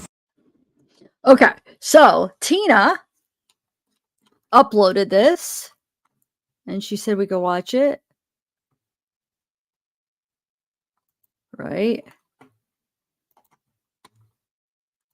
But it's a part 1. But will you guys please do me a favor, because I feel really bad since she just uploaded it and she's nice enough to say that we can watch it. Will you wait, hold on one second. Let me pull it up. Will you, it should be part 1, I think, okay? Hold on, let me get it. Will you guys make sure maybe just trying to think how to do this. like after you watch it with me, maybe go watch it on her channel, because I feel bad playing it because she uploaded it to her channel and she just uploaded it. So I feel bad like watching it when it's so new. So maybe if you guys just make sure you go over and watch it on her channel too or something. But I'm dying to watch it. And she came over and said we could watch it. So I just feel bad because I want people to, be able to watch it on her channel too. All right. And thank you, Lewis. Okay, so her channel is Tina. It's the one that came in, Tina Melissa. Okay. So, I should subscribe. Okay. So yeah, you guys maybe go show her some love too, since she's letting us watch it. Part 1. All right. I don't know. Maybe this goes into part 2 that we watched. I'm not sure, but let's see. It might be easier because they're flying by. Yeah, she said, how is it like to see Hit him me up after if you 5 want years? to join up or ask any questions in the Mila, box. can you guys please go to Coral's? Well, we tried to, Tommy went to Coral's live earlier. I can do it. Hold on. What is it? Coral, where was that? Coral's live. Okay, let's try. Let's try. Well, we'll try in a minute. Anybody have any questions here? Okay, Do you want to box in? Here's some boxes right Coral here. and Hold on. Dexter. All right, so we got beef. Hey, beef. Come correct. Butterflick. Come correct about what? That doesn't necessarily mean. All right, Butterflick. There is Butterflick. Do you want to be? Hey guys, if you want, I could read the questions. Okay, that would be fine. I'm new to TikTok, so Okay. I need to be No problem. Somebody wanted to know if you're married now. Yes, I've been married since 4, 3, 2, 1. He's a musician, so we got married on April 3rd, 2021 in Lani Kai in Fort Myers Beach. And so. All right. And then someone said, did Wade have red flags? I mean, that's kind of an obvious question, right? Did Wade have red flags? I mean, Wade, his red flags was he was too accommodating, too sweet. He was almost like, when something's off and you don't know how to say it. There was not one trash can, like when I was cleaning my spot, for instance, there was not one broom I lifted and he said, no, put that down right now. There was not one door that I did not open. He was too sweet. So it was just kind of an oddity. Yeah, it was, have you ever, like a chameleon, like he knows exactly what you need and does that. Like I needed a very big presence in my life right then. I was going through a heartbreak at the time. So That's what they do. They figure out exactly what you want and need out of somebody, and they mimic it and pretend to be that person to manipulate you and suck you in and keep you. That's classic right here. And I don't even think she's realizing the psychology behind it as she's saying it. You know what I'm saying? She's just telling it like how it happened. And that fits to a T. Like he is a freaking psychopath. I'm telling you. Definitely a narcissist. I think it's to the level of psychopathy. I really do. I do. I guess we'll see like the MRI. It should show. I know they're looking for a traumatic brain injury, but hopefully they look in depth and check for other things like the thing that is lacking when people are psychopaths. I hope they check all that. They should. They're doing the MRI. Anyway, okay. she came in and tried to sweep me off my feet. And so it's charming. I want to say something real quick. Mila's never done lives before today. Ever. So she's a little nervous, obviously. That's fine. You have a lot of support. I just realized something. I'm sorry I keep interrupting. No, we're not going to know unless if they do specific tests to test for that, because what they're going to have to do is, remember, like I've watched like in psychology, like I said, where they ask the person certain questions and see the chemicals and what happens, or they'll show them a picture of something and they'll be able to tell if their brain lacks of certain areas. So actually, if they just do a scan, they're not going to be able to tell. They should take advantage and do it We need to learn. I just thought. All right, I'll shut up. Support in here, so there's a lot of people supporting you, so they just want to hear from you, so don't be nervous. He was. Well, she's going to be. In our crew, we don't really true. publicize much and stuff, we're like the very- band stuff, you know. And, yeah, so it's, you know, it's difficult for her. I'm probably the most outgoing so far, and they hate me for it. So they're like, "You're not filming, are you? You're not live, are you, Jake? You're not filming, are you, Jake?" But whatever. So some Anyway, people so are asking, like, where do you stand on, like, you know, the death penalty or life? I mean, do you have an opinion on that? It's a good one. You know what is so funny? Is there is one person close to his life. I'm not quite sure. I haven't learned the rules with this yet, so I don't want to mention names. But there's one person close to him that does not want him to, that wants him to get the death penalty, only because he did not earn a certain amount of those hate tattoos. They're going to either cut them off, burn them off. It's going to be a torturous event when he actually goes to prison. Right, so he'd be safer on death row than he would be probably in Gen Pop. I personally do not believe in the death penalty, but I could never I could never put that on me to say I want to kill somebody. Well, I think you and I had a conversation one night. You're muffled. You're on the microphone. We had a conversation, you and I, one night about the death penalty. I don't know if you remember that. We both said we don't think the government should be able to kill their citizens. Yeah, well, you kill somebody, so what? Now we're gonna kill you. It doesn't make sense. Doesn't make Yeah, a I don't lot like that. of sense. Yeah, unlike Wade, we're not killers. I'm gonna tell you, he's a lady killer. Someone wants to know if you still have the Hellcat. No, I do not. I now drive a Kia Sorento. The clutch got messed up. Thanks, We Wade. messed up the clutch. And, you know, recession. So we were like, let's go. My husband's in a band and we were lugging gear and we mess up cars left and right because of his gear equipment. So I'm like, let's get something practical, obviously. You know, I'm married now. I don't need to have. Yeah. Well, you can say that. That's fine. I got the mugshot that you guys are seeing was from January, February. My first arrest ever. I'm 41. Was a DUI, and in Lee County, Florida, let me just tell you, if you don't get arrested here at least once just by walking. So that mugshot is not from what everybody's trying to allude to. So no, that's not it. Somebody asked, do you think Wade has a real brain injury? No. God, no. Wade is one of the most, and this is talking really serious. Wade is one of the most funny, smartest, entertaining person I've ever met in my life. He definitely does He's not. not funnier than me, Tommy. No, he's not. You guys are okay. He for 6 months. He doesn't have brain damage. He does not have brain damage. He's very smart. Yeah, his dad said that he was funny and charming when he wasn't on the drugs. Do you think that was the drugs? I mean, a lot of people ask that question. Do you think the drugs had a lot to do with it? Yeah, like when on those embarrassing jail phone calls, that I was still trying to process in shock what was going on. And I know I was asking a lot of questions. I know I was acting crazy and stuff. I'm processing all this information. It's a lot to handle when it just happens to you. Up there. He's telling me where to look. I don't know where to go. No, you're fine. And what was it? Do you think he has brain damage? No, he doesn't have brain damage. But it was. There was another one. You're the toughest chick I know, man. No, thank you. Yeah, he. Oh, the drugs. Yes.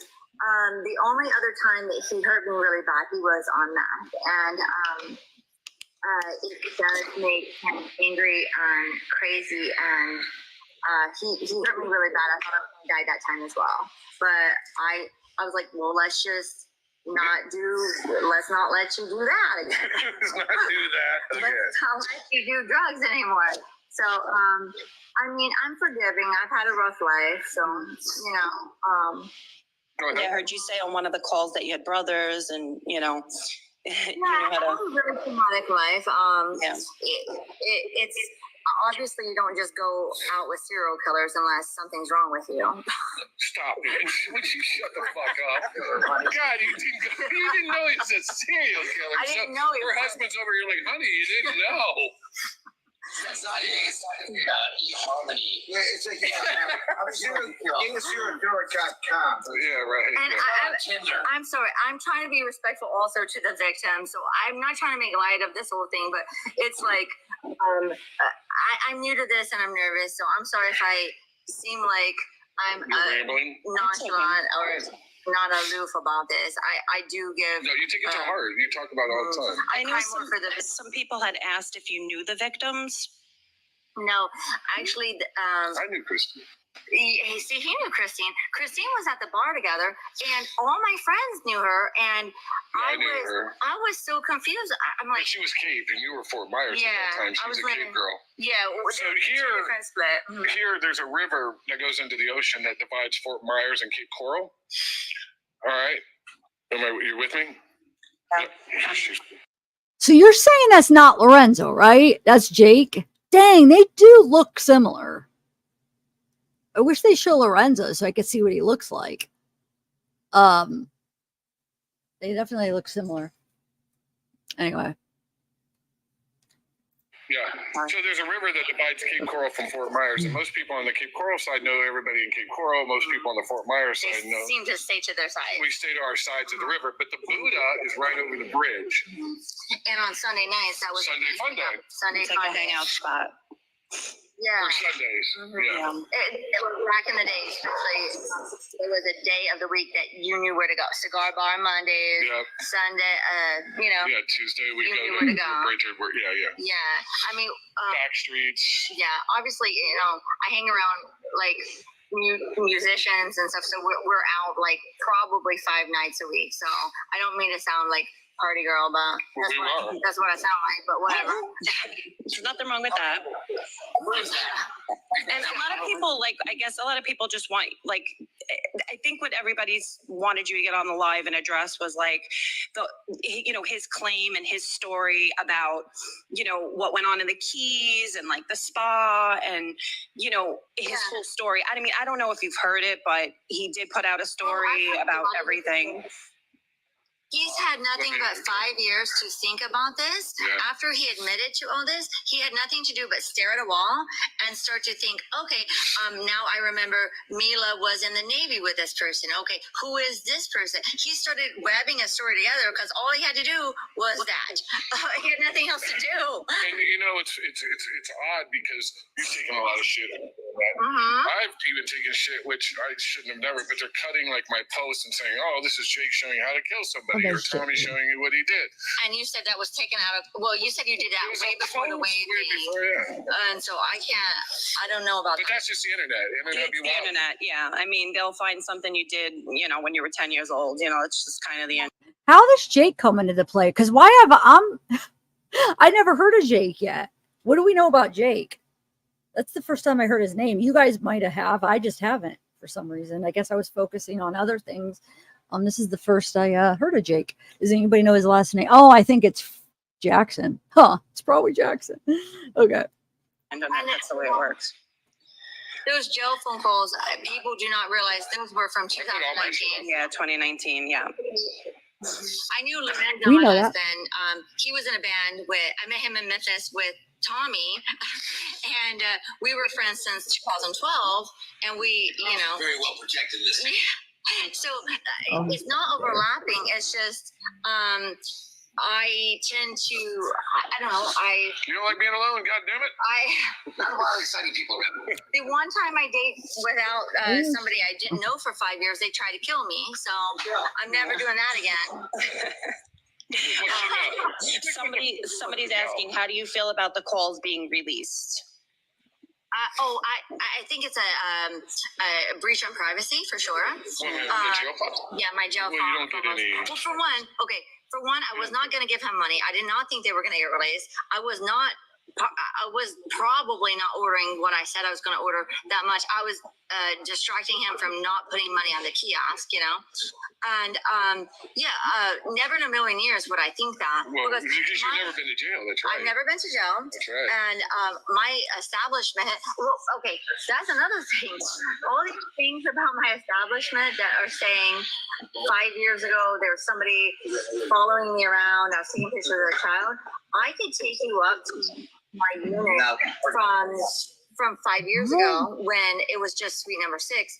It was the tiniest little box. There's no phone. Oh, the original Mila spot? Yes, the original Mila spot back, because I was also pursuing real estate. I wasn't just dedicated to Mila spot. I was trying to do real estate, and I was actually trying to get out of the massage cosmetology world and stuff. And I need to. Do you have any other questions? So why are you still in it? You've always been a hustler, though. I went to school so long that I don't even know what I. You've always been able to. Yes. Wait. If she's trying to get out of that business, instead she buys a new business. I mean, she's now moves location, and that's what she's doing. I'm confused. If she didn't like it, why is she now keep doing it? I don't know. This was a good idea for her to be going live. I just feeling she's going to keep doing it, and she's going to dig a hole. I don't know. I still got to listen. Where am I? It's right there. Tommy. Any Looks questions like for your Tom? friend Amy joined. Anything? Oh, Amy Slobosian? Yeah, that's what it looks like I see on there. She says it's Amy. Snow was falling. Yes, I'm so sorry. I was a cokehead back 5 years ago. So sue me. No Somebody judge. asked how long you dated Wade. I think you answered that, right? I'm not sure. Oh God. When, Tommy, do you know when I met Wade? Tommy, No, one first full moon. It was very confusing because, like, he just, like I said, leashed on, would not let go. It wasn't. He just did not. He met me and would not let me. Like, he grabbed on, you know. So he basically he was homeless when you met him? Yeah, he just came here from the Keys, was couch surfing a little bit, staying with a few of my friends that found him, and had no job. He was going to start a personal training company, and he reached on, and I lost a lot of friendships and stuff because of him, and he's charming too. He was very charming, but also, like, you know, I was 35, he was 25. I kind of just looked at it like a joke. Like, I was like, what? Like, it wasn't serious at first. I did fall in love with him, but at first it was like... You fall in love with turtles. I do. I fall in love, like, with everybody. I'm like, oh my God. Like, a week later, I love everybody. I'll see you one night, and the next night you'll be like, this is the one. So, I mean... But you've been married to Zoe for a long time. Yeah, I've been married to Zoe since 21. When? 2021. What year is it? 2004. 3 years. I'm seeing some questions. People are asking. I'm just trying to read. Like it's a lot of the same questions, and I'm sure you've answered a lot of these questions. That's okay. I haven't been on here. Somebody asked how he lost his teeth, but his dad addressed how he lost his teeth. That was the first time he was in prison. No, not the first time. When I was actually with him, when we were together, he got jumped. Okay. Hold on one second. That way. Yeah, I'm turning. He got jumped when. Can you hear? Shut up. Let her talk. When he got out, that was the first thing that we were going to do was fix his teeth, and that was one of the jail phone calls that I said you're going to be a hillbilly forever because we couldn't get his teeth fixed. I'm like, okay, So he got jumped out of jail or in jail? Like, means he was attacked by multiple men, and later to find out probably because he was having homosexual relations with another man. Okay, so that was inside of prison. Yes. Did you know about his relations with men? Okay, there was a rumor that was in the keys that he was with, and now it's not a rumor, now it's true. He was with a guy, and they were in a relationship. He tried to stab him, and we have proof. Well, we have his testimony. He's going to come about as well. But everybody's always, what is that? State's attorney said he's got guys and girls in love. Yeah. So yeah, I mean, I kind of asked him about it, and he kind of said more gay for the state kind of thing. But and I was like, enough, what? people that you don't judge like that. I'm kind Kind of like basically he's using whoever will, like gay for the stay is usually like when they're in prison, they just, I don't think Wade is capable of love. I think it's Yeah. That's what I was going to ask. Nailed it. Women? Or do you think he hates it's a control thing. He loves the fact that he can get power. Like he feeds on fear. Even when he hurting me or something, he would be trying to intimidate me and try to rule the conversation in an argument. He's huge. 240. Yeah. What did you think when you saw all the tattoos on him? Like, that would probably be the first time you've seen him, right? He only had tattoos up to here. I love tattoos. No, I mean, in court, when he had all his face There you go. tattoos, was that like a shock to you? Well, you know what was a shock to me was that people liked him after that. Like, I know he's great. I know he's just, I don't know. He got the white association's tattoo. And he's Yeah. Yeah, I'm gonna keep my mouth shut. The women that will still find this normal or unaliving to women and finding that normal and like, oh, unalive me. Like when my testimony, you don't even know how many times people tell me like they want him to rape him, rip their dress off, part of my testimony. People are crazy and they're calling me crazy. These people don't even know him. They're meeting him in jail and they're giving him money. I'm the crazy one. I'm getting very grateful. Really? Yeah, that was one of the questions was, what did you think? What do you think of all these like TikTok wives that are, raising money for him? And it's disgusting. You guys are fucking sick. I get not you guys. You don't. Okay, I'm sorry. I'm not No, I used to understand. TikTok. I just talk normal. Okay. So I know my experience has been I've seen wives, literally wives. My husband's gone, Jim. Can you get me in? Is there any way you can get me to talk to Wade? No, fuck no. You have a husband. Well, yeah, it's crazy. Somebody's asking, like, do you think he's? Somebody's asking, do you think he's racist, or do you think it's the tattoos are just like for prison? Racist. I had a bail bondsman that going right by you. In the unit next to me when like I said, Mila's spot used to be so small because I was also pursuing real estate at the time. And the bail bondsman right next to me, Haitian black dreads and all that, and he worked out. Wade used to take him and work out with him often, and they got along so good. It's hard for me to believe he's racist. Yeah, I don't believe that either. I don't think he's racist. No. I don't think he's racist. I just think he hates people. Or controls. He's a chameleon. He will do what it takes to get along, and then his daddy. Exactly. She's described. Somebody asked, have you received therapy? I mean, it's kind of personal. You don't have to answer this, but someone wanted to know, have you received therapy after everything you've experienced? And that's another thing to be addressed. Even on the court stand and stuff, like people are like, she's on drugs and stuff. I'm on 5 different medications just to get through my life on a daily basis. Sure. I'm sorry if the day is out sometimes or whatever, but I have legitimately, I'm a veteran, so they've been taking very good care of me. Good. But there's no. You talk to us a lot. I'm getting better, but like even when like there's jail phone calls and stuff, people are like, oh, she sounds so like unemotional. It's called shock. Yeah, it was right after the murders. People have to understand that it was like days after. People have to understand that it was 2019. And I wanted answers. I wanted all those deep, dark questions. I slept next to that man a lot, and I wanted to know why he killed her and why he did not. What? one thing is being a small town, I don't know where a lot of you guys are from, but being in a small town, there's a ripple effect. So everybody's hammering Mila. What happened? What's going on? They're hammering Tom. They're hammering, everybody's trying to figure out what the fuck just happened to a friend of mine. Right. I didn't know that. We didn't know her.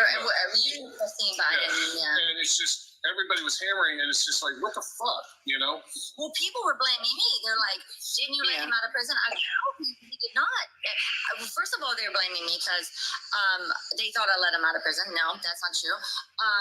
Then they were blaming me of why wasn't I killed?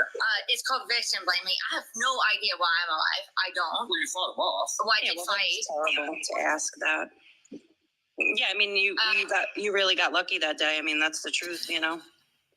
Yeah, I mean, there's no reason. It's God. I don't know how to say. I think what happened. What's your name? Kristine. Kristine. I think what happens is anytime something's so tragically random, people look for answers, conspiracies, and an answer. There's got to be an answer to why this happened. Sometimes it's just life is fragile. Sometimes he just had rage inside of him and wanted to kill somebody. Yeah. If people were saying, "Oh, it's a setup and stuff," it's actually simple. You guys are making it too hard. Yeah, it's true. And the thing is, sometimes random acts of tragedy are just random fucking acts, and people can't quantify that in their head. Oh, and here's another thing. 5 years it's been. Don't you think they've investigated me? Don't you think they've investigated everything? We should start investigating these people that are investigating us. Why do they have so much fucking time on their fucking hands? I don't know. All right, got one more. And then you can find out. Yeah, someone is asking. Well, it was two questions. One, did you talk to his dad, Steve? And do you still talk to his dad, Steve? I am pissed. I'm pissed that this is a tragedy and people are making this about him. I'm pissed. This is not about him. There are two dead girls. There's two. And there's no fucking rhyme or reason. He killed them, and people are. I'm sickened. Like, I lost all faith in humanity after I see this. What happened? Oh, how people are reacting. I don't believe it. I'm disgusted. I'm fucking sad. And I understand that. And I think a lot of people really, feel the way you feel. We don't see that. Yo, I'm getting all kinds of fucking hate. People are judging my looks. Why does it matter? Somebody just wrote me today, and I can read it. They said, if Wade had all this fame and money, he wouldn't look twice at you. I'm disgusted why he's got old, loose pussy or something like that. I'm like, why does this have anything to do with me? I didn't. What did I do? You gotta remember, the internet. I don't care if I'm ugly or cute or whatever you want to talk. Going after victims is like never okay, you know. I'm not on trial. What nobody fails to remember is the two dead people. I know we're taking the focus off of what is the problem. Can you imagine their fucking kids having to hear this stuff? It's disgusting. These families do hear it too. Someone said Steve is in the live. I don't know if that's true or not. And then they were asking me, you still, like, obviously you communicated with Steve. Have you communicated with him since this happened? I haven't, but I would be open to, because time has passed, and I'm sure. I know he's probably mad at me for setting him up on the media that one time, but also I felt like Steve is a very, very. He seems, from what I've gotten from him, like a forgiving person and a kind man, and he just said, "I'm here," so he is in the chat. We don't want to. Hi, Steve. No gifts. Thank you. And then nervous. people were asking, like, Bite my did you nose. ever know his adoptive parents or anything like that? Like, did you ever meet them? Often, her name was Candy. He goes, my mom really likes pictures. So anytime we took a good picture of him, we would send it to the mom, because they didn't see each other much, and he was in and out of jail, obviously. So he goes, she really likes pictures. So I would take pictures, send them to her and stuff. And I talked to her a few times. Actually, right after he beat me up on the spa that day, That was one of my first phone calls I made. I go, Wade just beat me up again. And we didn't know he killed people. I just thought he beat me up again. And she was sad, but I don't know how she acts this. I'm not in contact with her, obviously. Someone asked how long you were in the military for. I was in from 2001 to 2004. I was a photographer. I was stationed on the USS Dwight D. Eisenhower. So 3 hours? It was, Thank you for your service. That's it? oh my God. She hates that so much because it's her birthday. They make me stand up, and they're like, is there any veterans in the crowd? They embarrass me. Like, I'm a really, like... We're not embarrassed about the military, we just know. No, I'm a shy person. Right.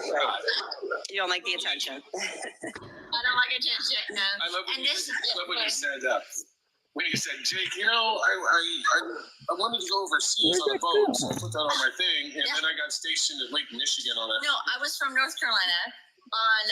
I wanted to join the military to see the world. They stationed me in Virginia on a dried out boat. So you didn't get to see the world. No, I got to, oh, here's some booty. Tommy. Somebody asked this question, and I was actually wondering this myself. Do you think that he killed before? Well, that was the thing that I answered on the last thing. When he said that he was a killer, like I said, I was in the military, and a lot of the guys would say, oh, I was picking up brain matter in Bahrain. And even my husband came back sort of saying that to strangers, not remembering that. My husband at the time, not my husband now. I have a 19-year-old son. I was married in the military. And so he would try to come back with these like horrible war stories, like killing people and stuff. I don't know what it is, but I'm desensitized, obviously, from people saying, oh yeah, I did this, I did that. So I'm sorry that that's the case. So when he did say, like he had a few, like You gotta understand, Kristine. I mean, I don't want to interrupt you, but you gotta understand. Somebody says, yeah, I'm gonna kill somebody. You're like, yeah, you're gonna go beat him up. You're gonna go fuck him up. His dad also said he was a good storyteller, so you know. And he was. You could tell his stories. To me, I could tell they were lying, and I was just like, you know, I just have another drink, Wade, that kind of thing, like whatever. So, Kristine, any questions for Tommy while he's sitting here? I did see a lot of comments like, can we see Tommy? Like people were asking if we could see him, and I guess ask him a few questions. How you doing? Hi, Tommy. Hi, how are you? Let's see if anybody has questions. Yeah, just take a second because there's a line. In the meantime, Mila, did you know that he had kids, and did he ever speak of them? Yeah, he did say that he had a son and a daughter. I heard recently that one of them was found out not to be his. She did a DNA test, but yeah, he's always been open with me about names and children and stuff. So I don't know who he's giving false names to or whatever, but those were some of our first conversations that he had. Yeah, but no, he didn't care. He didn't give a shit about his kids. He never called, never paid child support or anything. So I mean, he wanted to have a baby with me. I was like, what? No, don't do it. I think he Don't knew do it. that he wasn't going to be good for too long. That was just his personality. He wanted his life to go on. Tommy, you got anything to say about this? People want to hear from Tommy about what he thinks about what Wade said he was involved in and the keys and all of that stuff. All right, let me move over here real quick. All right. Well, yeah, that's what I want to say. I'm not going to talk about that right now, but let me tell you what, can I tell you something cool? Sure. Yeah, because what I want to talk about is how I knew Wade back then. He seemed normal. That's the crazy thing about all this stuff, you know. There were some things that he did in retrospect that you go, like Jake was saying, you know, I killed that guy, whatever.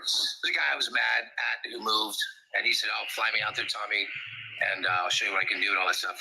I'm thinking beat his ass, you know. But that, looking back, was probably not the, you know. Yeah, with the other stuff, with all that organization and all that kind of stuff, we've kind of going to keep that quiet right now. We had somebody else we have to talk about later on that. A little bit more on that later. Okay. Thank you. Where's my That That's all I does gotta not say. look good. That doesn't look good. 2008 You made it Cadillac. look really suspicious. Someone wants to know, was anyone asked to do a lie detector test? And if not, would you have taken one? For what questions? For what reason? Yeah, I'm not sure exactly. The Yeah, escort that stuff. would be dumb because we weren't involved. Investigated all of us. No, the escort stuff. I would assume that there would be some sort of investigation with all the motions that he filed. Interviewer asked. If you look up Lee County, Florida, and you see who our sheriff is, I guarantee you all resources were used to invest. We're not talking about the murder. I want to know about the escort stuff. I really do. Because I don't think they're involved in the murder. That's not what I think. I think Wade is the murderer. But I'm just curious. I guess it's none of my business really, but I'm just curious about the escort stuff. You know? That's what people kind of like want to know with them. You know, at least I mean, do you guys don't think I don't think anything, no murder, they're not involved in the murder. Does anybody think they're involved with that? I don't. But of course, everybody could have their own opinion. I just think that the whole escort stuff, I think there might be some truth to that. And I'm just curious. That's what I would want. Lie detector on that. And it's kind of weird that Tommy didn't want to answer and he got weird because that's what they were asking about, the stuff down in the Keys. Like, why did he answer like that? That made it look more suspicious, I feel like. That wasn't good. Like, I feel like they should have just, everybody's allowed to party, have a good time. I am the last to judge on that. But maybe their first live where they have every eye on them waiting to hear, maybe they shouldn't have waited. They shouldn't have, partied for this. You know what I'm saying? Maybe they should have just kind of like been sober for this one because it's obvious. And here's the thing. It's hard because they might be telling the truth on some stuff, but it's hard to trust them because they're saying how they are not doing drugs, right? Didn't she just say that? Did the guy say that? When it's obvious, you know what I'm saying? It's obvious they're under the influence. So like that just right there breaks their credibility right there. Because it's like, wait, if you're not being honest there, how are we going to believe anything else that comes out of your mouth? And they may be like completely honest about the escort stuff. You know what I'm saying? Maybe that it's all made up because Wade's a freaking liar. I don't know. I'm just saying. But because we could see, at least I feel like a lot of us that's partied and we've been around people on drugs and we know the drill. I mean, you could tell, right? So it's like, just don't even say anything about drugs then. You don't have to announce it. Of course, you don't have to be like, we're high, but just don't say we're not high. You know what I'm saying? And we don't do drugs. Just don't say anything and just answer the questions, because right there now it's like making me doubt, like, dude, do I trust him? Because why do they just lie about that? Right? Allegedly. I don't know. Like I said, I'm not there, but in my opinion, it seems like they are sped up. That's all. It really does, but it's just my opinion. And I don't know. I'm not saying I think they're bad people or anything. I just advice, like I don't think this was a good idea for them. It's not making them look better, right? I don't want to be mean or anything because like maybe they are, it's just like musicians partying. Maybe it's the way to just full of crap, but like I want to know the truth, and maybe they'll get on a live another time and just kind of be, normal because I don't know what to think. I really don't. It's not convincing me. It's making me more suspicious now. Believe me. All right, ask Tommy about the Josh She did? discrepancy and the conspiracy claims. I mean, I think Tommy already said that, he'll address this. Nuh-uh. Who's right there? Oh, there he is. I missed it. Somebody keeps asking, what made Mila leave the Buddha that caused Wade to I leave missed with someone it. else? I mean, I think that story. Wait. Let's back up. I might have been chatting. Did he address the Joshua stuff? Where did he address the Joshua conspiracy? What are they talking about? I didn't hear him address anything. I'm gonna have to rewatch this. pretty public. He wanted to go back to that guy's house, Jason. She didn't want to go, Wait a minute. and he left Answer with that in a him second. and two other Let them girls. talk. Okay, listen. Anything else for Tommy before he goes, and I'll take that question to her. Anything else for Tommy? Let's see. No, it doesn't look like there is. I mean, like I said, people just want him to address that, and when he's ready to do that, we'll be standing by listening. Yep. Are you talking about the innuendo of guns and? Verica, what do you mean? Go back how far?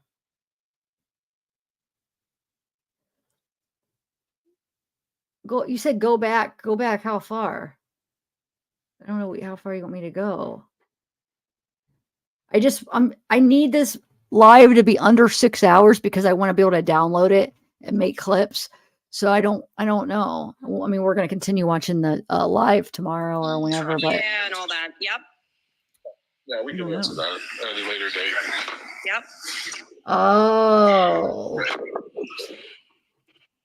okay. Somebody Hold asked, on. did Tommy meet Wade first? Yes, he. You look up the source. If you look up Lee County, Florida, and you see who How far, Verica?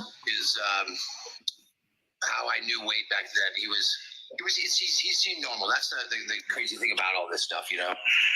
There were some things that he did in retrospect that you go, like Jake was saying, you know, I killed that guy, whatever. The guy I was mad at who moved, and he said, "Oh, fly me out there, Tommy, and I'll show you what I can do," and all that stuff. I'm thinking beat his ass, you know.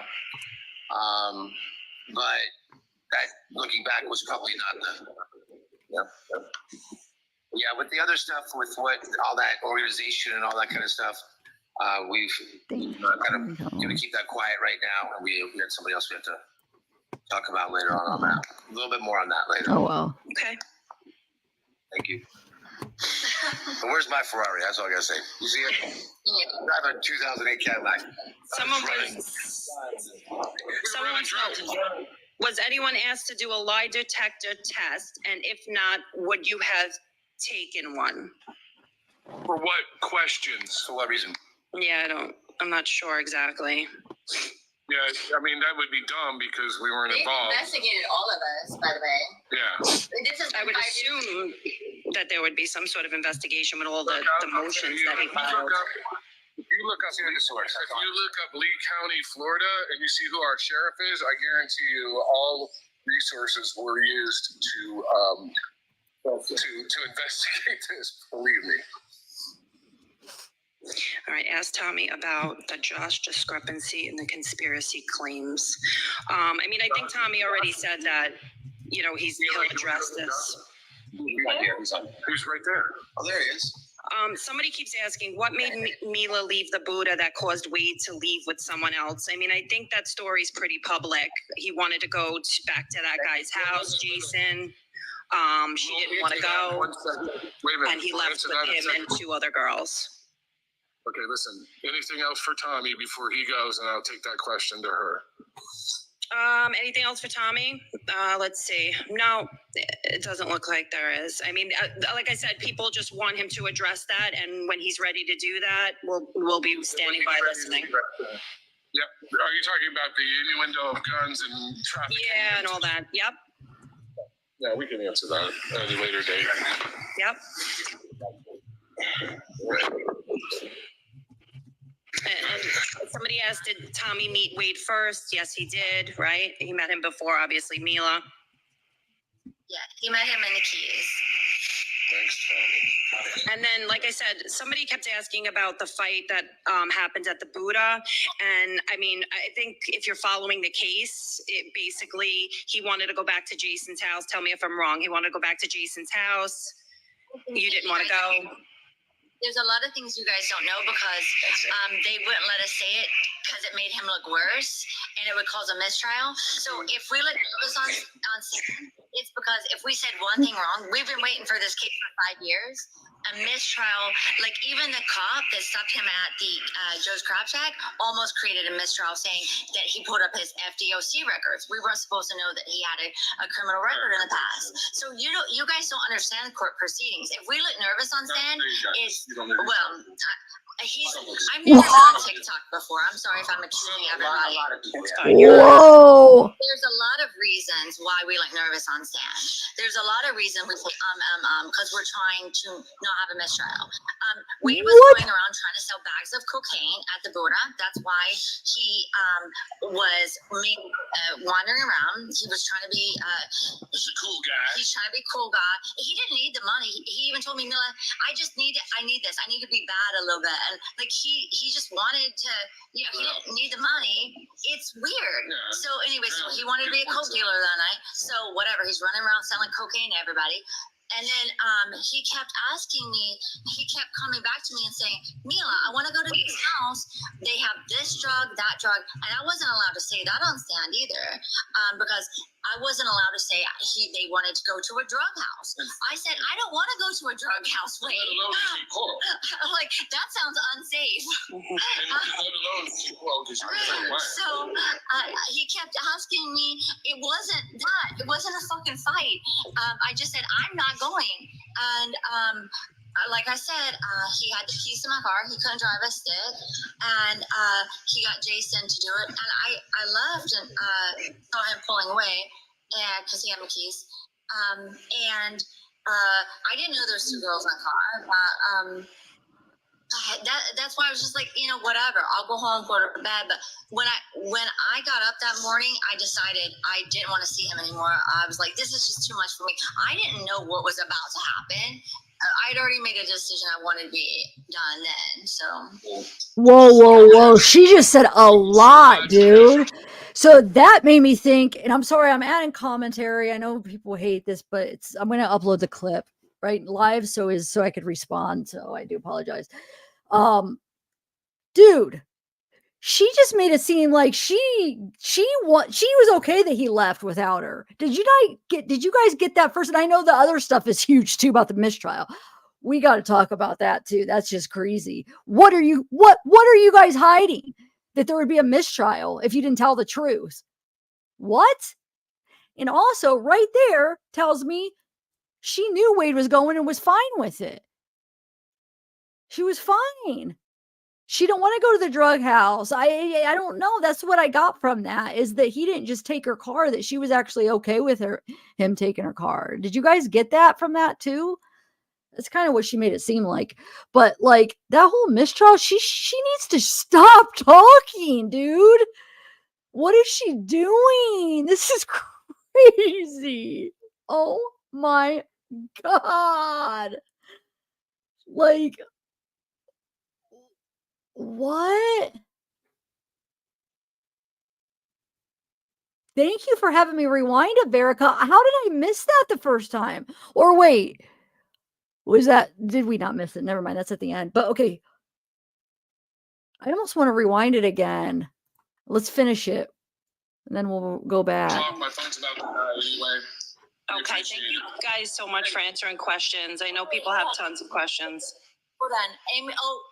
Amy Slobosian, the girl that I went home with, she goes, not with a doctor. Yeah, she said a few times that you went home with her, and I know that was in her deposition as well. With my phone, don't you think that they have pings on that where my location is? They took my car. They had all the evidence of that. How much more do people want to know that he did this? They have all the freaking proof. You know, I just want to see Tommy will address the Eric Brown stuff. Okay. All right, at a later date. All right, we got to go. Thank you. Thanks, guys. Take care. I gotta watch from it. Hold on. 2001 to 2004. I was a photographer. Jake, I want. Not my husband now. I have a 19-year-old. You see Tommy, like people were asking if we could see him, and I guess ask him a few questions.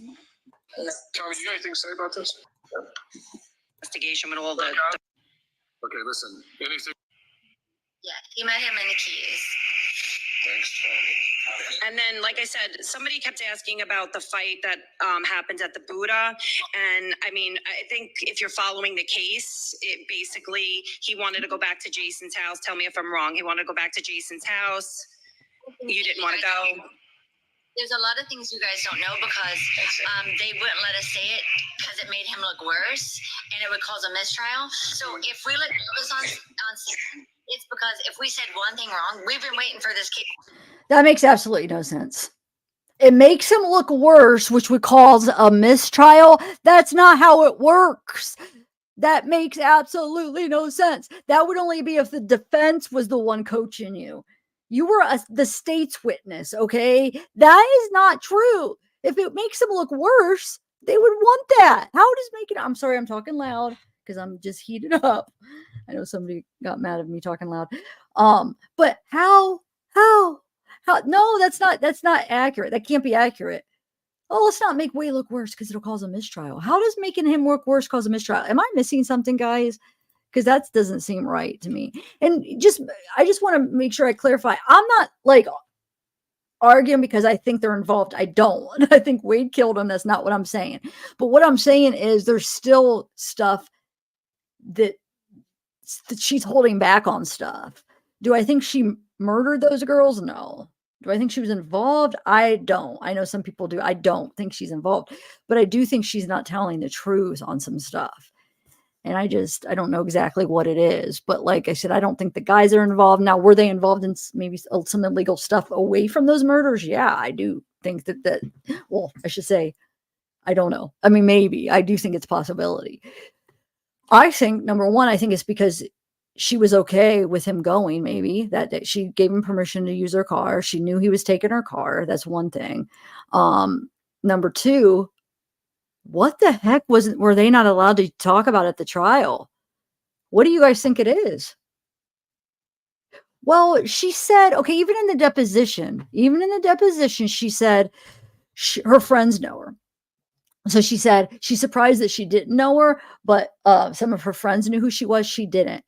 I don't believe she's even in this. She said she knew her. Did you get that? I thought she said no, she didn't really know her, but these guys know her, right? And maybe she knew of her but didn't know her. I have to rewind. I'm going to end up listening to it again, but like I feel like she still kind of said the same thing as like she doesn't know her, but people know her. I don't know. I think she's just like. The thing that concerns me about her is you catch her like starting to say something and stop, where she's like catching herself from saying things, and it's coming across like very deceptive, like where it makes you think like she is keeping something. Where you guys understand what I'm saying? She does that a lot, where she'll be like, and stop and do it again, and it's just like she's like, oh, what is she catching herself? But you can't quite get what it is that she's trying to hide. I don't know, but I guarantee she'll be doing more lives. So maybe she is just drunk. I don't know. It does seem like they're sped up, but like I said, I could be wrong. It's just my opinion. It definitely seems like it, but maybe it's something else coming through that what do you guys think? Oh yeah. What's up, Sarah? You have questions for me? I don't know, She Builder. I don't know. I don't want to like speculate or not the word. I don't want to like accuse or like say anything. So I'm trying to be open and just listen to what she says. And it just seems like there's a lot of deception here. And I don't know exactly what they're hiding. Is it just the escort stuff? Is it just stuff like because it's illegal stuff and they're afraid? Is it stuff because the state asked them not to because of mistrial? I almost think she used that as an excuse, and it's because she was afraid that maybe because she could tell that she's holding like that she's not, I don't know, like that she's lying about something and she's afraid that like it's coming across that way and that she's slipping up. So to cover her tracks, it's like, well, we're not supposed to say. I don't know. I can't figure it out. There's no way the state's like, well, the state does control what you say, but like, I just feel like I gotta sleep on this one, guys. I got to watch this again. Like I said, I'll upload it into a pre-record, and I don't know. Yeah, I don't think it's the murder. I think Wade killed those girls. But especially because those phone calls, which she didn't realize were going to be played all over. You could tell she was trying to get him to answer, like, did you kill, like, tell me what happened? Like, she wasn't there. I mean, I don't think she was there, like, not involved. She didn't kill him. I think that was all Wade. Those phone calls are very telling as far as that. But like I said, I do think she's keeping some other stuff, and I don't know. I hate to, like,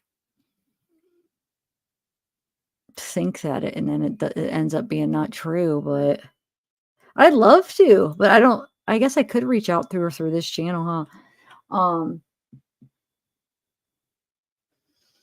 Yeah, I don't buy the whole, like, oh, mistrial. It makes him look worse. That's a bunch of crap. Anything that makes him look worse, they want in there. So what happened that night? Okay, so she stopped herself. It's about why she left, and Wade wanted to go to a drug house. She did say it in the deposition. I don't know. I forget. I watched her testimony a couple times, but I forget now if she said it in her testimony, a drug house or not. So maybe that is one thing they said don't say. We'll see tomorrow, or whenever we continue the live, we'll be able to hear her testimony. If she doesn't say drug house, she does say it in the deposition. So maybe the state did ask her not to say that. But I don't know why they would ask her not to say that, because what is the state trying to hide? Like, if she says drug house, how does that hurt their case? Are they afraid of, I don't know, who knows? But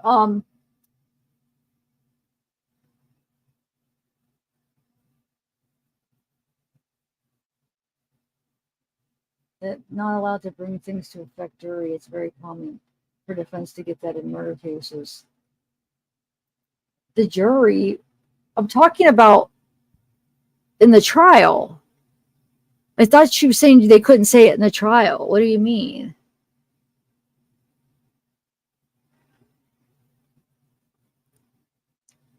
They specifically asked about that night. That wouldn't be, I thought it was pertaining to that night, which would be definitely relevant in the case. Like, that's more stuff like past stuff you don't want to bring in, or, you know what I'm saying? But, like, the question was, why did you leave? What was it? Like, why did you leave without, or why did he leave without you? And, he took your car. It was about the night, though.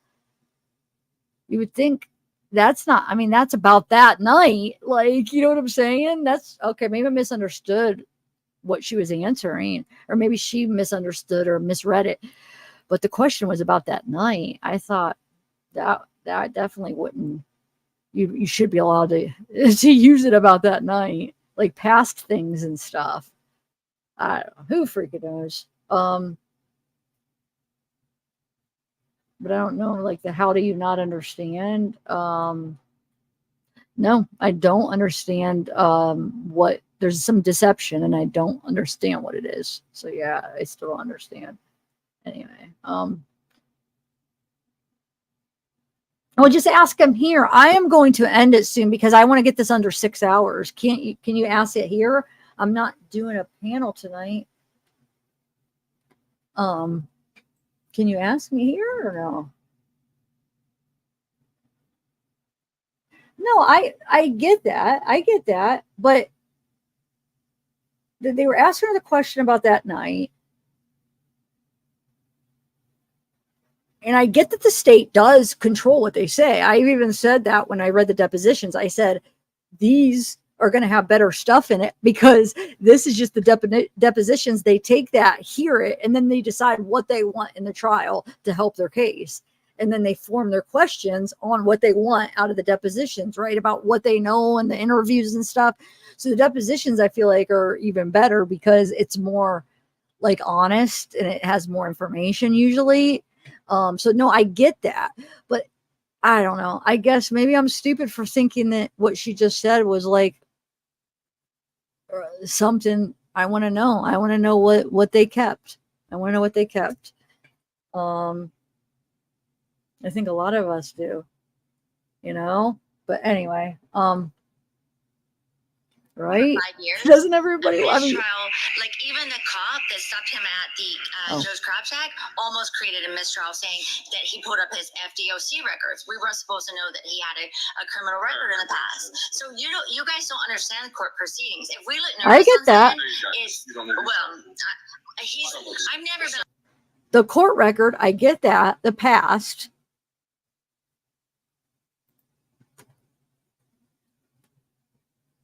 Well, let me play. And I get being nervous. Heck yeah, I'd be so freaking nervous too. But the fact where there's a lot, they're asking about the night, and she says there's a lot you guys don't know. I thought it was pertaining to that night. I thought that's what she was saying, which we should be allowed to know about that night. I'm sorry, we should. If it was about the past, I get it. The cop thing, I get it. But the thing that led into the question was about that night. But maybe she was just talking about that stuff. She might have been, you know? So, but I still want to know, like, don't you guys still want to know what it is? I do. Anyway. I think I'm burnt out for the night, guys. Sorry, I'm getting a little snappy. Yeah, I think I'm going to upload this. I'm going to go so I can upload this as a pre-record so you guys could just watch it easier. Yeah, this was interesting. So here, I have a question, guys. So the trial, to continue the trial, I have something I'm supposed to do like around 6 or 7. I wanted to do this, but like, I'm trying to think. So either I could skip a day tomorrow, or would that drive you nuts if I skipped a day and we didn't just watch the trial tomorrow? So if I do the trial tomorrow, I'd either have to do it like in the daytime, which I know I'm going to be up late because I'm going to be editing, but I can't. I mean, I could do it in the daytime, or I could try to kind of, I don't know, rearrange something and then do it at night again tomorrow. I feel like it's going to be hard to do. Would it like drive you nuts to like, we watched this, Callie. That was over. We watched till the end. I just rewound it back. What do you mean? We watched it all. I don't understand. We already watched all of this. I just rewound it, and then I'm gonna upload it as a pre-record too. But we did watch it. If you want to rewind, that was everything. I know. I just rewound it back. That's all. Actually, we rewounded this part twice, so we watched this part twice already. And I could probably finish playing it, but I'm just trying to get some answers real quick. If I skip a day for the trial, will you guys want to watch it Thursday, or are you too antsy to not skip a day? I don't know. I'm trying to figure this out. No, you're fine, Callie. Like I said, I'm going to try to hurry up and up. If I keep this under 6 hours, I could download it, flip it out, because I want to keep at least my face in it a little bit, so it's not just this, like, I don't know, recycled material sometimes YouTube doesn't like, so as long as they see your face, it's better. Anyway, I don't know. So yeah, I'll either be here tomorrow in the day, but I feel like nighttime is going to be better. I feel like everybody's more night owls. Or if I can rearrange this, I could do it like at 8 tomorrow night. And if not, I might skip tomorrow and do it, continue the trial Thursday. So I don't know. I guess just, if I do skip a day, just wait for me to watch it, because I'm waiting to watch, because the next part, well, the rest of day 1 I have seen, but then day 2, I haven't seen day 2. I've only seen like little bits and pieces. So I'm going to wait. I want to wait for you guys, but, and I'm sorry guys. I did get a little snappy right now. I'm just like, I need to know what the heck's going on. I don't know. It drives me nuts. I'm so nosy, but all right. No, yeah, but was I really bad at all saying, do you think? Yeah, I can't control the commercials when I'm live. They just put them on when they put them on. That I have no control over. I only do after the fact, but even after the fact, like you could either do automatic ones where I don't ever do automatic. Sometimes it'll default to automatic, but if you do the automatic, like you let it, the YouTube put the commercials, dude, they will put commercials in like every 2 minutes. So I always manually put them in. But with that being said, when I'm live, that's out of my hands. I'm here. This is before I even have an option to put them in. They just put them when they're where they want. But after the live uploads, I'll manually put them in, because if YouTube they'll put so many. I'm like, I can't. No, that's way too many. So I'll manually like space them out. But yeah. Anyway, have I been bad? Have I been like mean the last 20 minutes? I'm feeling guilty because I hope I wasn't mean to anybody. I know it has to be under. Well, no, Kelly, no, don't just rewind. Not at the very beginning. If you just want to watch the Mila stuff's just been the last whatever. So the first part was like probably a total of maybe 40 minutes, right? Because he had it separate in two, but they overlapped, but we still just watched it. So I think that was maybe like 30, 40 minutes. And then this one is 35 minutes. So it's probably, I mean, just rewind, you'll see. There's two different parts. Okay, good. I feel like I just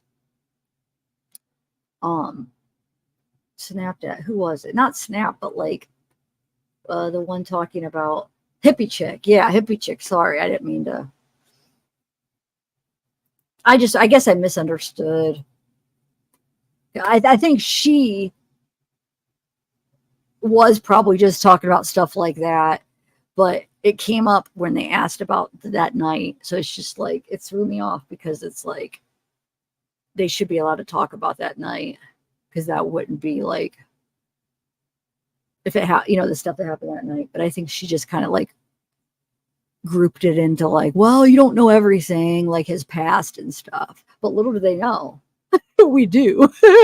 Because we got some good sleuths and we've been sleuthing away. So we do know everything. Well, not everything, but we do know about his past, and we do know a lot more than she probably realizes.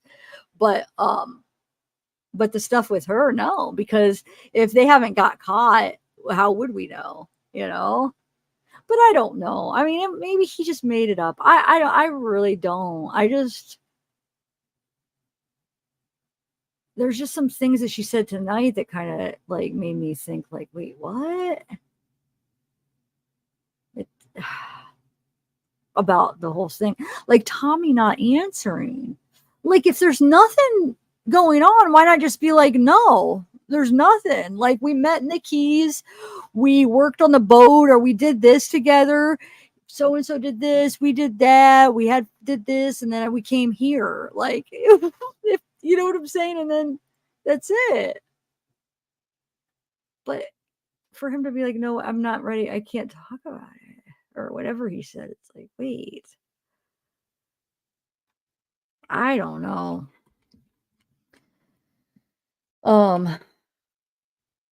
Yeah, I don't know.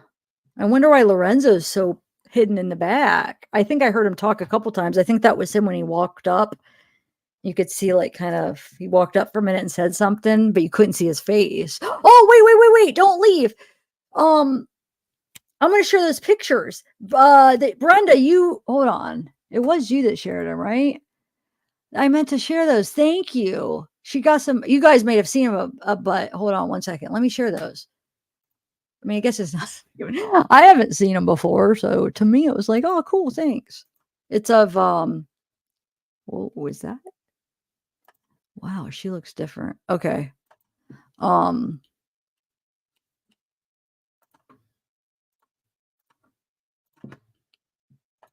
then I have a video for our next live that somebody sent me that should be interesting, but I'm going to watch. I haven't watched it yet. So I think it's better if I make sure what I'm dealing with. And then Brenda, you gave me a lot to look into. Oh my Lord. All right, hold on. Let me.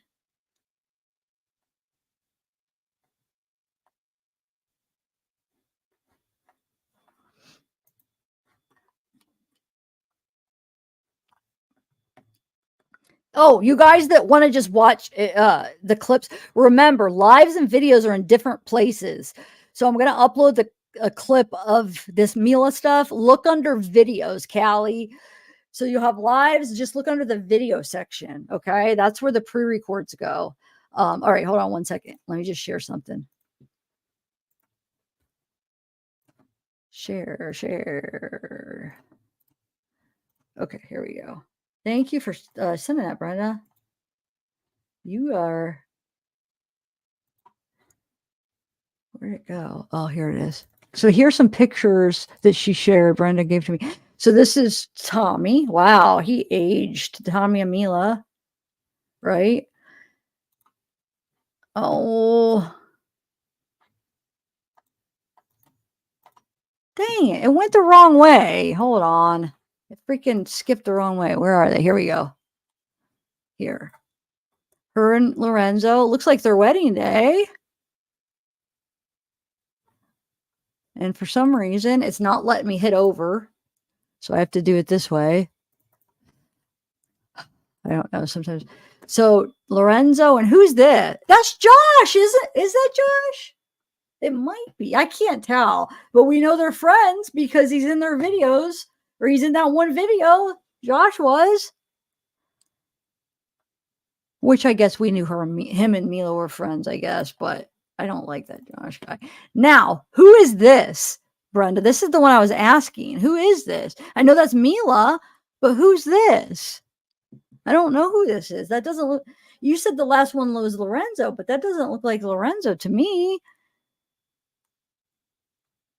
Who, Brenda? Who is this one? If that's Lorenzo, he looks like a whole different person. You don't know? I don't know. I don't think it looks like Lorenzo. Do you guys?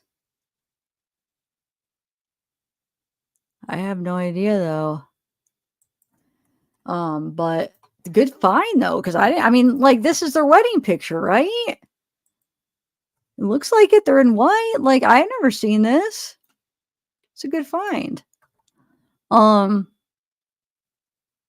right, I'll be up editing, guys. Look for it. Sorry I talked a lot through those Mila videos, but we did watch them all. Like I said, and we watched the end twice. I'm going to end this. Thank you, guys. We'll continue trial. If we don't see me tomorrow, Thursday, we'll be back. And then we'll try to do it every day until we finish the trial. And who else? Or what else? I'm trying to figure out this whole woman over the fence. Brenda did some really good research. It looks like that we might get to the bottom of this. We might not, maybe we might possibly, but here's the thing. The only way we will be able to is if they actually talk to us though.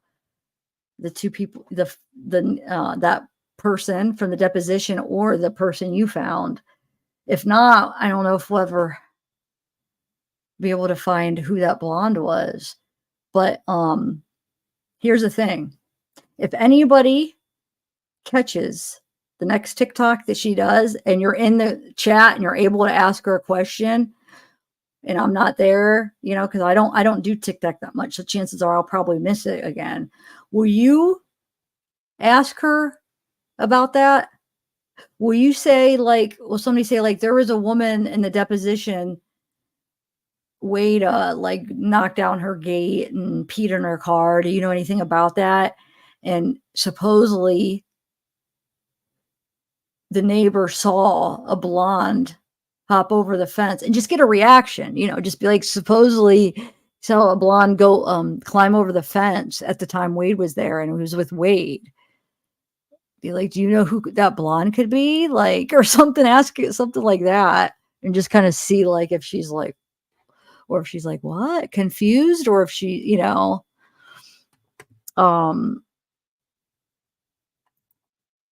because that still boggles my mind. I don't.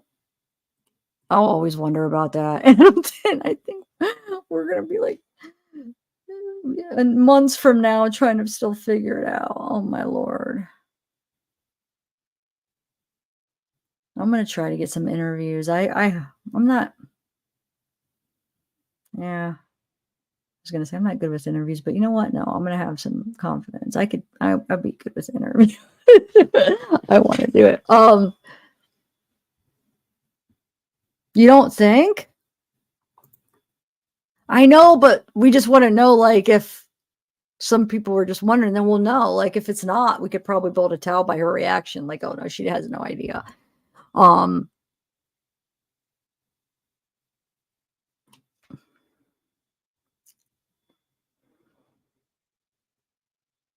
Wasn't where, Carrie?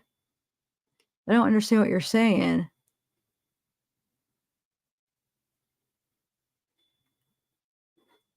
Then who was it? We're just trying to figure out who it was. Then that person saw some blonde climbing over a fence around the same time Wade was there.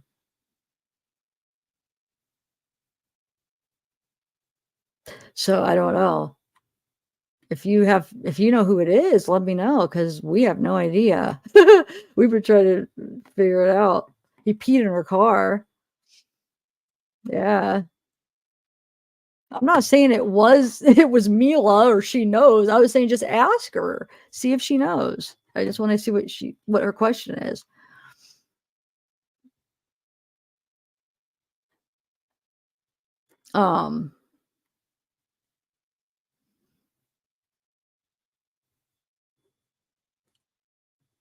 I know we read the deposition yesterday. That's what I'm talking about. I read it yesterday. I feel like it's exactly what we're talking about. So I just want to see if she knows anything about it. That's all. Just to get her reaction. That's all.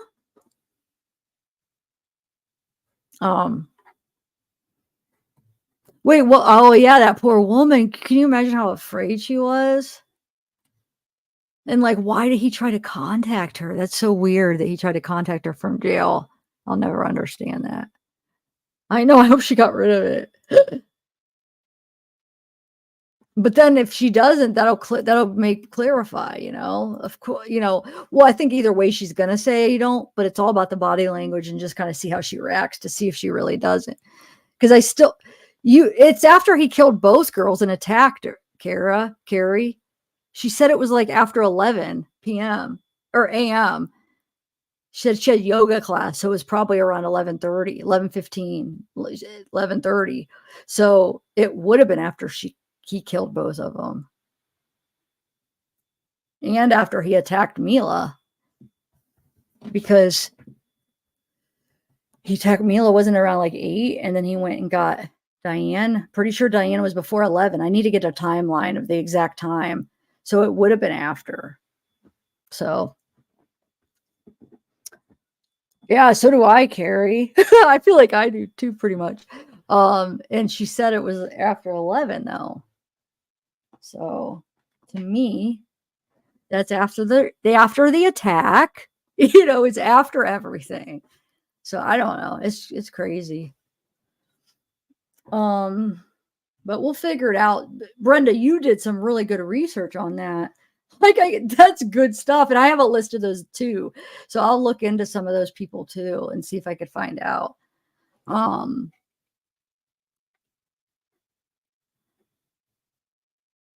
Long Johns. Yeah. I know. Me too.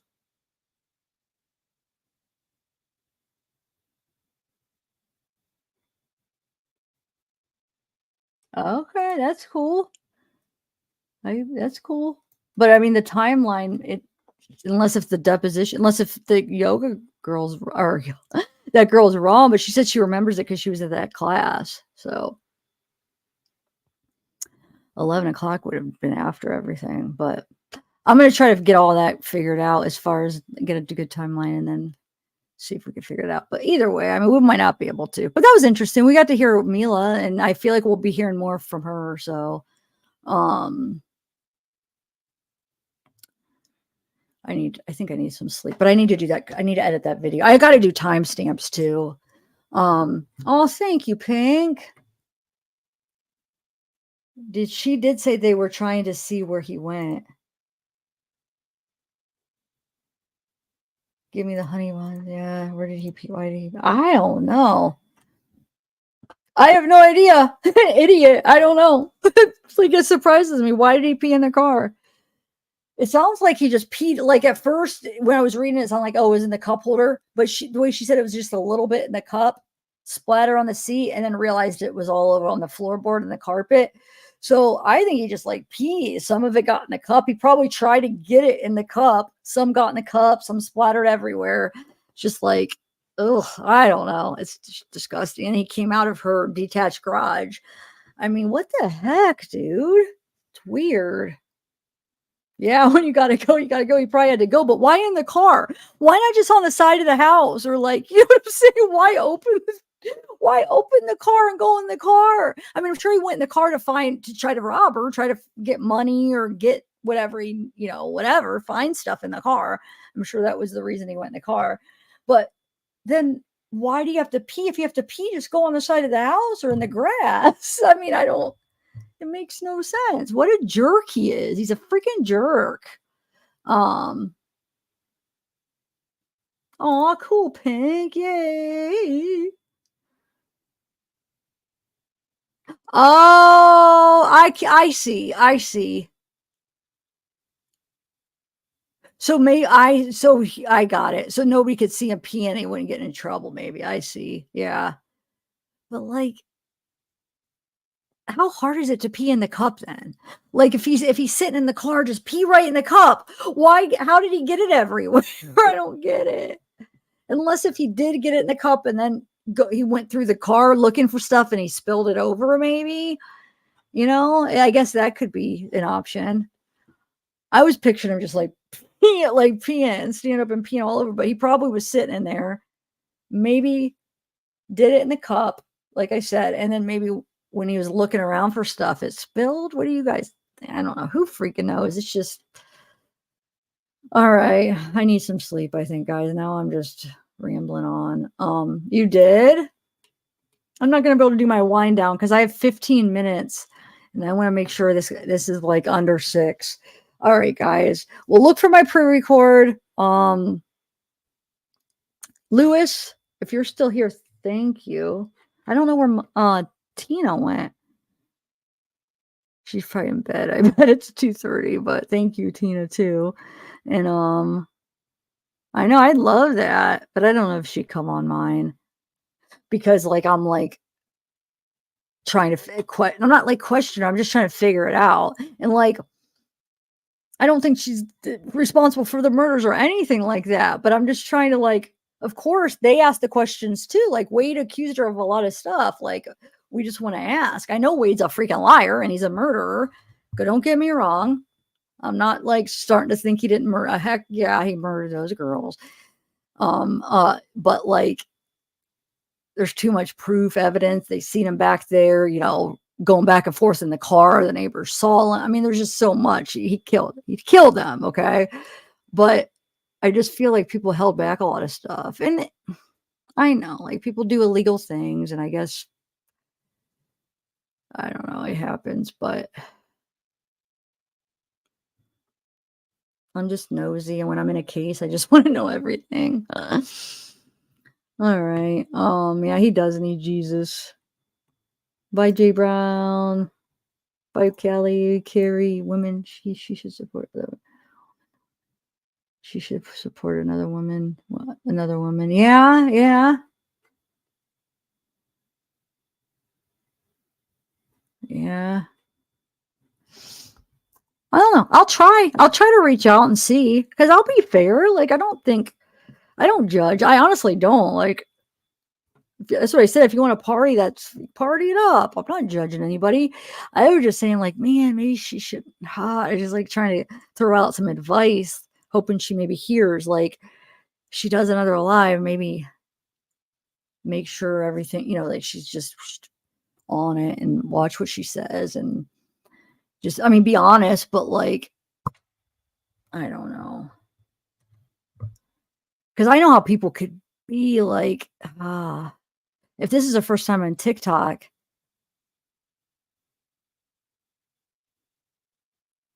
I feel like she's going to get eaten alive.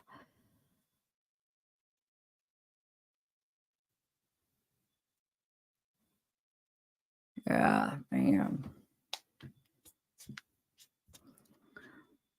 Yeah, maybe. Yeah, maybe she will. I'll try. We'll see. These help me out, guys. Maybe you guys could help me ask her too. Like, be like, you should go on her channel.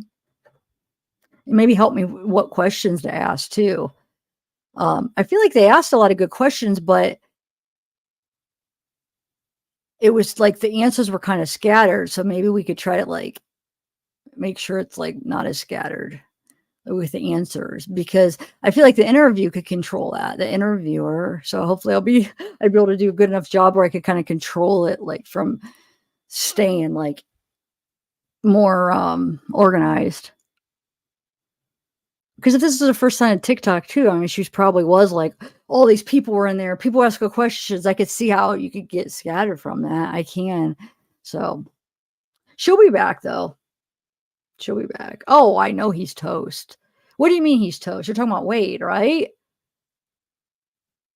I know. I mean, I know. Don't think that I'm getting the wrong idea. Wade is a freaking bad guy. And what he did to those women is not, that is horrible. It's horrible. Yeah, she probably will. She probably would. Yeah, that's, oh, after sentencing. I see. Yeah. Wade Pee Wee Wilson. Yeah.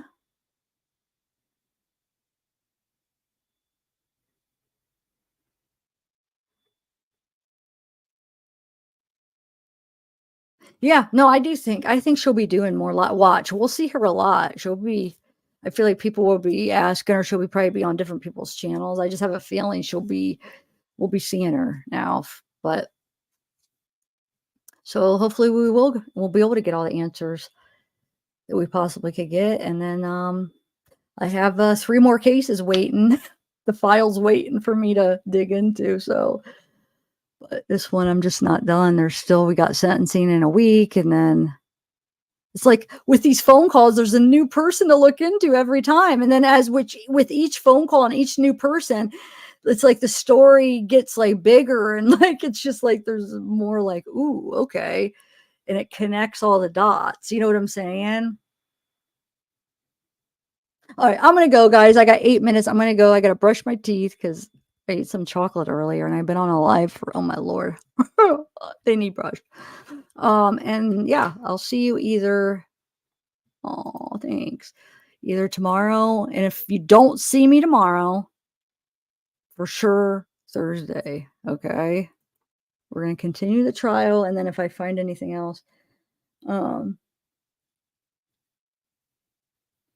yeah, that's what I'm saying. Like the interviewer is everything. Like if you have like an interview that keeps it on the track, you'll be able to keep her on track. And I think I was trying to figure out, because that first part, it was on still Jake's channel. The interviewer was virtual. So I was trying to figure out like who was that person that was asking the questions. I didn't see the beginning of the live. So was it somebody like they did the live and somebody's like, hey, can I come up and ask questions? And the person came up and then started asking the questions through the chat. That's what I was picturing of what was going on. Is that what was going on? I think. I don't think she knew the person. I think it was just because it was Jake's channel. I think it was just somebody asked and then they did it. So they probably weren't prepared. You know what I'm saying? It was probably just more of a spontaneous thing. So I don't blame, the interviewer. They did fine for what they were, given, because I think it was just like kind of like she was just for a viewer. But if we like have it planned and she comes up, and I think it could be good. I think she probably does need to. I mean, she doesn't need to do anything really, but there's a lot of talk about her. So like if she could get her story out clear, it might be a good idea. I won't, Brenda. Oh, I'm going to look into that for sure. I still need to know. No, I'm still here, but I'm going to go. Bye, everybody.